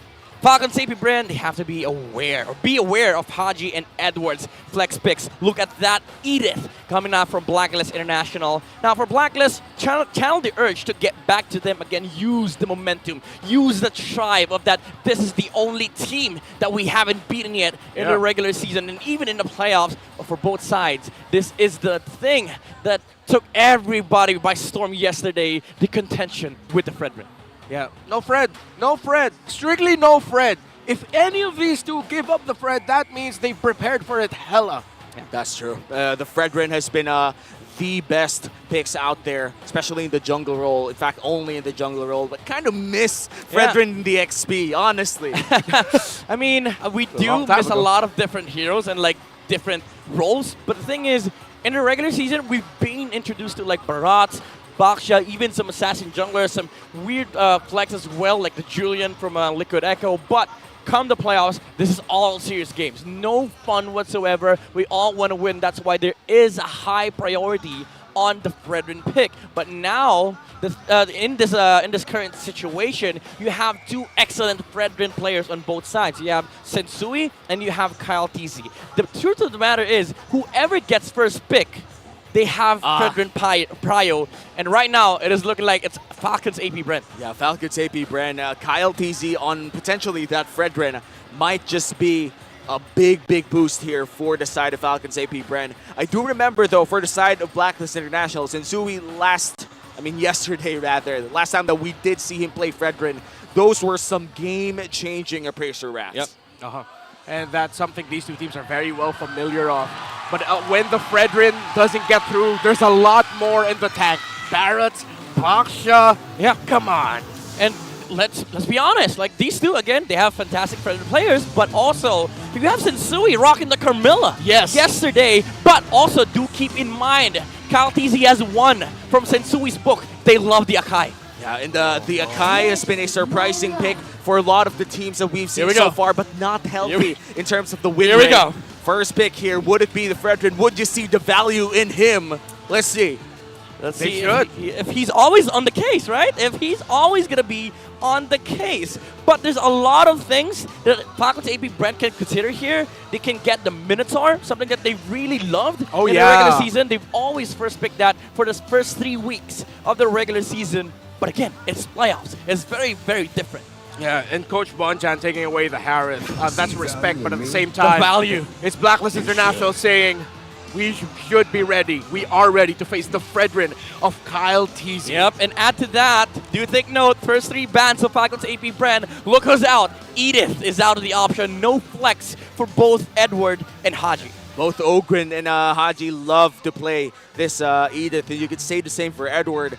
No big flex picks here in the early parts, but the Arlet's still open to take if ever they do want to take that big XP lane pickup. Yeah, there's the Arlet. Vexana is also banned from the side of Falcons APBREN. They really do target these key players that have played yesterday. And the thing about Blacklist is that, again, there's a lot of things to consider here. Even though the Arlet is now going to be picked up. But a rush on the Carmilla. I think this is Blacklist International saying, yeah, we have a pick that we love and we will prioritize it. Yeah, and Carmilla has been the pick for Blacklist International so far. What will be the reply coming in from FCAP? For me, it has to be heroes that survive burst. Val is one of the biggest counter against Carmilla because you have a Carmilla, we have one too. Oh yeah, take away the Curse of Blood. And I don't have to suffer the consequence of losing out on something like I copy. Like with other heroes, you might lose out on stats. You might lose out on key skills. Like if you're against a Fredrin as Val, you don't take the Brazen Strat. You only take the Energy Eruption. That's true. With Carmilla, you take the ult. You get the 100% of the ult. And think about this: when you get the Valentina, you also get the access towards that final slash. But looks like they're not gonna go for the Val just yet. But they will with the Roger too. Looks like Roger is back in the mix. Yesterday, we have not seen a lot of Rogers. Yeah, big question. Is the Moscow going to be popping up? It's third pick. It can be banned by Falcons APBREN. Crucial choice here for Blacklist International, but also getting that mage. That's one thing that they have to worry about. Don't get Yua here. He's going to get banned out. Let's see what route they're going to go. Moscow route, Nathan route, even still. What if they swerve with a Novaria or a Vexana? Wait, Vexana's banned. The Vexana's banned. Novaria might be banned though, second phase, so it is a big choice here for Blacklist International. But again, going back to that Fredrin, look at these stats from County's 92% win rate. That's exactly 12 wins, 1 loss this season. Oh, it's Jord. The Jord. It's Jord. Damn. We know it's nice too. We have not seen Gord Carmilla in a long time. I'd like to think that this is something new in the playoffs. All right, Blacklist International, Yuzong ban for sure. You don't want to be playing up against Yuzong. You have 3 heroes that suffer against that hero, so I feel like that is really, really important. But for FlapTZ, he has a variety of options here. You have the Paquito, you even have the Khalid. You can also go with the Tamus. There's a lot of different heroes that can be played here for the side of Falcons APBREN. I got a question though, Midnight. I didn't hear you mention the Borg. Is X-Borg an option? Oh yeah, maybe. But the thing about X-Borg is that the Arlet could be flexed onto the roam, right? So they might just be, they might just be picking a losing matchup because Blacklist International, they have the last pick. So now Blacklist International, they removed the Grok, specifically target banning Ogwen. Well, we all know Ogwen. He has a lot of heroes in his arsenal. The minnow is still up, by the way, for Falcons APBREN. And now they Blacklist International, they're suffering the consequences. They picked up the mage on third. Now they're about to lose on all the better gold lane matchups against the Roger. Yeah, and the Moskov still open unless they do ban it for the side of Falcons APBREN. But I'd like to mention as well, in terms of that Arlet rather, are we seeing a big chance here that this might just go to the roam and this might be Jungle Carmilla? Yeah, I think it's Jungle Carmilla. This Arlet should be flexed towards the last pick. So now they did ban the Yuzong. There's no point in getting the Yuzong 4th pick because you're losing out on the trade either way because you're showing both your XP and roam. So you have to remove that from the side of Blacklist International. But that also meant that whatever Blacklist picks on 4th is going to be heavily countered by Falcons APBREN. Yeah, and that's true. Statistically, Blacklist International, their last pick on the red side is the flex between EXP and Roam. So that's what they lean towards. This is most likely an OHEB pick on the 4th. Oh, they're letting go the Mount Moscow. But with them subtracting so many of the gold laners, is it safe to pick it now? The thing is, if you want to flex the Arlet, you have to wait for the last pick to show EXP, right? So I think this is the Moscow slot, which does it helps Falcons APBREN in terms of EXP heroes. Like you think about like viable options against the Moscow. You have the Glue, the Tamus. Those stuff still exist. And game. with the Faramis and the Vexana ban, there's not much options to burst down the glue even when the split is used. So in terms of options, it really is up there. But as you said, this might just be the Moskov slot if ever we do see it locked in by Blacklist International. Or Natan, maybe. Oh, They stole the minnow. Yeah, they show it. I mean, And they showed the matchup. They showed the matchup though. Yeah. It's Xborg. I think it's Xborg time. Right? Yeah, Xborg. Xborg would Easy. be so good here. Easy Xborg game, honestly. Xborg and maybe even a Ruby. Oh wow, the Ruby, we haven't seen that for a long time. And the export could definitely burn down the Minotaur before it could even heal up or even force the ultimate quite early on. Last 2 picks here for the side of Falcons APBREN. Will it be a Ruby and an export? Matter of fact, might as well go utility. Florin, Ralph, they're all good for the side of Falcons APBREN. Something that can actually counter the Carmilla as well with the Rafaela. You get the movement speed, you're able to get out of the ultimate of the Carmilla. So that is a big problem for Blacklist International, the mobility. And it's also a good answer against Gord. I'm a big fan of the Florin, might just be the pick here. What about Hood? Oh, Chip! Oh, no. Oh! Yeah, Chip. Chip and Xborg. Interesting. I'm liking it. Even though I would say, all right, Chip gets heavily countered by Minnow. But you have to have the right toolkit. At the moment, Blacklist International, they have team fight, but what they don't have is the ability to deal with the split push of Falcons APBREN. My problem right now, yes, Blacklist International does have the team fight. Also because with this last pickup here, being the Brody, showing something too. Looks like they're going to fight early game with early game. It's going to be very interesting to see whether or not it's going to work out here for Blacklist International. And now, bold though. Yeah, it's very bold, but now looking at the lineup of Blacklist, it's a lineup that if I'm a Chip, I will be super careful when I'm going to be using the ultimate to bring in the other members of Falcon APBREN. Yeah, exactly. Like, it makes the team fight really, really hard for Falcons APBREN to take. But you also have to worry about one other thing. Do you split with the Arlet? Because now you have to deal with the Chip that can always just control one side of the map, make it a 4v4, but there's always the threat of making it 5v1. That's true. The Chip definitely brings in something new to the mix, and I'm really excited to see whether or not it's going to work out for APBREN. The crowd control that Blacklist International has over the side of Falcons APBREN, it's not that much, but the numbers show that Blacklist International does have more over Falcons APBREN, and I'm thinking it's the duration of the crowd control. Yeah, the crowd control, the heal as well, the engage, and also just the team fight presence of these heroes. But again, that's down to the paper when it comes to direct head-to-head collisions, but we also have to talk about macro here. Especially with the Brody lineup, you want to be able to fight, but against this comp with the Chip, you're not guaranteed to always have 5v5 fights. And the 5v5 fights are things that really happen a lot whenever you have a Chip or a Louis. And this time around for game number 1, we do have that Chip in the hands of APBREN. And I gotta say, Falcons APBREN with this Chip, we rarely see Chip anymore. And usually they do need a lot of early game damage for it. The question is, do they have the early game damage for this Chip lineup to work? I mean, to be fair, they have a Roger, right? And Roger, I would say, from my perspective, is the best marksman to pair up with the Chip. You go in, people are already low. Use second skill, smell the blood, chase heroes down, and then get back to lane, get back to farm. You're mobile enough for you to be able to abuse the shortcut of the Chip. And one thing that Blacklist needs to worry about as well is the EXP of Falcons APBREN here, the export. Even though you can technically still fight into Chip with the Carmilla and Minotaur, you have to deal about the export.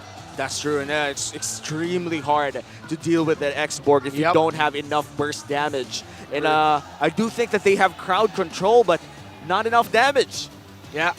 Let's see. It's really going to be dependent on... Unless the Gord hits, of course. Yeah, unless the Gord hits. So, fun fact here, the second day of the MPL PH Season 11 Playoffs, Black and Bren plus Echo and RSG played series. The exact same matchup on the second day of MPL PH Season 13 Just Playoffs. like deja vu. Because guess what? Past 3 seasons, same 4 has played. The same top 4. And that just talks about the consistency of these teams, the consistency in their excellency. And of course, I would say the over-mountain pressure of being in MPL Philippines. Did that guy just zoom through? Yeah, that's a Johnson. That is a Johnson. Or maybe a Ling. That's I don't know, man. no, that's a Roger. That's a Roger. It's a Roger who has smelled blood. Damn, why that am you? I there? Oh, Nice. it's Ray Ash, no wonder. Nice cameo from all over the world, I guess, even in the Filipino broadcast. There's so many people here in the Champions Arena. We gotta appreciate what's happening here in our venue. I'm so happy that for 2 days now, packed house. Yeah, packed house. Barely, I would say the seats that are available would be not enough for groups of friends to seat together. Bro, swear to God, I was here yesterday. It's hard taking, finding seats. It is. Like we have we have a kind of a cheat because we get to sit wherever we want. Yeah. But we couldn't because like there's no seats. Exactly. At one point, But I here was comes a watching. Fredrin I love to watch. go. Praises ref back to the land of Oh, dawn. that's a good point. That's a good point. I like that. Welcome back to the land of dawn. It's still game one between Falcons APBREN and Blacklist International, two championship organizations duking it out for supremacy. Yeah, a little bit of a faster rotate there by the Carmilla. Anything else in the early game that you want to point out here, Midnight, as the emblems are showing up? I would say whoever wins the Gold Lane matchup. I mean, it does favor the Roger still, but with the minnow present, it's gonna minimize the impact of the chip and the Roger in this lane. But all in all, this should be a wash. First turtle is what's gonna dictate the momentum here for either team.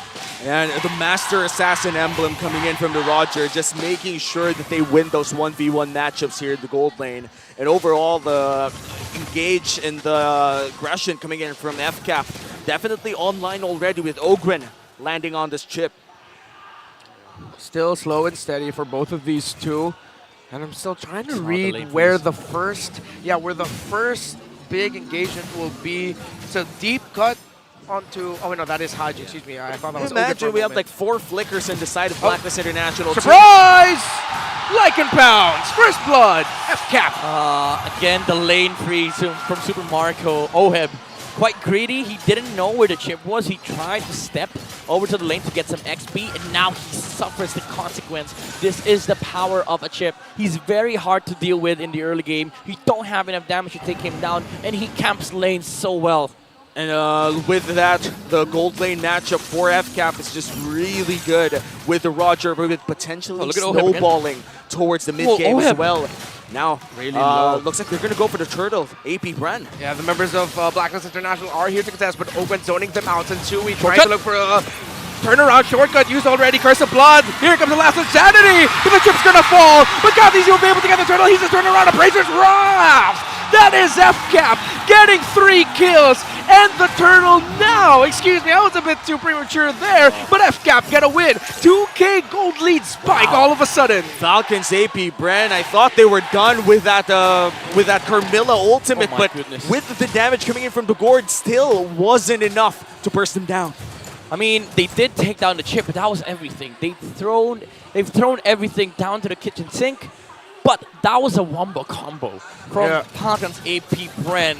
The taunt from the Fredrin with the last insanity of the X-Borg. They didn't even need the shortcut. The Roger didn't even jump in. Yeah, and when we look at that entire trade, it's like they took everything to burst down Ogren, and for what? For not even a turtle, just a kill. And that's where we're seeing the 2K gold lead in the hands of Falcons APBREN. We're 3 minutes in, by the way. We're 3 minutes in. This is bad news for Blacklist International. Yeah, that was a crazy spike that we saw. Crazy. Oh, final slash stolen by Few. And look at him just facing down on Arlot and saying, I can take you on. With a chip, too. They have shortcut and final slash. Those are big ultimates. Big tempo control for the side of Falcons APBREN. Anytime that they want to fight, they could fight. The question remains, will they fight before the turtle? Here's the thing. I've always considered like Chip a bad hero on the hands of like brawl-based teams. Turn around. Top 3 window. versus 1. Edward trying to survive it. Here comes the shortcut. And 5v1. suddenly, it's 5 members of APBREN out of Falcons before that.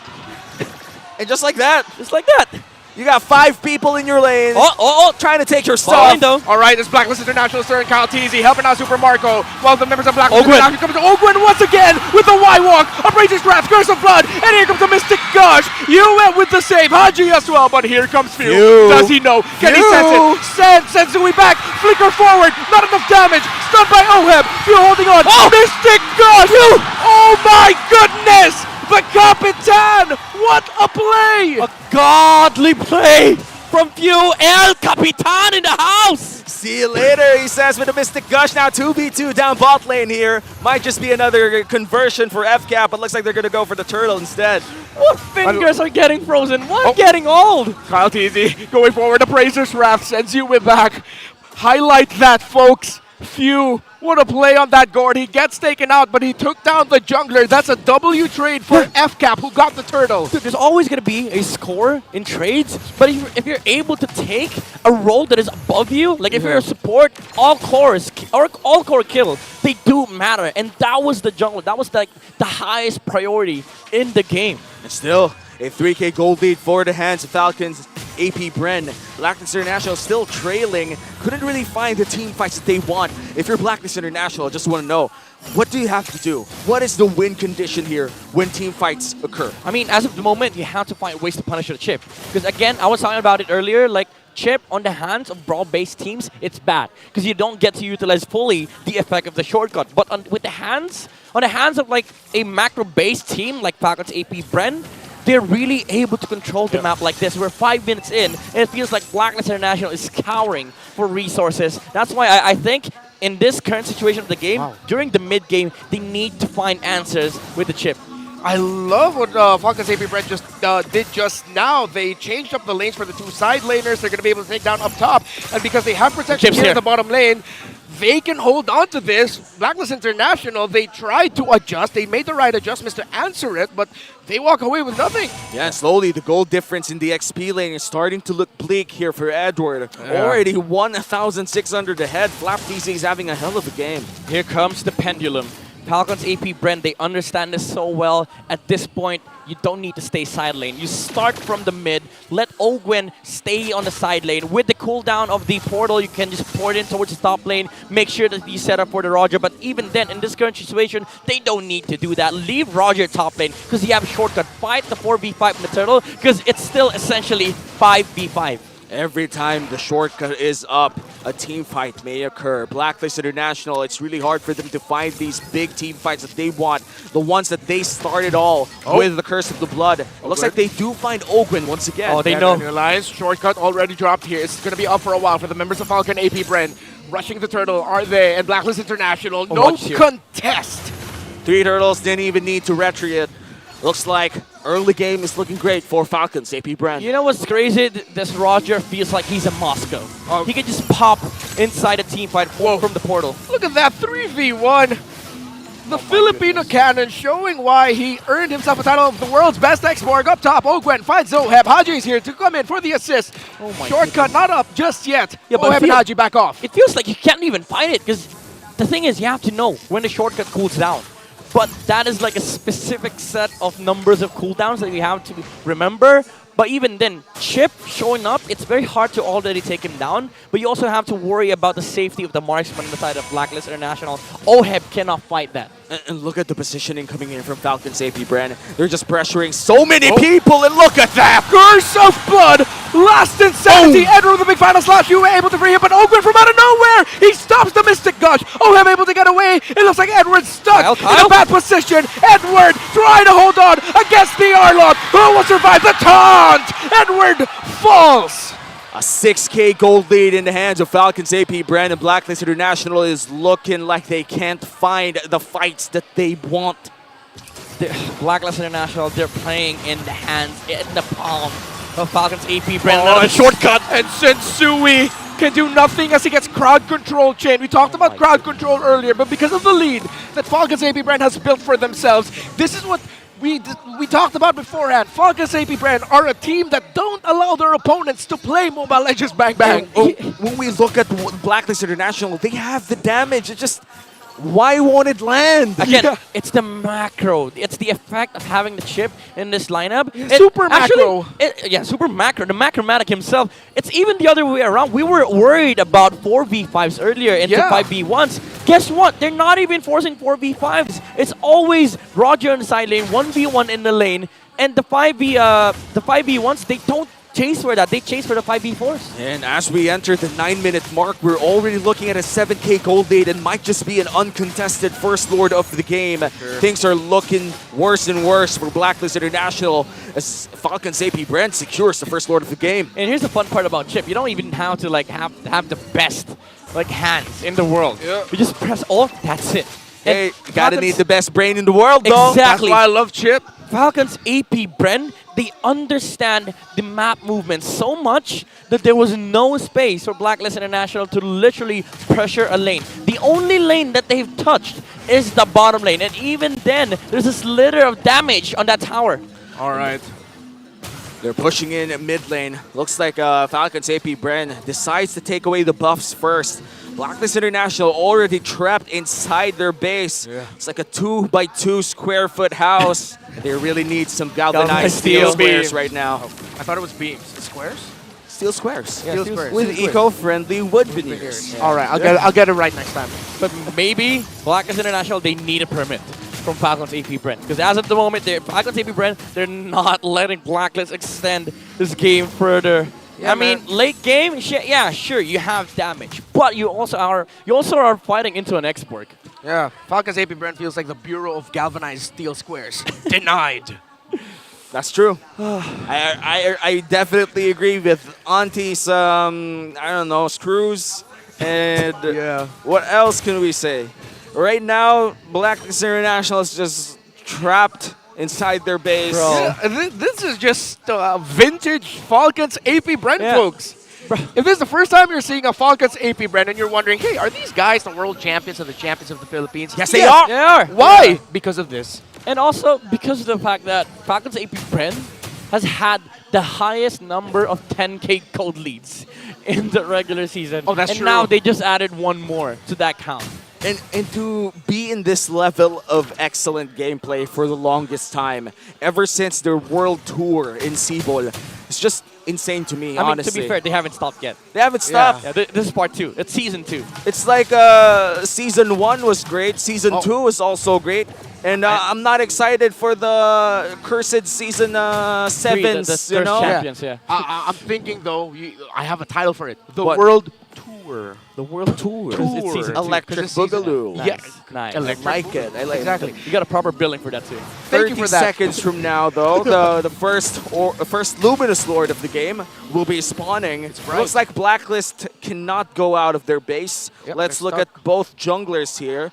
Oh Look my at the God. significant difference in GPM. Yeah. Also, just no. the fact that the Brute Force has risen up to the current meta. Even, well, to be fair, before nobody wanted to pick it up, but now you feel the essence of the Brute Force breastplate. It allows you to fight more, move around the map more, and also gives you like decent amount of clear speed. Because now in the current patch, it gives physical and magic attack bonuses. That's true. The more you have I think the better your early game, the better the Brute Force breastplate purchase is, you know? Yeah. It's like one of those items that you buy early if you get your snowball on. It has ballooned to a 12,000 gold lead, Yeah. folks. I love balloons. Same. Same, bro. I love it when there's 99 of them and they're all red.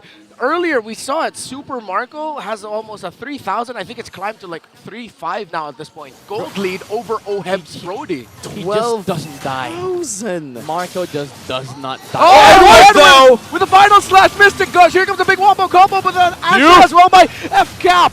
Countered by FCAP, but an interesting take by Blacklist International. The right call to make, and it's good that they didn't lose any members because here comes the defense. A lot of their ultimates are still up, but same as well for Falcons APBREN. It's like Edward found the perfect play, but they also found the perfect block to it. Exactly. And now we have the Luminous Lord marching up top, taking down one inhibitor turret. Down bottom lane, Edward might be in trouble. Edward's gonna get taunted. Here comes a shortcut, and he's gonna be able to flicker away. Final slash. They're under the turret. The members of Falcons APBREN, but here comes the final. Last Insanity. Mystic Gush. Knocked up by Haji. Immortality popped on Ogwen. Is he gonna be able to get away? But here comes Mystic Gush. Sending back Oheb. Almost taking down the gold laner of Blacklist International. Oh my goodness, they just don't let you play. They're not even done yet. Look at Marco. He really hates towers, bro. Yeah, and APBREN is #1 in turrets damage per minute in our regular season. Dude, so many things has happened. Like, so many spells has been thrown by his teammates. Marco just took 2 towers. That's it. He doesn't fight unnecessarily on the side of Falcons APBREN too. And that's what we want, you know, controlled aggression. You know what the objective is, and the objective is turrets. And the reality is a 14,000 gold lead. And Blacklist International, agents here in the venue right now, silenced by this gold lead. Game #1 is not looking great for them. And so we all understand, in the English desk right now is situationed in the side of where the Blacklist International fans are. Yeah. And we have not heard screams. By the way, this is the first time all throughout Season 13 that the gold lead has passed the average minute mark. Insane. Yeah. And oh my God. You know, let's be honest here. For Blacklist International, I would say that the only win condition left is to delay this game, to shortcut, make this game longer. Are they actually going to enter the portal? Super Marco goes in, but they send the members of Blacklist International back. FCAP though, Ogwen's really low. Bro, what? Marco was like, all right, no towers. All right, goodbye. Yeah. You know, I'll be fair. For a team behind 15,000, they're playing really well. Yeah, Ogwen got shredded there, man. 0 copium. They're actually playing well for 14,000 gold lead behind. I mean, they're doing their plays. To be fair, Falcons APBREN, they do need to wait for the Lord. They don't have the best end game breaking capabilities in the world. Like, yeah, sure, they have a last Insanity, but they don't have the set. They don't have the repositioning spells, like a final slash, I would say. But even then, he could just copy that. But for a while now, he's been copying the Mystic Gush of the Gord. Looks like they're gonna find Edward. And Edward, Haji, Ogwen goes in through the beacon.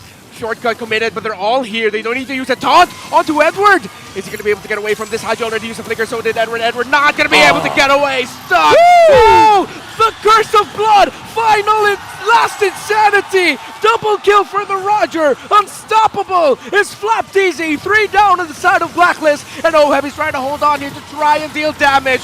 There goes the torn apart memory. But there goes the members of Blacklist International as Falcons APBREN.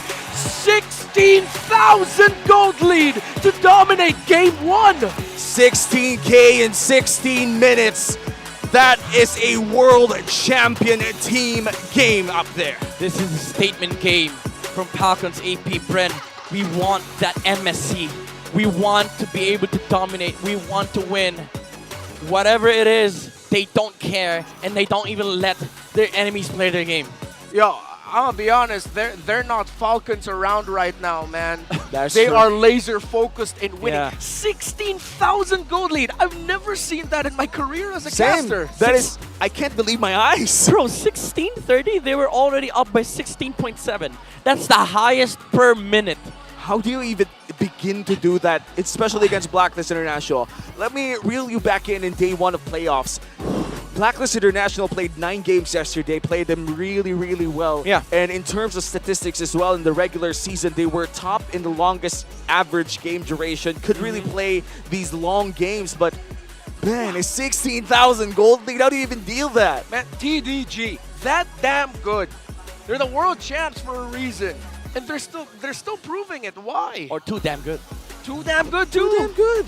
I mean, if you're asking me that, I don't even know, because I don't even want to be Blacklist right now, because like drafting that game, it was already so hard. But you also have to play the game. It was hard to deal with the chip. They didn't have the macro answers against it. But even execution-wise, the Minotaur did not matter at all. Oh man, things are not looking great, but hopefully our analysts could explain what happened in game #1. So Butters and Coach Dap, it's your time to shine. Maraming salamat, casters. And to fully analyze this game, kailangan natin balikan yung unang araw ng ating playoffs para malaman kung ano nga bang nangyari sa side ng Blacklist International. Ako nga pala si Butters at ito ang ating analystan at unahin muna natin ang ating MVP. It's none other than the Chip. Ogwen, siya nag-dictate ng mga laban na nagpapanalo sa side ng Falcons APBREN nung early game. And truth be told, without him, ay talagang makapag-set up sana ng maayos ang side ng Blacklist International.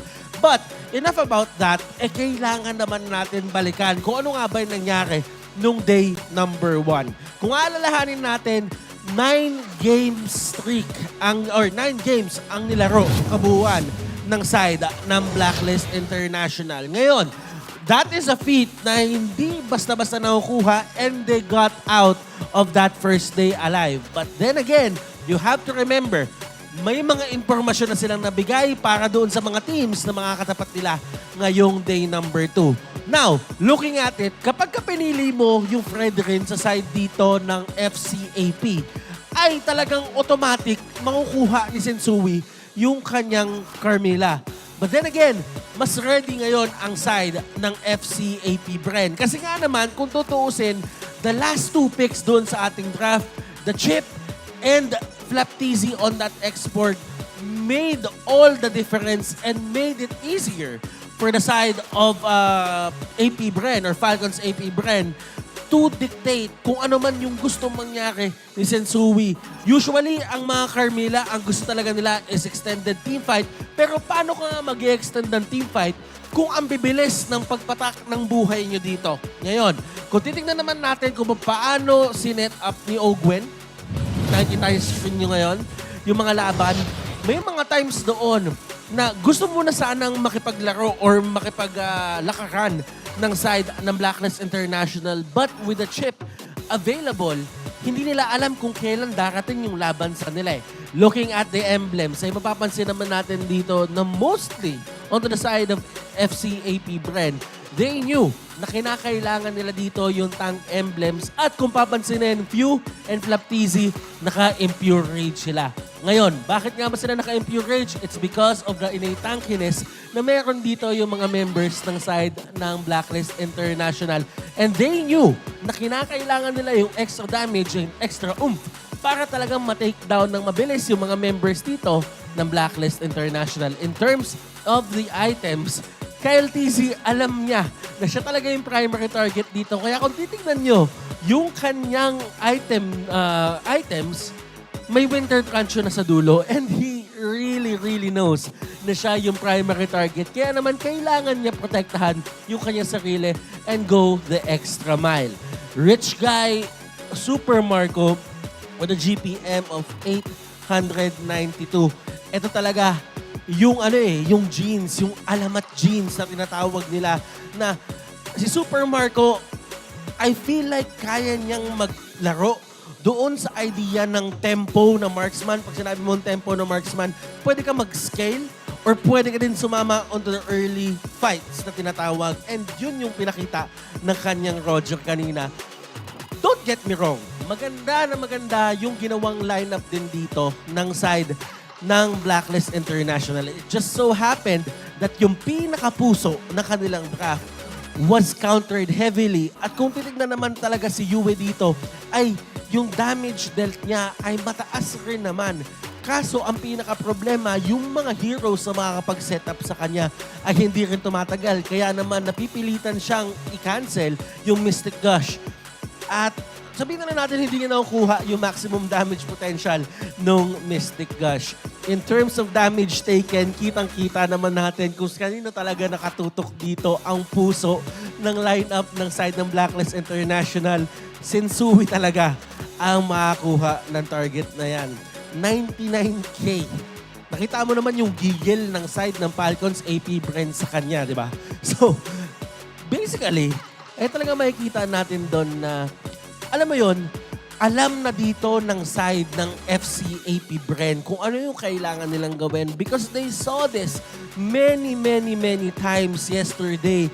And syempre, kung yan yung cheese strat, yan yung cheese pick na gagawin nyo na hindi ine-expect or tingin nyo hindi ine-expect ng inyong mga kalaban, Di ba? Parang parang sa first day gagana siya. Pero pag dumating yung second day, ay talagang mapapag-aralan at may isip na ng mga tao kung ano nga ba ang dapat nilang gawin. And since Romer ang ating MVP, kailangan natin puntahan ang kanyang heat map kung paano yung mga naging rotations niya dito.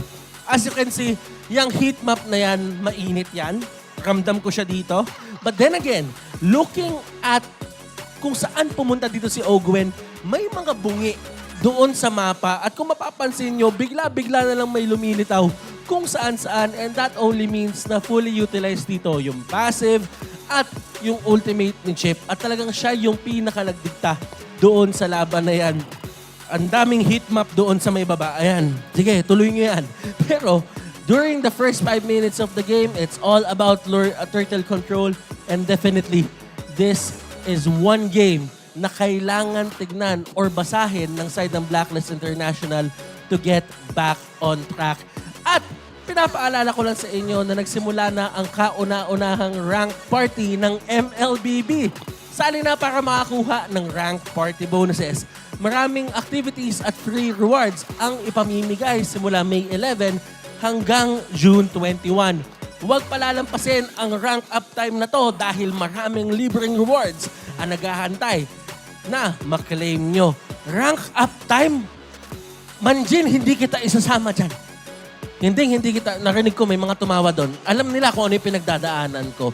And bilang isang jungler, ay ramdam ko na marami pang pwedeng gawin dito. Si Sensui, marami pang heroes na pwedeng ilabas dito yung side ng Blacklist International. Ang tanong lang naman dito sa mga ganitong klaseng laro is gaano kalalim ang bulsa ng bawat team. Nakuha man ng Falcons APBREN ang unang panalo, that doesn't mean na hindi kaya bumawi ng side ng Blacklist International. And definitely, we would expect more at alam naman natin kung gaano ka-versatile dito si Sensui. And knowing them, probably lalabas si Carmela anytime soon or pwede rin naman na maban na rin yung mga heroes katulad ni X-Borg na todo nagpahirap talaga doon sa Carmela pick na ginagawa nila. They really like that pick. And to be perfectly honest with you, is nakita natin kung paano talaga ng balagbag ng mga Predrin, mga balagbag ng mga Baksha, etong Carmela na to. And it's perfect para doon sa current meta na meron tayo. Ngayon, looking at the other side, tingnan naman natin yung APBREN. Definitely, they would be aiming to keep that certain tempo and talaga namang kailangan nating tignan kung ano pa yung pwede nilang ibigay sa atin dito. Guys, huwag na natin patagalin to. Ipasa na natin sa ating hosts, si Mara at si Hans Galleria. Kayo na muna. Thank you, Butters. Kasama natin ngayon ang mommy ni Flap TZ. Mommy Charlene, kamusta na? Okay lang. Sinong kasama niyo dito today? Ayan, marami. Tito niya. Oh, sige, papasa namin yung mic. Introduce yourself at anong relationship niyo with Flap?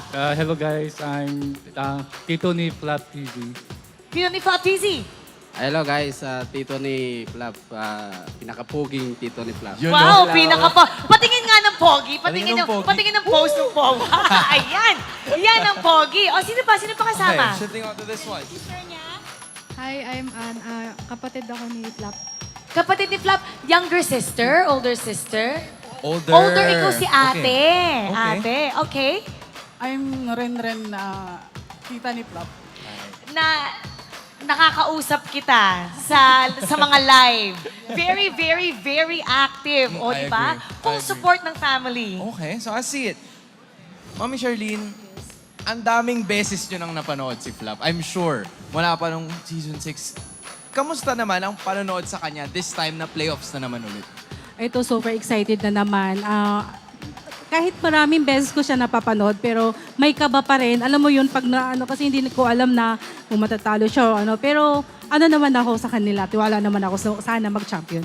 Oo nga, Mami. Alam mo, last time nakita kita, nung M5 World Championship, umiiyak ka. Yeah, sobrang tuwa. Oh, sobrang tuwa. Naalala ko yun, syempre, na-award siya na sobrang happy. Finals MVP. Yes, so, ngayon ba nakakausap mo si Flap? Kamusta nervous ba siya ngayon? Anong nararamdaman niya? Ano naman siya, yung parang excited naman siya, pero normal lang, hindi naman siya kinakabahan. Normal. Oo. Pero ngayon, ikaw, kinakabahan. Oo, pag yung nandiyan dyan na sa on-time na game. Hindi Oo. talaga nawawala Oo, hindi yung talaga kaba. nawawala. Sabi mo, Ayun. Shirley. I think this time around po, ang dami nating nakitang matches ni Flap TZ. Pero para sa inyo po ba, ano po ba ang rason kung bakit isang alamat si Flap TZ? Paano ba siya umabot sa ganyang kalakas na level ng paglalaro? Siguro yung 25 stream niya, pagpa-practice, grabe siyang mag-practice. Yung 25 hours or Oo, 24 hours na 24 hours stream. Oo. Hindi ka ba nagagalit pag 24-hour stream, ha? Before na hindi natin maiwasan talagang mayroong So, siyempre, nung goal kasi niya, so sinusuportahan ko na lang Sige siya. nga, paano ka magalit, Mami? Pag 24 hours naglalaro, ano sasabihin mo kay Kunwari po Flap? ako si Paano? David, ano ba yan? Hindi ka pa rin titigil dyan, no? Parang mami ko, ha? Ganun din yung mami Titigil ko. ako pag ganun, eh. Oo, pero good thing siya ay isang legendary. Okay, kapag pipili tayo ng isang word para i-describe si Flap, paano mo siya i-describe? Very sweet. Very sweet. Sweet. Okay. Kasi super sweet. Super sweet. Hindi lang pwede sweet, kailangan very sweet. Yes. Okay, quick, Mami, message sa kanya bago siya magsimula. Ayun. San, good luck. And sana, pagbutihin mo palagi yung sa laban nyo ng mga tournaments, lalo na ngayon, playoffs nyo. Sana makarating kayo sa finals and good luck. I love you. Oh, Mommy, So sweet. he's gonna show you how it's done. Babalik na tayo sa ating laban. Kaya, casters, pasok! Thank you! Wow, my right hand has been doing that for the longest time that even the family members of our respected players here already know what to say when it's time to send it back to us. Welcome back to the desk. It's already game 2 of APBREN Falcons, or Falcons APBREN, up against Blacklist International. It was a dominating game number 1 for FCAP. And let's just go straight to adjustments. What does Blacklist need to do? Ban chip. Step 1. Ban chip. All right. Ban chip. And there you go. Take blue side. Take blue side. Get the Fredrin. Yeah, the Fredrin, definitely one of the best junglers in the current meta. But do you think that Blacklist International would really go for that Fredrin in first pick? Oh, yeah, you have to. What, you're going to give it to Kyle Teasy if it's going to be open? Hell nah. Hell no, that's true. You know, why would you give Carl Teasy one of his best picks in the regular season? And why would you not give yourself a treat by going in for the Exorcist skins for Hayabusa and Granger? They're now available alongside exclusive items. Enjoy 50% off on your first 1x draw every day and get a permanent exclusive item in your first 10 times draw. Yeah, and Kagura and Yuzong's Exorcist skins are joining the prize pool too. Grab them while you can. You know, if I were to ask, I like the Hayabusa skin, one of his best skins so far. Oh, you love Haya so much, bro. I love Haya. He's like my favorite jungler right now. I have the 11-11 skin for him, but I gotta say the Hayabusa one is looking, the Exorcist one rather, is looking great with the white hair. I'm a sucker for anime guys with white hair. And you could say the same for Gojo. I don't know, Gojo, like... I think that's the most iconic one, though. That is Who else? Who else is an anime character? Excuse me, Gin from Gintama? No, I said the most iconic. Also, Gintama is iconic. Well, yes, also, Tokyo Ghoul from Tokyo Ghoul. Tokyo Ghoul is not a character. Tokyo Ghoul. That's Ken. Ken Kaneki. Ken Kaneki. You just resetted my brain for a moment. Who would be a good Ken Kaneki character, though? I don't know who transferred into Ghoul with two things. Dire would be a good Ken. Yeah, true. That's gonna be like a real. You know what? That's actually genius. Dyroth already has white hair. Who knows? Also white hair. You know. Let's see in the future if we're gonna see that. But right now we're gonna see the draft for game number 2. It's already a game 1 victory here for APBREN, for Falcons APBREN rather, and it's looking mighty strong for them. Are they gonna repeat the strategy? We're only gonna see start on the draft. Oh, screw you, Blacklist International. Says Falcons APBREN. Nope. You think you're gonna get a chance to outdraft us in game number 2? No freaking way. Respect, though. That's like straight up respect by Coach Ducky. We know how well you play with the Vexana on you. It's like his new Valentina now. Yep. We know how well you play the Frederick. We'll take it out. Interesting, though, that I'm seeing Falcons APBREN respecting the Harith. Yeah. Blacklist International. Not the most glowing record, although they were able to get wins with it. Yeah. Respect to Uno. Now first pick. Oh, Louis. no! Well, mind you, they opened it up, but we've seen this before. Louis actually gets countered by Chip.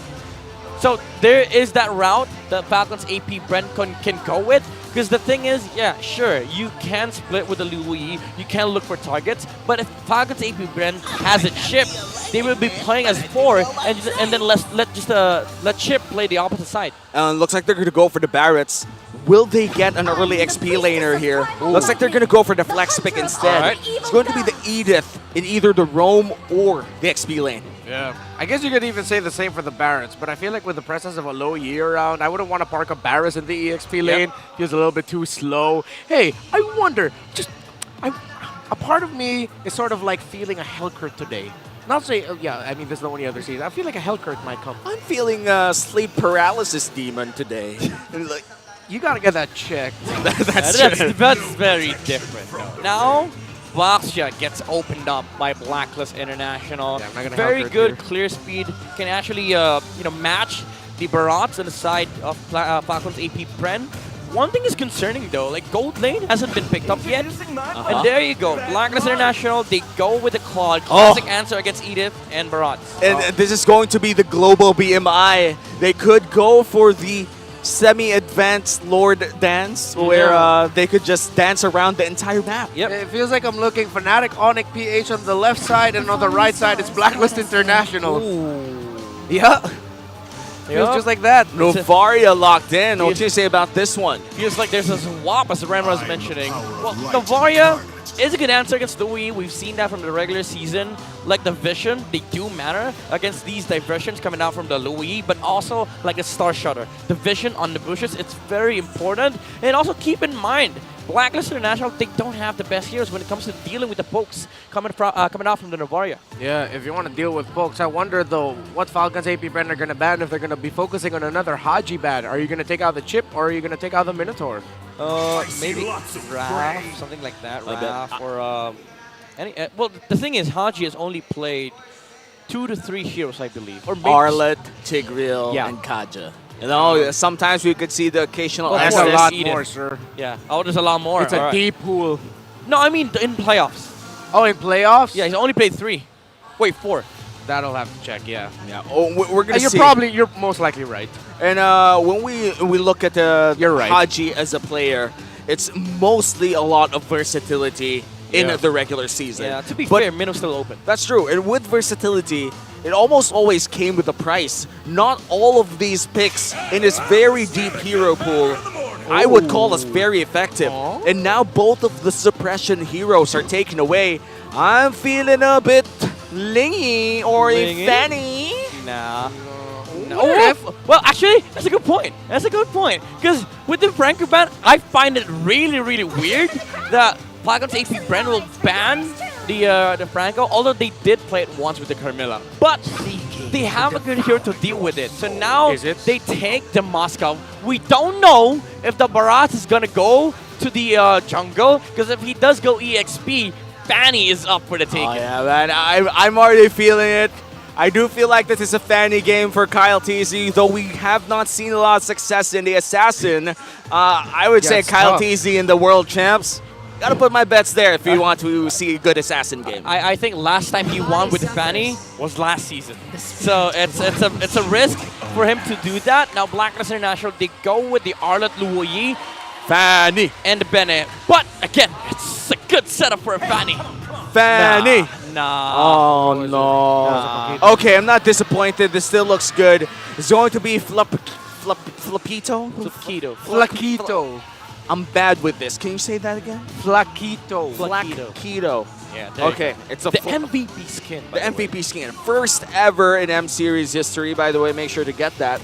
The Flap TZ Special Paquito with Kyle TZ on the Barrett. So I guess the combo goes, I eat him up, you punch him up, and then the... Tenderize him first. Tenderize him, the meteor comes in, and there's this mecha girl shooting lasers or whatever. APBREN. She's a guard, basically. She's a god, yeah, that's true. Is she a goddess? She's a guardian. She's a guardian. I said guard. Oh, okay, guard. Okay. She's a guard. Bro, look at the freaking crowd control on Falcons APBREN. 6. It's a lot. You know, when we look at the compositions here for both squads, would you say that for Blacklist International, what are the things rather that they have to secure in the early games to make sure that this Luo Yi pick is worth it? Level 4s, baby. Level 4s. That's the time you utilize the Arlet and the Luo Yi. Welcome to Mobile Legends. Did against you 5 seconds till the end. Let's see if they're gonna be able to replicate the success of Falcons APBREN in game 1 as we enter game number 2. It's Blacklist International versus the world champs Falcons APBREN and Ogwin. Already in Ogwin. What? Oh my god, Flicker! Fade away Flicker, escape with an Earth Shatter just in case. Jesus. These plays, man. I love the tenacity kicking in, man. I don't even know where these plays are coming from. That was hella smart. There's no tenacity. It's the heel came in from the Festival of Blood after he punched the guy. And all, the Quantum Charge. And also the damage reduction under the tower. Saved the Edith there. Although it did come with a flicker cost for Ogwin. Yeah. Forgot both XP laners here. Gotta mention on their signature picks. Gotta love this micro-intensive matchup.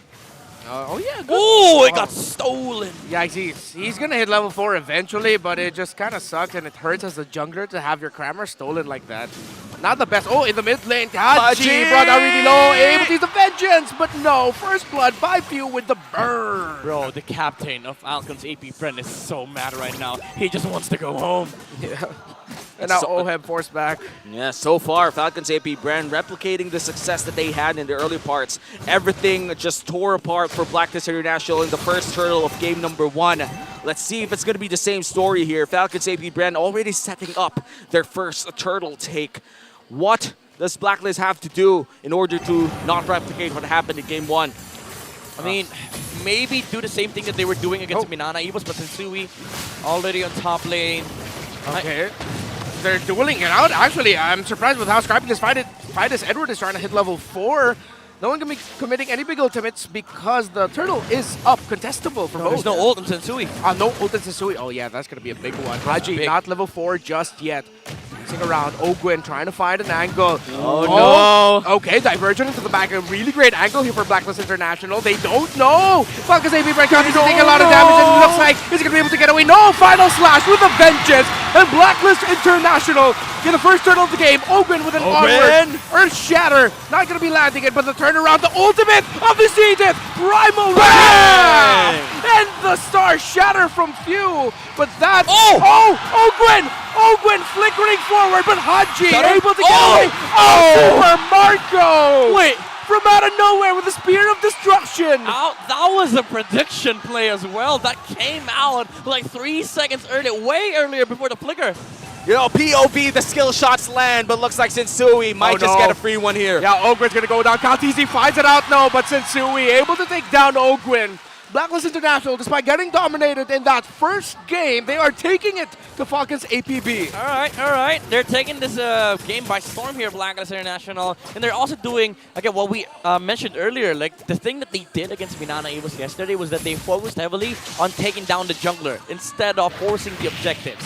And the kill, the attempt on Kaltizi earlier was on point. They need to replicate that for the next turtle, but Falcons APBREN, now that they have the Moskov, they are able to sort of like utilize the gold lane as well with the presence of the Moscow with a Spear of Destruction. Yeah. Oh, and wow, the global presence coming in from the side of Falcons APBREN, matching the Luo Yi as well. But that was a nice final slash coming in from Haji as well. Yeah, and a half-level lead actually for Oheb's squad over the Moskov. So right now you can say Oheb is winning lane. Yeah, I mean, to be fair, it's a turtle experience difference. That's true. And so far, I would say Falcons APBREN here is still looking for that same snowball that they were looking for in game 1, but really haven't found it yet. Never mind. Cloud is winning lane, actually. Yeah. 300 gold, by the way. Yeah, 300 is not that bad, you know, that's actually 1 kill. Yeah, and we've seen this yesterday too. Like, Oheb getting ahead of a Moskov is a really, really big factor. Astral Echo lands in 2. Sensui does get found out here, but half HP on the turtle. Okay, Ogre trying to look for an angle. Ultimates are going to be... Oh, Kyle Teasy! But surprise, final slash onto the Barrett, he eats up all of the abilities of Blacklist International, and they send back the members of Falcon APBREN. They take down the Juggler despite Falcon's APBREN getting the turtle, and they reset. Turtle for a kill. Falcons APBREN happy to take that trade? Happy with a question mark? Are they? Yep, no one's going to be going in that diversion. Knock-up, they're going to be comboing Hajis. They're going to be able to get away from this Primal Wrath, and they stop it! They save him! Spear of Destruction, Super Marco knocks back Sensui. He couldn't find the right angle for that knockback. Oh, that's or big. Shatter. Dodge. Two misses on few. Those are very crucial misses. Oh! But Can't Ogwen miss that! does not miss with the flicker play. Can't miss that when you burn the flicker, point blank Earth Shatter. Really hard to mess that up. Yeah, and they don't let go. Thus, Falcons Ouch, APBREN. A ouch, lot of ouch! Oh my god, that damage! And for now, Falcons APBREN still ahead by almost 1,000. Blacklist International is still trailing in the early parts in terms of late game scaling. Is it safe to say the Blacklist is ahead? I mean, yeah, they are sort of ahead because they're still able to make space for the Claude to farm. Yeah. But the question is, till when? Because with Falcons APBREN, they are gonna be able to utilize this Moscow much earlier compared to the Claude. And those were some advanced ass stats, man. We tracked cards, minions, and jungle creeps. Yeah, I was surprised when I saw those yesterday, dude. And still only, at this point, I wouldn't consider this a lead right now. The Claude and the Moskov gold difference, as you see there, 4,000 to almost 4,000. And now a big rotation coming in from Falcons APBREN. Might be a 4v2, but the Louis Yi can come in any time in case they need to. Ooh, that's a spicy trade. That is hurt right now. that is hurt. That is hurt. Yeah, and the Flat Keto will be able to get the first turret down up top. That's advantage. Oh, this is a big diversion play. You and Edward yet again. These two. He spot off Flap TZ. It's not going to land. Flap TZ is going to be able to get away. But he has to get into a better position here. Ogwen and Kyle TZ holding up against the members of Blacklist International. That's 3 versus 4. Ogwen again with no effect with the flaker. Sidestep. Flap TZ sending back Sensui. Kyle TZ there as well. 2v1. The members of FCAP have sent back the members of Blacklist International. Astral Echo spots out 3. It's a reset for both. Flap TZ and Sensui duking it up. Petrify onto the Paquito. The Tetanus welcome onto Haji. And that is advantage for FCAP in this turtle. Blacklist back off. And now a 2,000 gold lead for Falcons APBREN. Looks like they're back to their winning track. What happened there, Midnight? Falcons APBREN, they knew how to play the slow turtle dance. Blacklist International, they tried going for the pickoffs. Slowly, Marco? Surprise! Oh, he just used the blink away, but he's trying to hurt Sensui right now. But Sensui holding on, but he couldn't for long. Super Marco, with the help of few, takes down Sensui, but he has to go home. Oheb will be able, it looks like. No, he won't. The minions aren't there quite yet. The outplay coming in from Super Marco. Ogwen just able to full combo. Oheb there, Yue gets taken out by Kyle TZ in the back, but Oheb uses the Blazing Duet to send back Ogwen. Oheb, I'm surprised he survived that, but he's saving into it. No, Kyle TZ. Oh my god!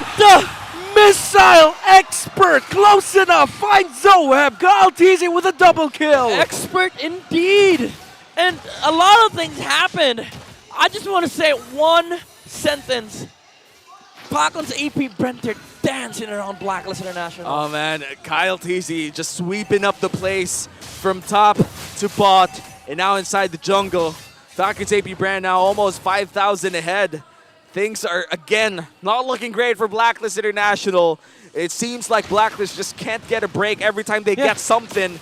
FCAP just comes back to take more than what they took. For some reason, it feels like the players from Falcons APBREN are 5 times much harder to kill than the players yesterday. Yeah, for the people spamming codes, there's codes there right now. And I agree with that, Midnight. Oh man, open up your mobile phones, get the codes, and hopefully for Blacklist, they could break the code, but Falcons APBREN looks like they're just impenetrable right now. They look unstoppable. Yeah, the micro. What the Falcon? The micro and the macro both combined here for Falcons APBREN.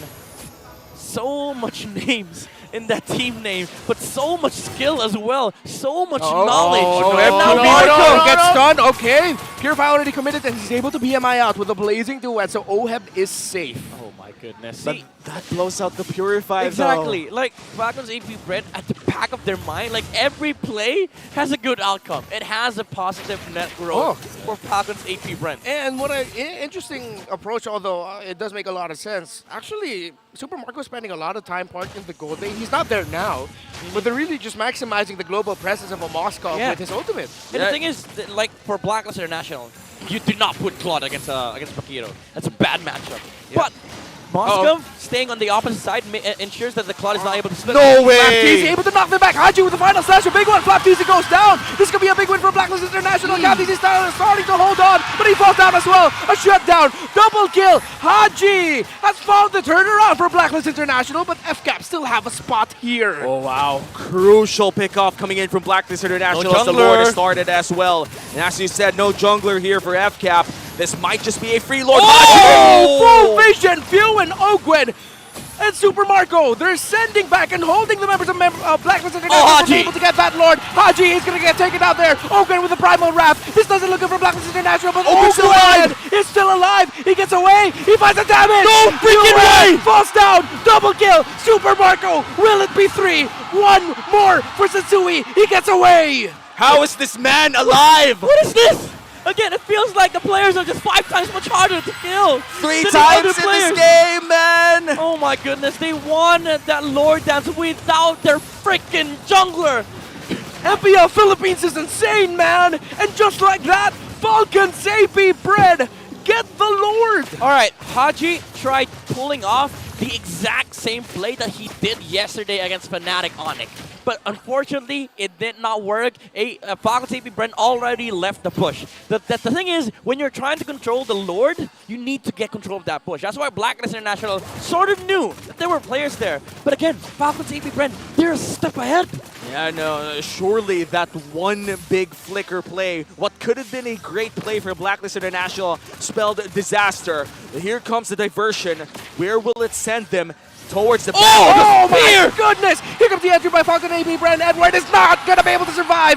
Death on his welcome by FlappTZ onto Haji. This could be 2 for Falcons APBREN, and yes, it is another double kill for Super Marco. And look at that! The Star Shatter lands as well. Here comes the Missile Expert. It's just a lot of Oh my goodness, Marco! And he's able to get away, and they even land another kill. UF falls. 3 members out of the side of Black. They want to end it! They want to end it! They're gonna be focusing here. They have the minion way to the bottom right now. FlappTZ able to survive this. That's and it, Dewey that's falls. it. That's it. FCAP is at match point. 12-minute game for Falcons APBREN. They smelled blood and they went for the throat. All right, guess what? Falcons APBREN won game 1 through macro. How about we win game number 2 with micro? Woo! World champions for a reason. Falcons APBREN still dominating in game number 2. Blacklist International now facing a match point, a possible sweep in the hands of Falcons APBREN. It wasn't a stomp compared to the first game. Blacklist International fought back. They were fighting this. Yeah. But Falcons APBREN fought back harder. Yeah, the thing is, Blacklist, again, they played the macro game right. They got some plays from yesterday. They tried pulling it off against against Falcons APBREN. Some of them worked. Yeah. But I would say there's one specific word that I can use in this game. They were outclassed. That's true. And I gotta say as well, the Spears of Destructions coming in from Super Marco. How do you? It's like he knows the future. It's like he has the eye of Agamotto or something. Like he knows where the people are. It's the Emperor Eye, bro. And it just throws it out there. Yeah, and somehow when he comes out of it onto the other side, it's the perfect angle to knock back someone into the wall. Yeah. A really good position for himself to actually be able to fight a little bit longer. My goodness. Yeah. And how many times do you have to play the small scope? And how much map understanding do you have to play that well? Damn interesting. And now we're gonna learn about game number 2 with our analyst. Go on, Butters. Ako pa questionin mo, mas magaling ako sa'yo. Pero guys, ako nga pala si Butters. At ito, ang ating analyst segment. Guys, gets na gets natin dito kung paano nga ba talaga unfold ang larong iyon. But then again, bago tayo umabot dito sa ating analysis, ikilala naman natin sino MVP, none other than Super Marco. Meron na siyang 6 na MVP dito sa season na ito. At ito na ang kanyang pampito, kung hindi ako nagkakamali. 6-0-2, early game pa lang, palum-palo na siya. And ito yung isa sa mga pinakamagandang traits ng isang Moskov. Sa totoo lang, pwede niyang gamitin yung kanyang ultimate para maghanap ng mga heroes na mabababa yung buhay and he can get the kill out of that. And doon pwede mag-steamroll ang kanyang farm or ang kanyang team para manalo. And this game, technically guys, nagsimula talaga to pag sa pag-steamroll or pagkakaroon ng momentum ng side ng Falcon APBREN. Kung aalalahanin yung mga unang nangyari, naunang maging aggressive dito ang side ng Blacklist International. At kung tutuusin, dapat talaga sa kanila na hawak, sa kanila na yung hawak. Kung tinignan natin dito, first few stages of the game, sila Kyle TZ, naunahan nila. Pero with the efforts of Few and the others, nahuli pa nila si Sensui. Kung makikita nyo, si Few, yung pagtama nitong Star Shatter na ito, sa totoo lang, dito nagsimula yung kalbaryo ng side ng Blacklist International. Dito nagsimula yung pagiging dominating ni Few at dahil din doon sa ultimate ang Moskov na yun ay tuloy-tuloy na nga. They really tried to take down Super Marco but in the end, dahil nga sa pagiging mobile din ng mga heroes ng side dito ng FCAP brand, ay aalalahanin na hindi lang din basta-basta yung kanilang pag-alalay sa iba't ibang lane. Ngayon, kung titignan natin, may mga times na akala natin kaya bumawi ng suntok ng side ng Blacklist International dahil sa mga diversion play na ginagawa nila. But then again, you really have to look at what happened doon sa mga team fights. And the Super Marco na nakikita natin, once na alam na ni Super Marco na wala ng stun na pwedeng magawa, ay talagang dire-diretso lang yung kanyang pag-dominate ng mga lanes. And this is a fairly fast game. Dahil nga naman, yung mga snowball na mga instances na to, hindi ito masyadong nangyayari or hindi ito usual nangyayari sa isang laban na katulad nito, sa isang playoffs game. But to be perfectly honest with you, FCAP really pushed through with that lead, with those skills at nakuha nila with the perfect timing and perfect tempo yung inahangad nilang panalo. Ngayon, lethal ignition ang naging priority dito ng side ng Blacklist International. And as you can see, talaga naman masakit kung iisipin dahil madaming ways para makatakas dito yung FCAP. And sa totoo lang, hindi din top priority na i-burst mo sila. Kasi kung titignan mo yung mga heroes sila dito, talagang may mga armor, may mga shields na pwedeng lumabas. And with the extra burn na nanggaling sa lethal ignition, ay talagang, alam mo yon, kayang ma-take down yung buhay mo na hindi mo ina-expect. And alam mo yun, in terms of items, both teams did this perfectly. It just so happened na meron talaga tayong momentum swing na bigla napunta sa side ng FCAP. Sandbag, none other than Sensui. Dito mo din talaga makikita yung tibay ng loob ni Sensui. Hindi talaga siya magbaback down sa mga ganitong klaseng instances. And 100.8K ang kanyang tinake doon. Kung titignan pa si Few, at sa sobrang dami niyang kills sa kuha, siya pa rin ang ating best wingman. Paano yun? Diba? So, ibig sabihin dito talaga, they really just pushed and pushed, pressured and pressured yung mga members dito ng side ng Blacklist International. At kung titignan na ang damage dealt, all bases covered. Papuntang gold lane, pababa ng roam sa kanila yon. Damage taken on the other hand, malamang, alangan namang damage dealt pinakamataas yung side ng FCAP. Sila din yung mataas in terms of damage taken. Sensui really did his best para talagang bigyan ng espasyo sila Oheb, sila Edward para makuha yung mga kills sila. Pero it really wasn't enough kasi kinakailangan niya pa ng tulong. And maybe that is one of the downsides sa pagkakaroon din ng isang R-lot na roam. Ngayon, In terms of GPM, it's all about FCAP. And that's going to be something na kailangan i-consider ulit ng side ng Blacklist International. Kailangan hindi mawala sa kamay nila yung lamang.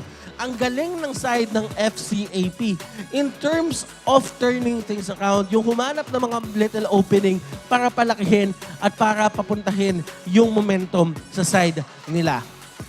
Guys, one hell of a performance galing dito sa side ng Falcons APBREN.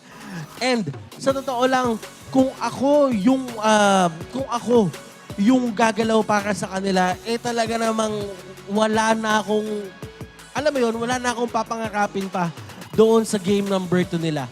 It's definitely one for the books, but let's see kung ano nga ba ang ginawa dito yung MVP heat map natin. Nababalik in just a bit. Usap muna tayo ng onte. It's definitely going to be one hell of a game number 3. Kailangan dito hanapin ng side ng Blacklist International yung kanilang movement sa mapa para kaya nilang baliktarin ang mga pangyayari. Let's check the heat map na meron dito si Few. At kung titignan, it's all about the mid lane for him doon sa first 5 minutes ng laro. Kailangan niya lang talaga i-set up ang kanyang sarili doon. Try to get the artillery na kahit malayo siya, may presensya siya. And he did not overextend in any way para mahuli din siya. Alam niya na merong back siya doon sa kabila. Alam niya na merong Benedetta doon sa may kabila. So hindi rin talaga siya mag-overextend. And kung tutuusin, isa talaga ang si Few sa mga masasabi natin na kalabaw lang ang tumatanda. Kasi mukhang hindi naman tumatanda si Few eh. Ganun naman talaga eh. Nakikita natin na talagang batak na batak pa rin, laban na laban pa rin. And may stat line tayo papakita dito. This is behind the stats. And I'm actually interested kung ano nga ba ang papakita natin ngayon. Definitely, it's one for Falcons APBREN and what happened nung kanilang regular season. Ngayon, bakit ito importante? Kung papansinin natin dito, for every week, may top teams per stat tayong nakikita. And guys, kung titignan, FCAP, Falcons APBREN, meron silang entry almost every week dito sa ating regular season. Sila ang totoong constant, sila ang hindi nawawala. As you can see, may mga teams that they come and go katulad netong side ng RSG. Week 3, Week 4, present sila ng todo. Pero pagdating ng Week 5, Week 6, and Week 7, nakikita natin nawawala sila. TLPH, Team Liquid Echo, Week 5 to Week 6, at ramdam-ramdam yung presensya nila. But for the side of Blacklist International, Week 7 onwards, Week 2, Week 3, makikita natin sila dyan. And ito yung isa sa mga magandang traits ng side ng Blacklist International. Blacklist International, they know how to win when it matters the most. And guys, kailangan nila yun ngayon. Kaya naman, huwag na natin patagalin to. Let's throw it back sa ating mga casters. English desk ready. Tagalog desk ready. Guys, let's get it on. Yes, Butters, we are in fact very ready for this game number 3.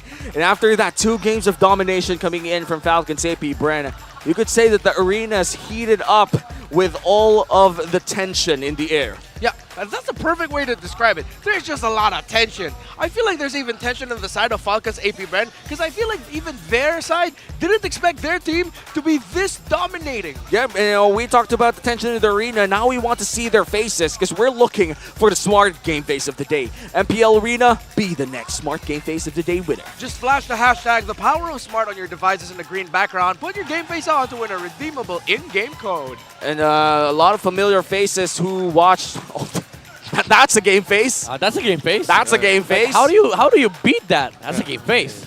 All right, I like this. A lot of grit into it. Man, this guy with the Cyclops shades, I like him. And looks like he's gonna go all green with it's not Mike Wazowski shirt. Yeah, that's Mike. That's a Mike Yeah, Wazowski that's shirt. Mike. You know, congratulations for winning the Smart Game Face of the day, and that she will win a redeemable in-game code because she's always watching. I want that shirt. I need to ask that woman where she got Where'd that you get shirt. the Mike Wazowski shirt? Yeah, I love Mike Wazowski, dude. Yeah, All right, same, bro. potentially there is a collab for Monsters Inc. Cyclops, and right? Cyclops, Cyclops. right? Wait, seriously? No.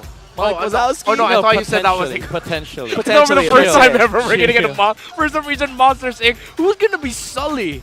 Masha. Thamus, bro. Masha, Thamus, you know, there's a lot of options. Yeah. Oh, how about the lizard dude? What's the name of the lizard dude? Randall. Randall. Who's gonna be Randall? Do we have a lizard dude, like a sneaky lizard Nah, dude? nah. Hellkurt. No, you Oh, shock. Hellkurt. Oh, okay, yeah, Hellkurt. Who knows? Oh yeah, I'm not yeah, a- Hellkurt. Hellkurt's perfect. Hey Hellkurt's man, perfect. don't bust my my disguise. Everybody knows I'm reptilian You with are. a human skin. You are. But right now, of course, we're gonna talk to our hosts because they're gonna be connecting with our friends in Indonesia. Mara Aquino and Hans Galleria, your time to shine. Sambal. Hans Grabe, Falcons APBREN came in prepared. They're They were not ready. joking around today. Yup, they were ready because of a 2-0 sweep in dominating fashion as well. Kontra sa Blacklist International. And you know, we want to talk to other people all around the region. And one of them, we actually have our Bahasa Indonesia That's right. broadcast. They're watching all of us right now. So how about, let's talk to them. All right, Oji, Wawa, where are you guys at? I think they're there now. Hi, guys. Hi. Hi. How are you doing? I'm fine, I'm good. Thank you, Mara and Hans. And magandang gabi, Philippines! Oh, nice. Magandang gabi. OG and Wawa, I don't know if you could hear them cheer.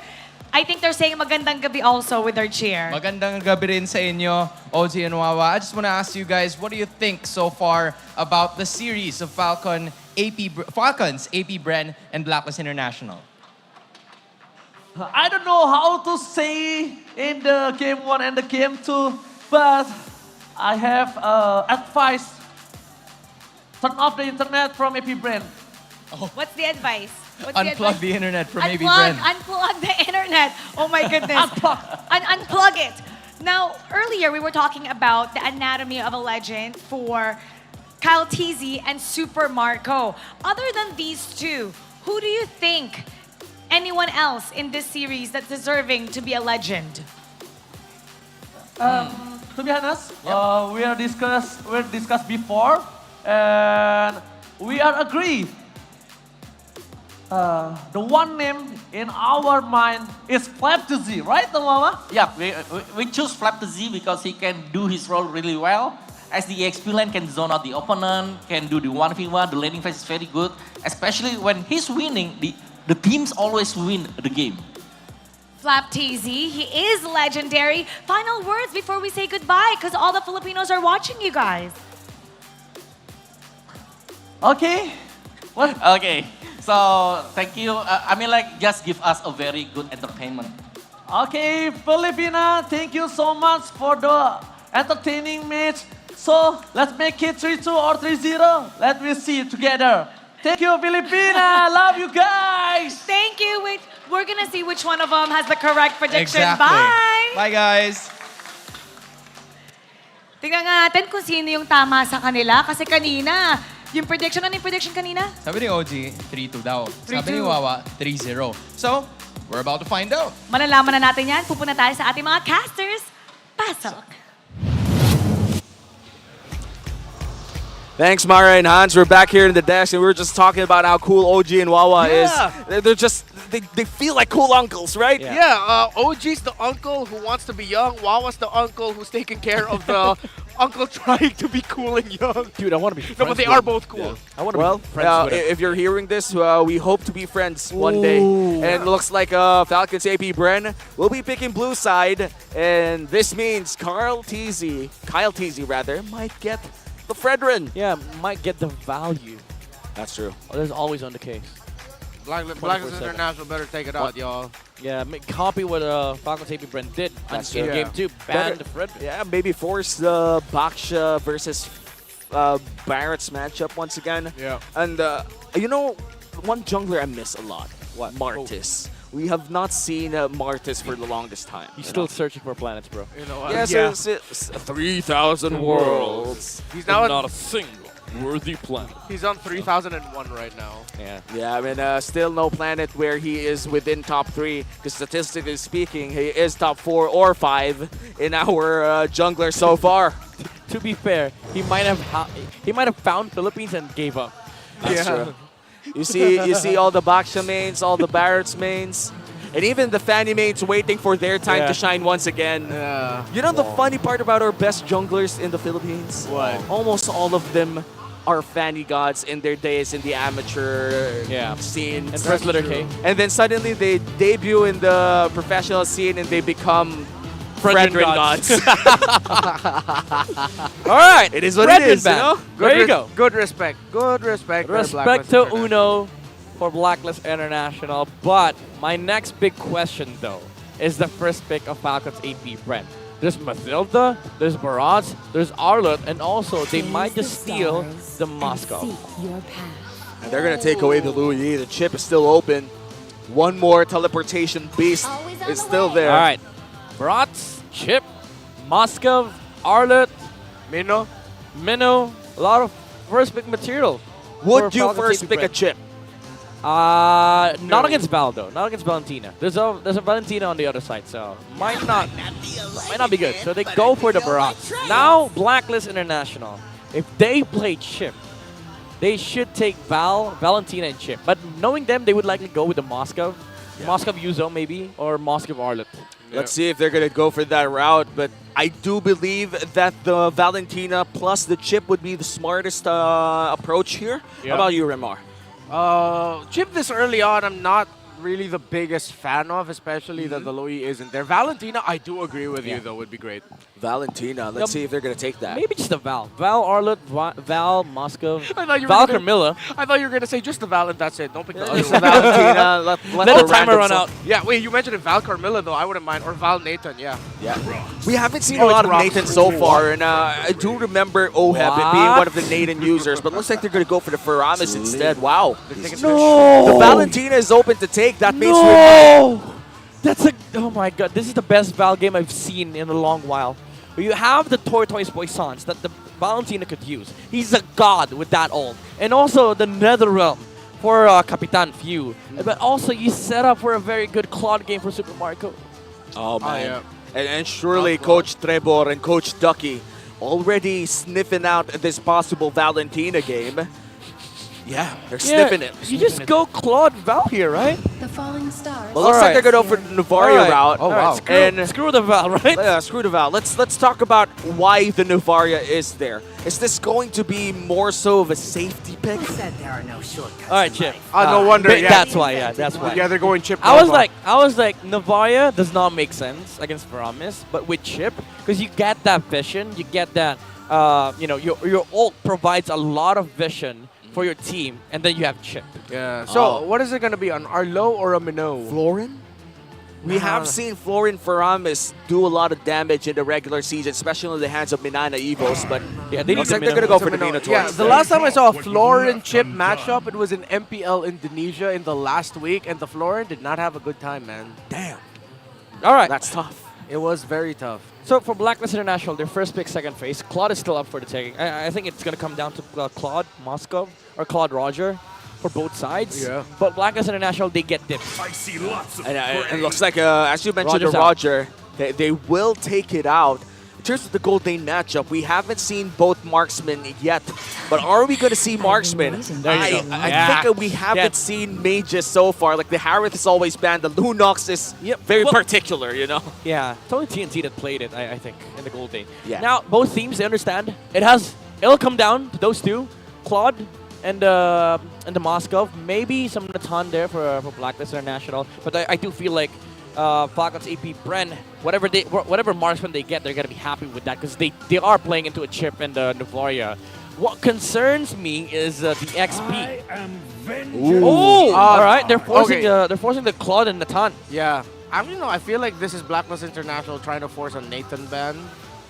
And then they'll be left with a Moskov. But if I'm Falcons APBREN, just take out an EXP lane hero. Take away a hero from Edward so that you face less surprises in the last pick for Blacklist. Yuzong, maybe? Yuzong, Bene, those two? Yeah, because even though Blacklist International are not, historically not a Yuzhong team, that's why I was surprised yesterday. Edward picked it up. Oh, they closed out the marksman. All right. Nathan's still up, though. Will this be the Nathan lock-in? Here's the thing. Nathan, Brody, whatever Blacklist picks here, Falcons APBREN takes Yuzong. Oh my goodness, what an approach.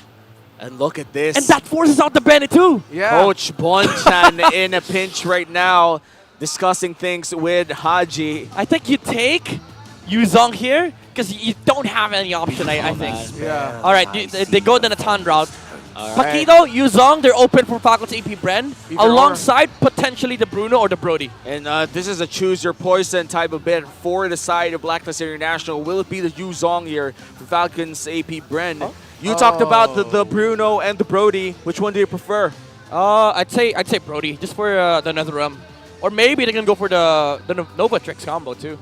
We haven't seen for the longest time. And looking at the Novario win, is this real? Yeah, I think so. It should be. That's 2 games. Oh yeah, okay. This series only. All right. All right, but still 100,000. 100,000. I mean, Did he play 100%. Nova twice already? Or just Doesn't once? feel like it.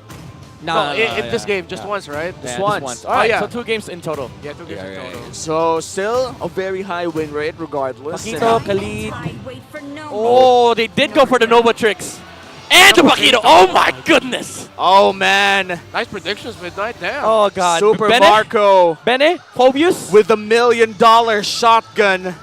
But if they go, oh my goodness, if they go Phobius, it's all magic. They need a physical. They need Bene. It's either Bene or Yuzong. Yuzong probably with the Agent Zero, what will you choose? It's the Arlet for Agent Zero. I don't understand it that much. Yuzong would have been a much far better pick, I feel like. Yuzong would have been a far better pick. Remember last year when Arlet was very, very popular in the XP? Yeah, what no happened? marksman wanted to fight into the Arlet except the Beatrix. Yeah. And in terms of burst damage as well, gotta say, Super Marco with the switch up from the rocket launcher all the way to the Nibiru just gives a lot of AoE damage as well, clearing out potentially an entire bar of NetherRealm with just 2 abilities. Yeah. All right, to be fair, it does come down to whoever's playing the Arlet, right? It's still Edward. This is still a Hall of Legends inductee. But looking at their lineup rating, Falcons APBREN, they have so much potential in the late game. They have so much damage. But, all right, here's the thing. Blacklist International, they have good early game, but they have to cover for the Natan. It's a weird composition to play against what Falcons APBREN has, because as much as you want to get the early game advantage, you have a Natan. Welcome. And let's see if it's going to be a sweep here for Falcons APBREN. We already saw a sweep in our first series. Could it be the same story here for our second one? Blacklist International played so many games yesterday. Yeah. They looked mighty, they looked strong, but in the face of the world champs, it feels that they've weakened, even just for a bit. It's not too doom and gloom, though, for Blacklist International. They still have signature heroes in their pockets. Across the board, those are Blacklist International Season 13 signatures. Yep. Specialties. And when all else fails, remember Blacklist International, when they were in a very tight spot, about to lose the playoffs contention, they pulled off the Natan. Yeah. This guy has been able to mount so many comeback games for the agent, and I think that is where that's the thing that you want to be able to break the momentum of what Falcons APBREN has right now. And for Blacklist International, the goal is to get a reverse sweep. And how do you start a reverse sweep? No! Pressure, Oheb stuck here. He has nowhere to go. First blood for the Barretts. And just like that, a quick rotation coming in from FCAP secures a good laning phase for the Beatrix. Dude, again, the macro, they knew there was no point staying XP. you rotate to gold, make sure that Oheb does not have an early game. Because guess what? With Barat's clear speed, he is able to do that. But XP though. Great rotation there by Blacklist International. They take down the Paquito. Ogwen trying to hold on here. Edward flicker!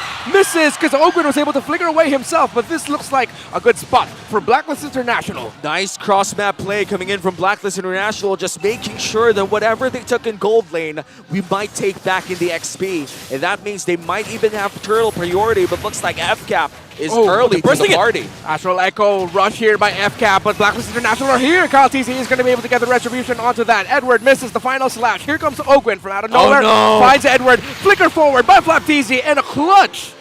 Netherrealm by US saves Edward. Dude, that's so smart. They knew. There was no flicker on Edward. There was no way Blacklist International would have enough time to contest that turtle. 2 star shutters were thrown, by the way, by Few, just to make sure that the turtle gets poked and leashed enough for the Barats to be able to take it quickly.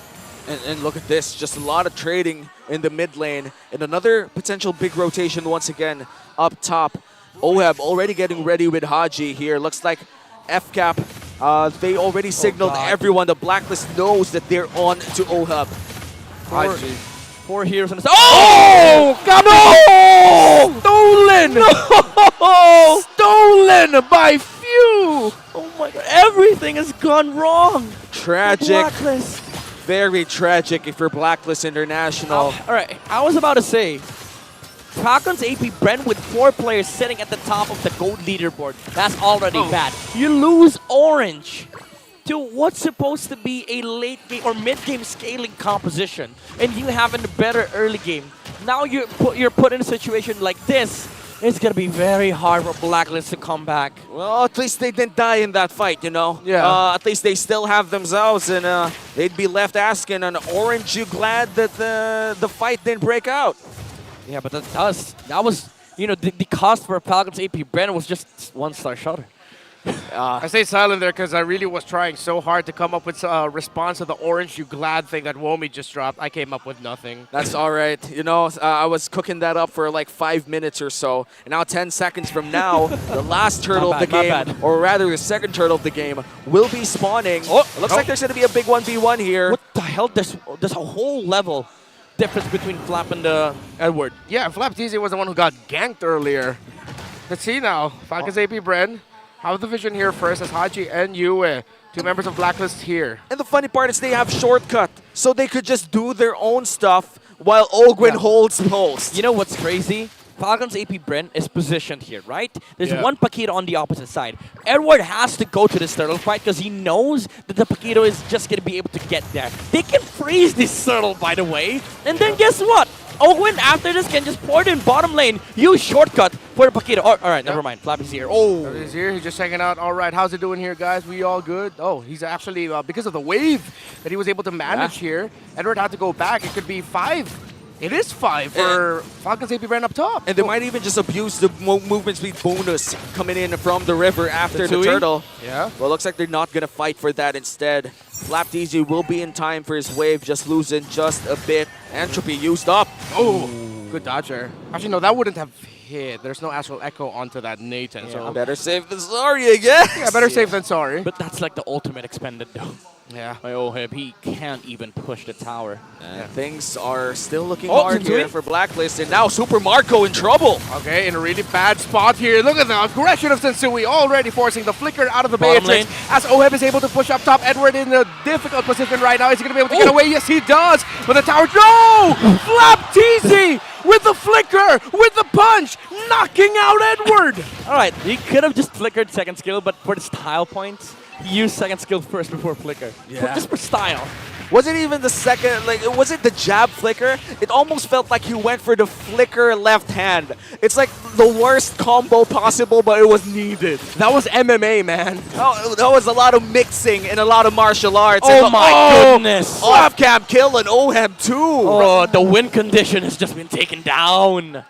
Not great for Blacklist International as Falcons APBREN. If earlier we mentioned game 1 was macro, game 2 was micro, this is both now. Because now you have the chip. And you have heroes like Novatrix that requires micro abilities to hit their shots. Okay. Oh, Ogun saw Sensui, so they're not going to be committing it. Ouch. That's a lot of skill shots. And Haji, now, flicker forward. What a play there by the captain of Blacklist International, but Super Marco able to get taken down there by Blacklist. A little bit of a bad positioning there by Super Marco as Blacklist has found reprieve, taking down the gold laner of FCAP. that's pretty huge. Yep. It Super is. Marco rarely dies, and this is one of his first deaths ever. Oh, Flap Teasy finds Oheb though yet again. Flaquito showing why he has the finals MVP skin for M5. Oh my Just like that, Marco is back in the map. Yeah, 0-3-0 on Natan. And you're right, this is the first time Marco has died in 20 games according to Renmar. Yeah, it wasn't a streak. Oh yeah, it wasn't a streak. It's just a record of it's 20 games that were where Falcons won. Yeah, still. Still, yeah. And he didn't die. And still, it is a big deal that he died. It is a big deal, you know. The positioning coming in from Super Marco's always been clean, but he was caught flickerless, and now Haji might just pay the price, but looks like they're not going to go for it. Astral Echo lands in. Yikes. He doesn't want beef for today. He wants something else. Maybe he wants chicken. And who knows, you know? For FCAP, they're just taking what they want. Yeah, everything going away from the side of Blacklist International as Falcons APBREN with their supremacy of macro and micro together. They're trying to hold on to this middle tower, but it falls. They were trying to pick it up, but again, Falcons APBREN just get the towers and they get out. They just hate towers so much. Yeah. All right, let's say this goes towards 15 minutes in or 16 minutes in. Blacklist International late game. Can they actually take down FCAP during this point in time? Yeah, because again, Natan is a walking win condition. But the next worry for Blacklist International, it's not even about the team fight. It's not even about like the Lord dances. You know what it is? The freaking Nova tricks. That's true. You hit those two, somebody dies on the side of Blacklist International. And especially towards the late game, those Star Shatters just hurt like a truck. And looking at the real-time head-to-head here for XP laners, there is somewhat of a big difference in terms of damage dealt. 7K to be exact. We've seen Flap Teasy get those 3 kills already. So, and it is the nature of the Paquito. They just really out-damage a lot of the XP lane heroes. Chip is looking at bottom lane. There's 5 heroes here from the side of Blacklist International, but that is sort of like a free lord for Falcons APBREN, I would say. So now they move towards the opposite side of the map. They have to cover that for Ogwin, and while Ogwin charges up the cooldown and maybe walks towards top, or just ports in. Yeah, there you go. They're going to reset to the Lord. And Ogwin is already providing vision. Astral Echo not yet used here for the side of Falcons APBREN. And Flapteasy is not forced to respond to whatever's happening towards that Lord, because, like, again, he has shortcuts. And this is the beauty of a chip composition. It looks like Super Marco checking the bush with the rocket launcher. Oh, no. It looks like they're going to go for Ogwin instead. That's not a fucking Final slash flicker, but Ogwin able to flicker away. No knockback there with the missile expert. Isn't that a weird attempt to go against a chip? It quite was. Haji finds Haji. Look at this. Tenderizing the beef. Super Marco picks up the blade of the Heptasis. Ouch. And that hurts. The damage coming out from the Novaria. Shortcut for drop who? down, blocking them. Yeah, just a portal. Put it right in front of their face. Oh, random portal. Everybody's here already, but it's there if you want. Yeah, it's scary because like if you see a portal in front of you, you might consider hitting it, but like 2 seconds after, 5 heroes are gonna be popping out that portal. Yeah, if the barriers popped out of there, I would have been terrified. And when you look at the portal, it's just so menacing at that point. Even if you have like 4 people already hitting the Lord, you kind of think, will there be someone popping out? Yeah. And when you ask that question, you hesitate for just a bit, and that's enough for Falcons APBREN to secure these buffs, secure so much and steal away from Blacklist International. All right, Blacklist International, right now you're locked inside your base. There's no way you could step out, especially with Ogwin and Flap just guarding these portals and also controlling both side lanes. Kyle TZ currently lives in mid lane. And the rest of Falcons APBREN flying around the corners of the base of Blacklist International. Nothing to do if you're Blacklist. You have to defend and you have to dodge. Oh, Jesus. That was one snipe. Imagine if the Star Shutter hit. Yeah. Oh, Edward with the final slash. Ogren in a really bad spot. He doesn't have the flicker available for him. 20 seconds. That's a good pick off there for Blacklist International. Edward finding another good play. Edward has been, I would say, the hope of Blacklist International since last game. All right, that was quite funny because like you saw the despair from Oakman. He was trying his best to walk out. He was like, "Wait, where's my exit?" Yeah, it's like, All right, where I go? I can't flicker. All right. I'll just die. Yeah, I guess I'm gone.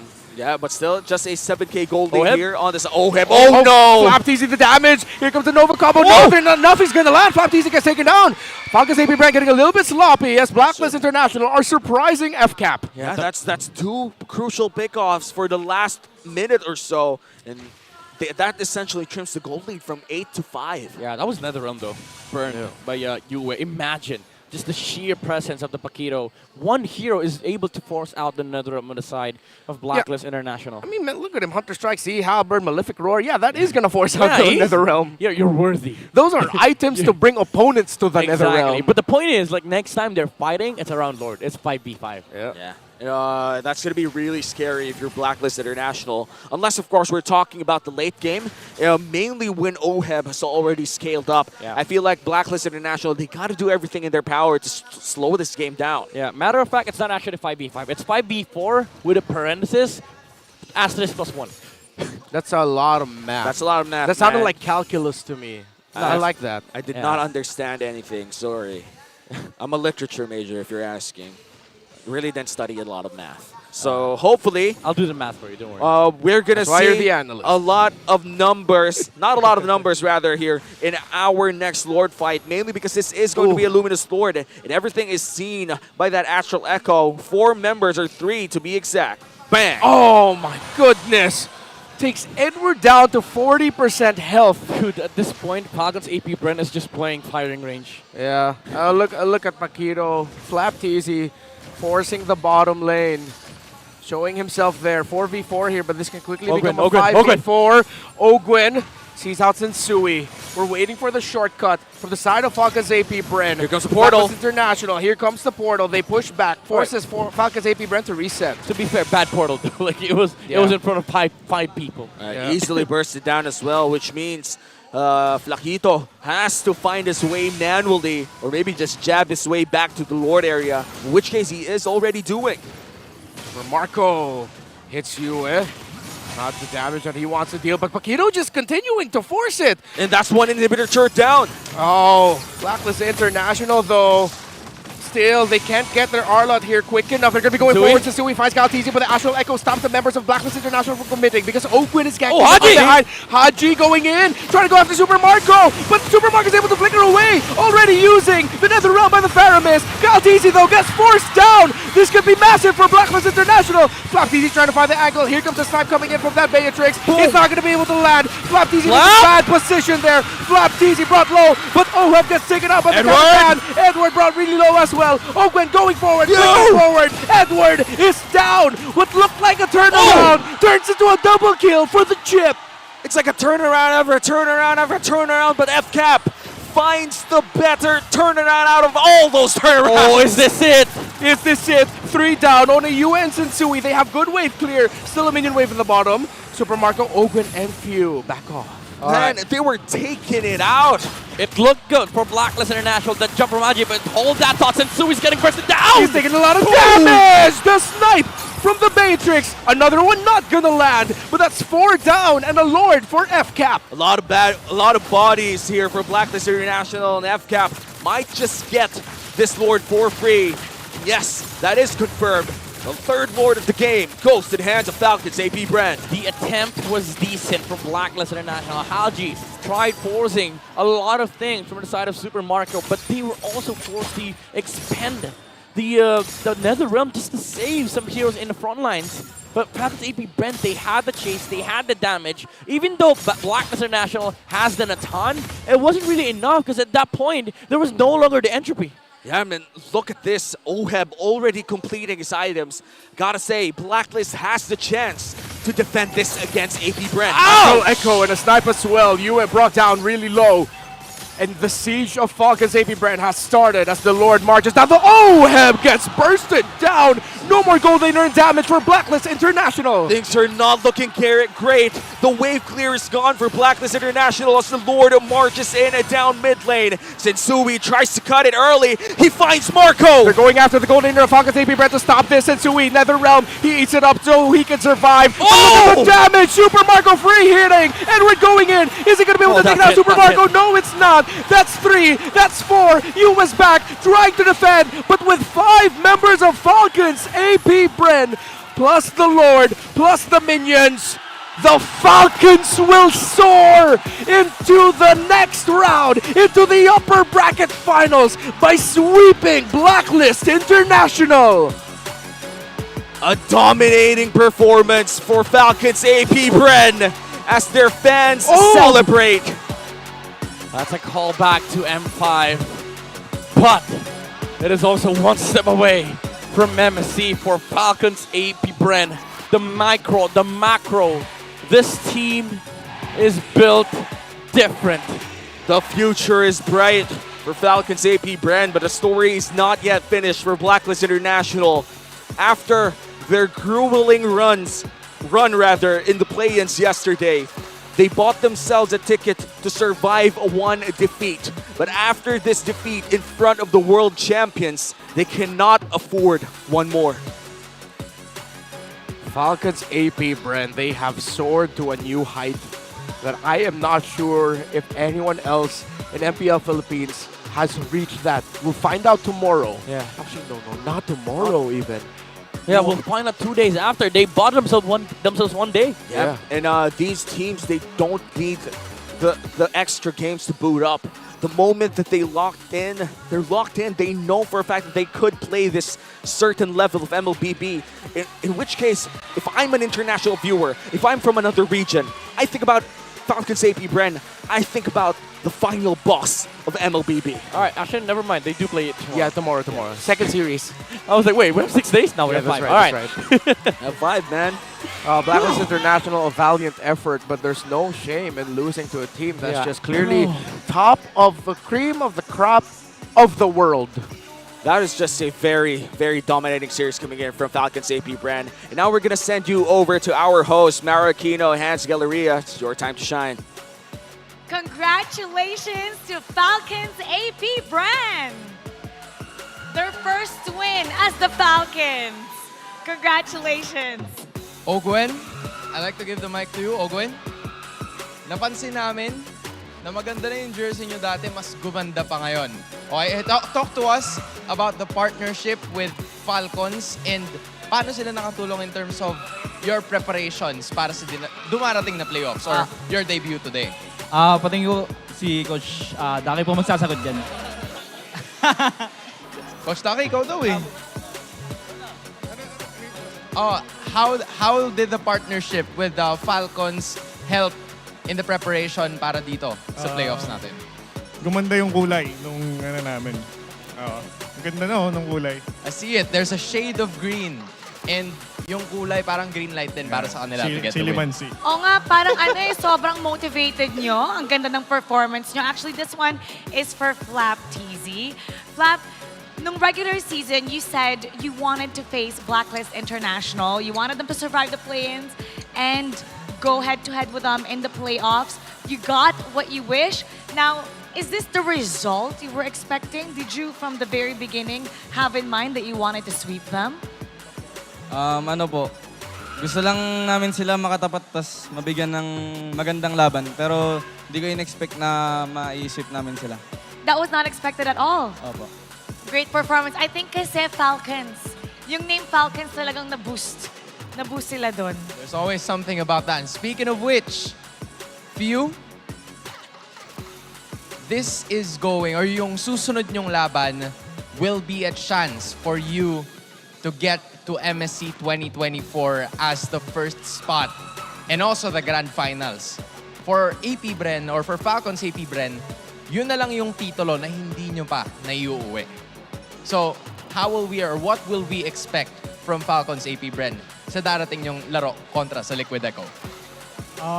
Ayun, focus pa rin kami tulad ng ginawa namin preparation ngayon sa Blacklist. Kasi kita naman na na ang ganda ng performance ng Blacklist ng day 1 eh. So paghahandaan din namin talaga yung Team Liquid kasi nga na 3-0 rin yung RSG na malakas din na team. So ayun, focus pa rin kami sa sa goal na makapag-qualify muna ng MSC. And you've been so focused because you know what? You are the MVP for Game 3. Shoutout mo naman yung mga fans kasi I don't know if you guys have heard, they've been screaming, cheering every single game that you guys are winning. So what do you want to say to everybody who's supporting you? Salamat sa lahat ng fans na nanonood dito sa South Mall, yung mga nagpunta pa, lalo na yung mga galing pa ng North, sobrang layo. Tapos sa buong family ko na nanonood nandyan, salamat din sa pagsuporta sa akin palagi. May shoutout ka rin, di ba? Shoutout din sa family kong nanonood dito. Tsaka sa family ni Kyle TZ, tapos sa girlfriend ko. Mahal na mahal ko kayo. Congratulations! It's a great start to the playoffs. You may now take your bow and take your walk of victory. Falcons APBREN showing everybody that they're serious and in playoffs mode. And then they turned out to be unserious when they went back. But the form is still intact. And, you know, what they say, champions still having a heart of a champion, especially in this season. APBREN was amazing in this series. And we're going to break that down with our analyst, Butters. Awesome.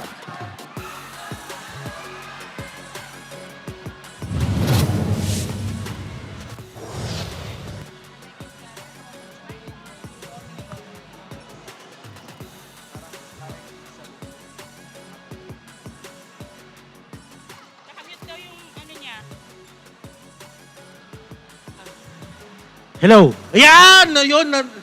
What a way to end the series para dito sa Falcons APBREN versus Blacklist International. Although it was a 3-0, nakita natin yung effort that it took for Falcons APBREN kung paano nila inaral yung mga strategies na ginagamit dito ng side ng Blacklist International. Definitely to end etong streak na ginawa bigla-bigla ng Blacklist International kahapon. Definitely, it is one for the books. At sa totoo lang, this has a lot to do with the chip. Grabe yung pag-utilize nila ng chip doon. Pero before we head to that discussion, let's give the proper, sabihin na natin, regard sa ating MVP. It's none other than Few. Nakita natin kung paano yung pagkakagamit sa kanila. Nakita natin yung sinasabi na ng ating mga casters kanina, Few vision overload. Yun na po ang pinaka nangyari kanina.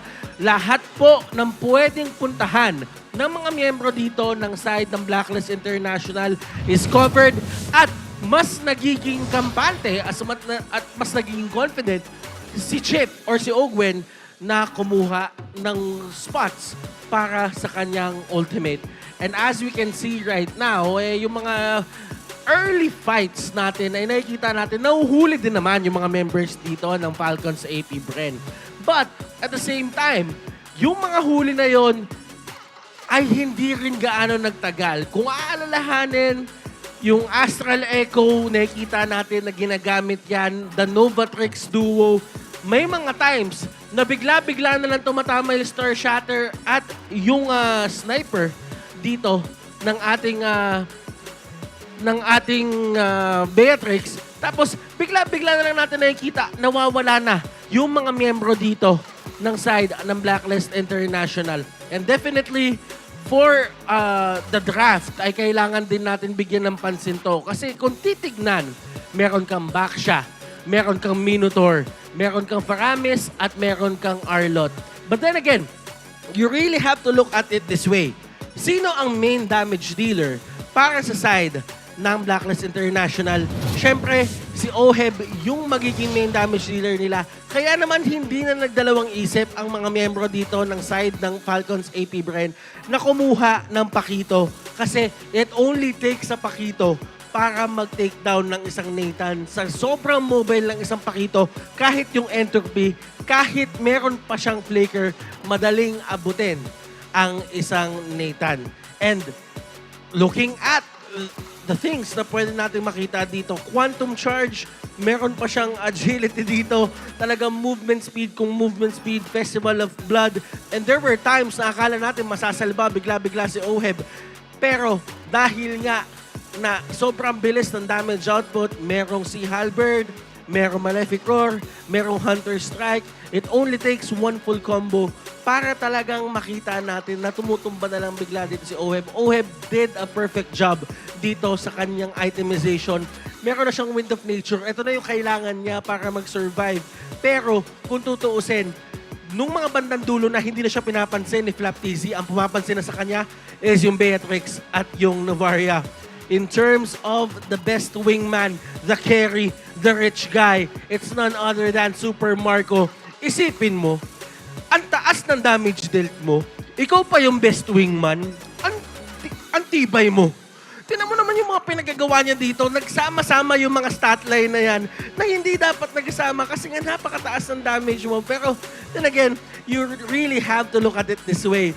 Meron din kasi siyang karelyebo dito, which is if you on that Novaria at silang dalawa ay naghahati doon sa mga kill. In terms of damage taken, Ogwen, 80k.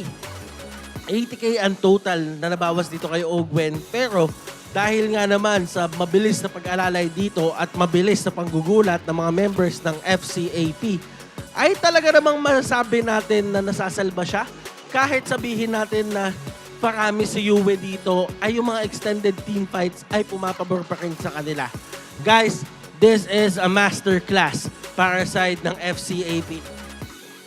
And definitely, kailangan ng magbantay ng Team Liquid Echo bukas or sa next na laban nila na mangyayari. And sa totoo lang, it definitely has to be, alam mo yon, you really have to look at the strategies na ginamit nila ngayon. And I feel like hindi pa to yung lalim ng pwedeng ilabas ng Falcons APBREN para dito sa laban na ito or sa playoffs na ito.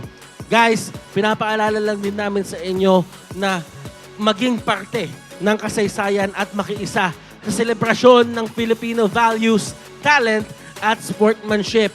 Tunghayan ang MPL PH Alamat Award sa May 25 at 4 p.m. kung saan papangalan ang mga icon na bumubuo sa MLBB PH esports scene. Grabe, ang dami talaga natin nakita. Nakita naman natin yung mga graphics natin kanina, yung mga alamat, anatomy ng mga alamat. Kaya naman, ang dami ng mga taong nagtaguyod talaga ng MLBB dito. And we're not stopping there. Tuloy-tuloy pa rin tayo dito. Guys, kailangan natin ipasa to sa ating mga hosts, si Mara at si Hans Galleria. Guys, kayo na muna.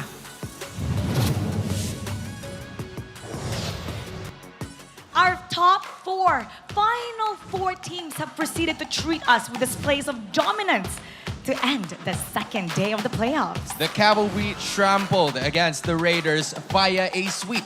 It is also the same fate that the Bees applied to the Codebreakers. Now tomorrow, we'll finally get to determine who will represent the Philippines in the upcoming MSC 2024.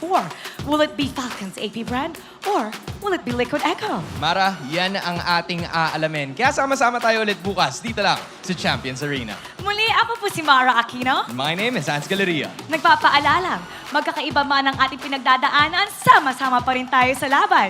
Para sa tagumpay. Keep it good vibes, everybody. And see you tomorrow.